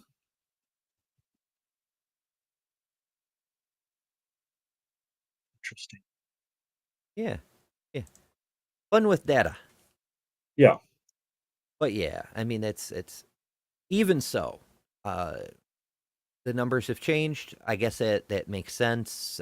People switching religions, checking out of one religion, but not going full on agnostic. I guess it makes sense, especially with all the controversies in Catholicism. But that's still all the Protestants together being bigger than the Catholics. I wonder if there's any subgroup that's close. I don't know. It's not important right now. Subgroup. It's close to what, Catholic or? Yeah, like if 20% of that 33% were, say, Baptists, or I suppose we should. Baptist is the largest group. It's like 15.4%.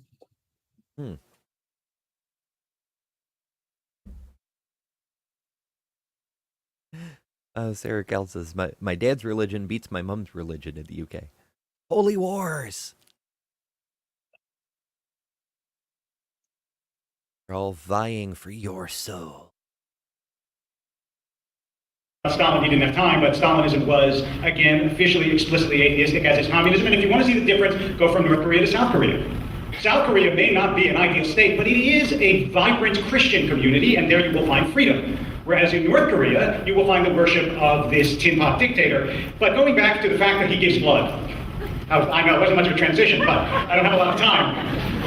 Let's talk about what religious people, no, not again. Let's talk about what religious people do. I'm sorry, I'm used to a congregation where people don't call out till after the sermon. Let's talk about what religious people actually do. Are you aware of the fact that religious people give more blood, that they give more charity, that they volunteer more, that they turn out in greater numbers on voting day? Because there are more of them, David. And they're more generous within their circle.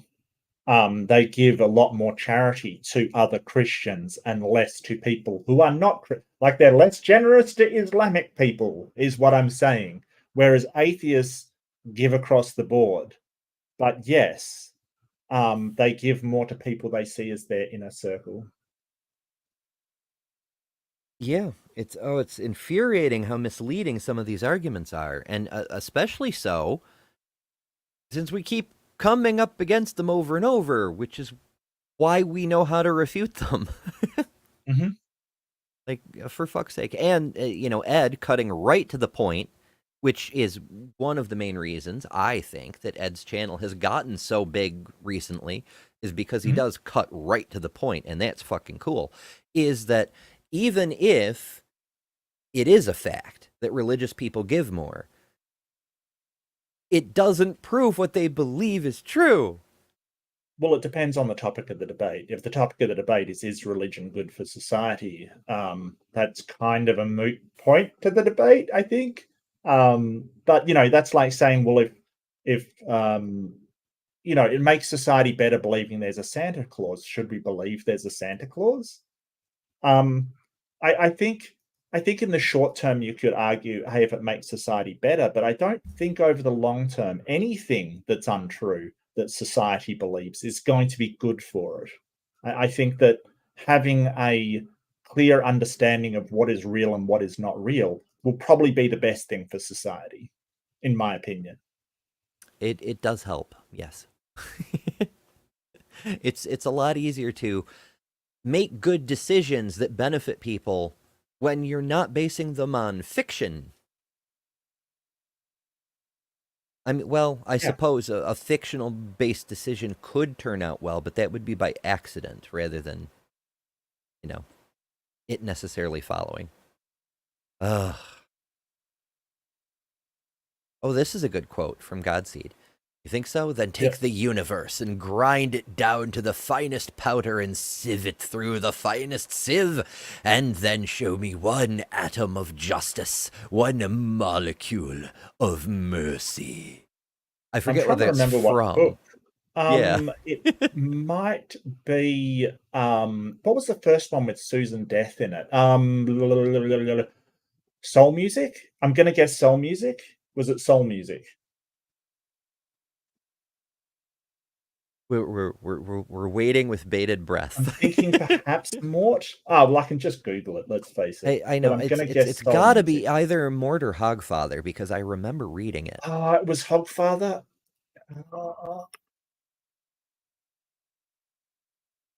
Sam Meredith says Hogfather. It was Hogfather. Yep, it was Hogfather. Yay. You're right. Yep. Yeah, I knew it was one he was talking to Susan Death. I do remember that, but I could not remember which one. We love us some Terry around here.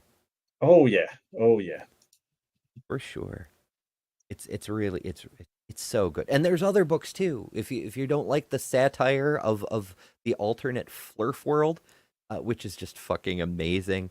That's where the parable about the boots, how it's more expensive to be poor, you've probably seen floating around on social media. That's where that comes from.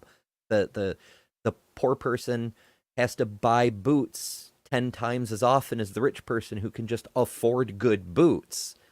And that's why it's more expensive to be poor. But there's very intelligent sort of, that was the Boots theory of economic inequality. It was very sort of very, very, what's the word I'm looking at? My brain is breaking down at the moment. Very observant. Perspicacious. My brain is breaking. Sorry. Yeah, same. It's it's getting a little late and my noggin isn't working quite as well. But he wrote a bunch of other books too, with Stephen Baxter called the Long Earth series, and it's really cool. If you like multiverse stuff, it's very cool. But there's a lot more of a different flavor of observations in there, mixed in with some cool sci-fi stuff and magic potatoes. I'll just leave that one hanging. By every indices that you can find of social goodness in America, religious people do more than non-religious people. Now you may say this is a coincidence. It just happens that way. But I don't believe it. And neither should you. And when I didn't say that Mr. Hitchens couldn't bring food to a hungry person, and I hope, I feel foolish even repeating this, but But I hope that all of you understood that that was a sort of sleight of hand, a rhetorical sleight of hand that he was pulling. What I said was that I'm not aware of communities, not bowling leagues, not reading clubs, not any other communities where you would find a family that was bereaved where for 3 years running and for many years into the future, they're going to get fed every weekend because they're part of a synagogue community or a church community or whatever. The question is not, can religious people do things that non-religious people can't do? Of course not. The question is, do they do things? And the answer is yes, again and again and again and again. You want to snap. It's semi-true. Non-religious people don't tithe, don't waste their Sundays singing nonsense to an invisible friend, don't, shit on people because their holy book told them to. Now, atheists will sometimes, if they're horrible people, shit on other people for being different in specific ways, but not because their holy book told them to. Because they don't have a holy book. Yeah. Hail Sagan. The soup kitchen in America, if you say we need volunteers in that soup kitchen next week, the odds are in almost any city in America, you're going to get religious people in far greater numbers. Church groups, all you have to do, every charity in Los Angeles plies me each week, please announce to your congregation that they should do this or they should do that. Why? Because they know that people who come more often to synagogue and more often to church not only live longer, have lower rates of divorce, have lower rates of depression, but they're more charitable, they volunteer more, they give blood more, on and on and on and on. They know this. So if we're talking about social utility, let's talk about social utility. If we're talking about intellectual respectability, a Pew Charitable Trust survey of the American Academy for the Advancement of Science found that more than half of all scientists believe in God. Now, if you want to say to me, okay, that means that a lot of scientists don't, yes, that's true. I'm not here tonight to convince you to believe in God. I'm actually here to convince you that the argument that religious people are bad and religion is benighted and God is stupid is an irresponsible and intellectually disreputable argument. Why? Now he wants to talk about being intellectually disreputable. After this case he's made tonight, and also the things he's arguing against are not the thing being argued. Why?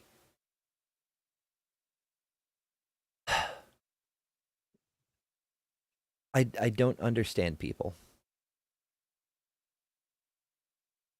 It's a much more complicated issue than that. And that you shouldn't be misled by the unbounded eloquence and wit of my opponents to believe that the fact that religious people do bad things mean religion is ipso facto bad. And all you have to do for evidence is look around you. I urge you, and I know nothing about the city of Rochester, I urge you to go to the soup kitchens and homeless shelters in Rochester and see whether the people who staff them are religious people. Some won't be, I have no doubt, but I'm going to bet that the vast majority will, and that most of them will be associated with churches, and that the people who do it believe they're doing God's work. In other words, that you do God's work when you do good, and when they do something wrong, they believe that what they're doing is not God's work and is against God's will. And that belief matters, and it changes lives. And it can change yours.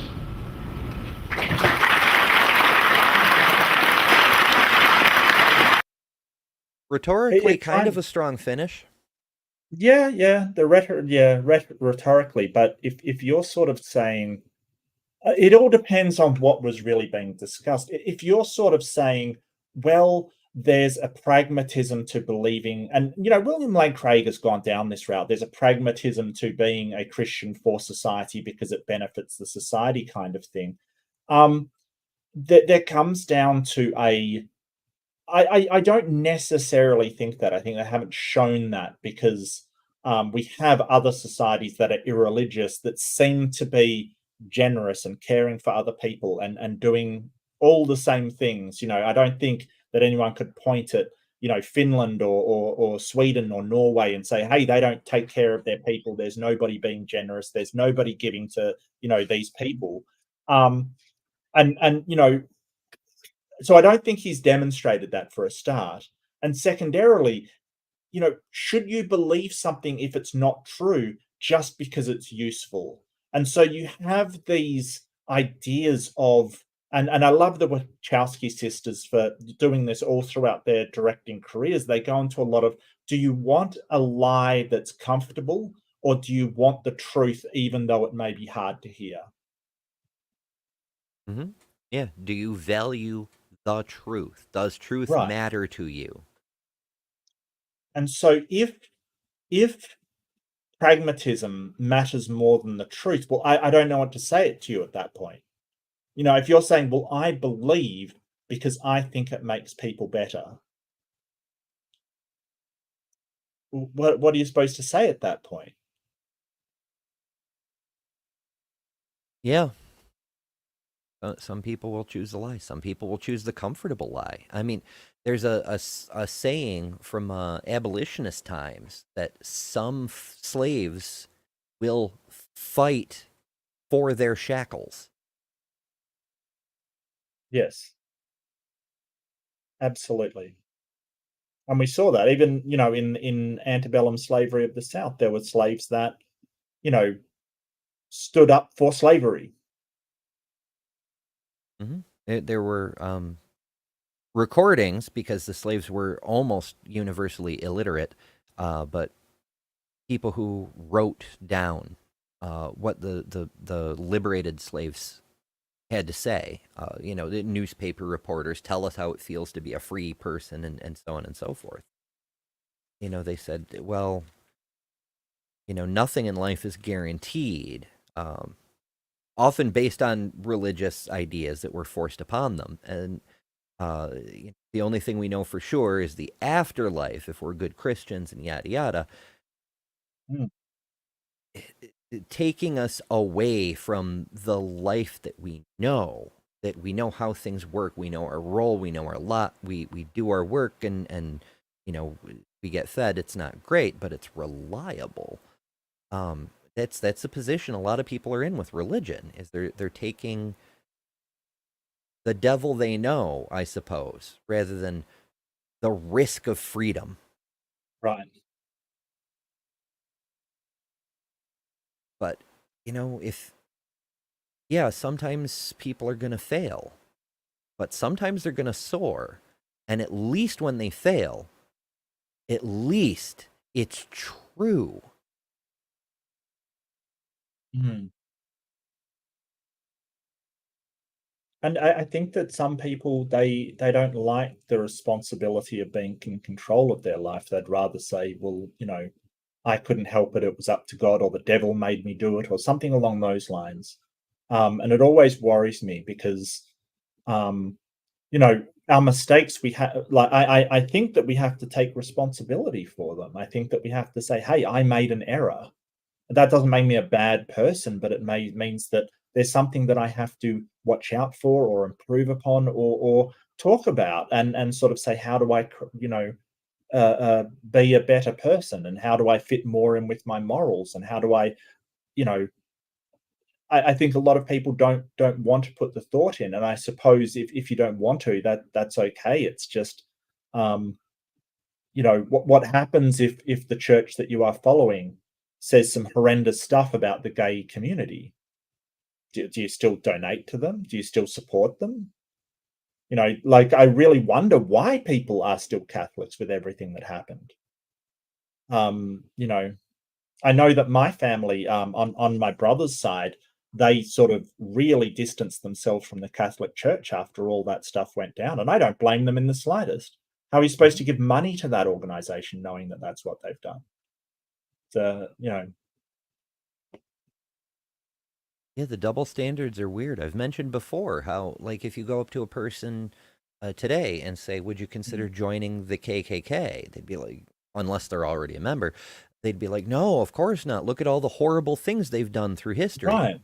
I say, and yet, what church are you a member of, What about the horrible things they've done throughout all of history? Like, for some reason, if it's in God's name, it gets a pass? Or several passes, especially in the case of the Catholics? Ay, ay, ay. All right, it looks like the head moderator guy is coming up to the podium. So there's still 9 minutes left. He may just be wrapping up housekeeping, but I don't know. It's a mystery. We'll find out together.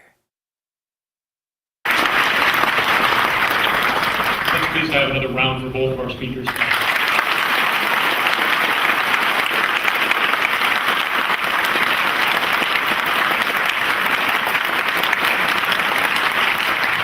At this point, gentlemen are kind enough to field questions from the audience. So again, we're going to have 2 microphones set up, one in front of each gentleman. So please proceed forward to whichever. Yeah, I think it's just speaker you'd Q&A. like to direct your question to. Yeah. I think it's just Q&A. And I don't even think it's all of it because there's only 9 minutes left. Right. Well, it may be a short Q&A. I don't know. It's possible. It's possible. But yeah, I think that does it for their arguments. So that's yes, the head moderator. Head moderator. Well, Oh, I need my someone to goodness. moderate my head. It's getting way out of control. Seriously, someone's got to, stem my ego in. Can I Oh please yeah, have a just head imagine when moderator? you do cross 2K, you'll Oh be yeah, I hit insufferable. 2K. I'll just be a monster. Yeah, absolutely. Absolutely. Oh, Oh, 5 dear. more people. Hopefully less by now. Oh my goodness. We're through. Well, and This if is sort of my thing. Is I'm always telling people to go subscribe to other things. While we're Subscribe at it, Amber. Yeah. subscribe to Maya Atkinson, because Bad Science Sunday is one of the best things on YouTube. And thank you, Maya. So good. So good. Tomorrow, tomorrow. Enjoyable I'm losing nonsense track of my is dates. how I would describe it. Very enjoyable nonsense. Absolutely. Maya's guests, along with Dr. Tapioca Weasel, the co-host who runs the physics for the show, are going to be Stephanie Helms and Bumblebee, who were both in chat here tonight. Should be a really cool show. Yeah, and I'll take the opportunity to plug my own thing. Before that, Jay Bundy will be over here. Because our favorite, not yet a convicted felon, creationist, Eric Hovind, has a new argument that will destroy evolution. So, of course, Jay Bundy, being an evolutionary biologist, seems like the natural choice to take a look at that. So it should be pretty cool. And my show will redirect you over to Maya's show. Assuming the show is posted before the stream starts, of course. And what have you got coming up, Mark?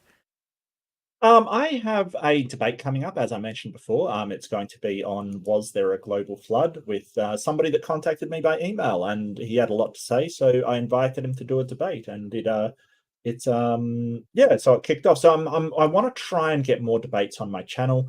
I want to find some moderators, and I have Jess, who's very good at the moment. Just people that can be neutral and sort of welcome people on. I think that I'm asking for debates from different outlets, and I'm not getting a lot. I don't know if I've scared people off or something. I have no idea. But if not, I will make my own debates with blackjack and hookers. So there you go.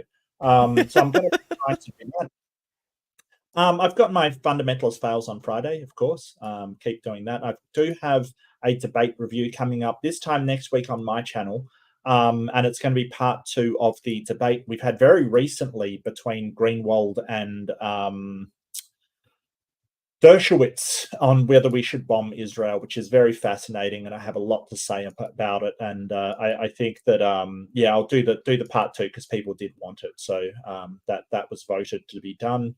And apart from that, I'm just taking it as it comes, appearing. I've got a couple of things to upload soon. Things are going well, but so close to 2,000, it's scary.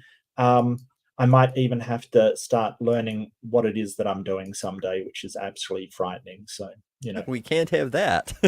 Right.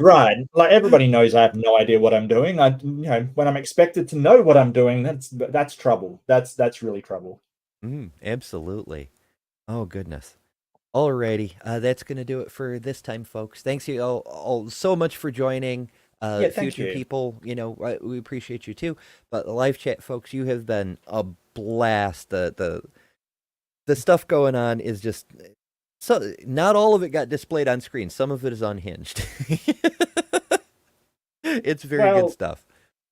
Most of it was unhinged. I don't know about some. Most of it. Okay. Yeah. Look, that's I was fair. in the chat. Unhinged is where I love to be. That's amazing. Yeah. No, that Well, chat as I was often fantastic. say, that's why we do live shows instead of just recording amongst ourselves. No question, it would go faster that way. But Oh, you got a super chat by Native I Atheist last minute. see. Sorry, I just thought Yeah. I'd point that out. Yeah, it's all good. It's all good. Native Atheist sends $10. Thank you so much. It says thanks for the stream. Thanks for coming. It's to hang out with you guys is why we do these, and it's great. So yeah. And I want to give a big thank you to the mods as well, who really they're the grease on the wheels. Let's face it. So yeah, thanks to the grease.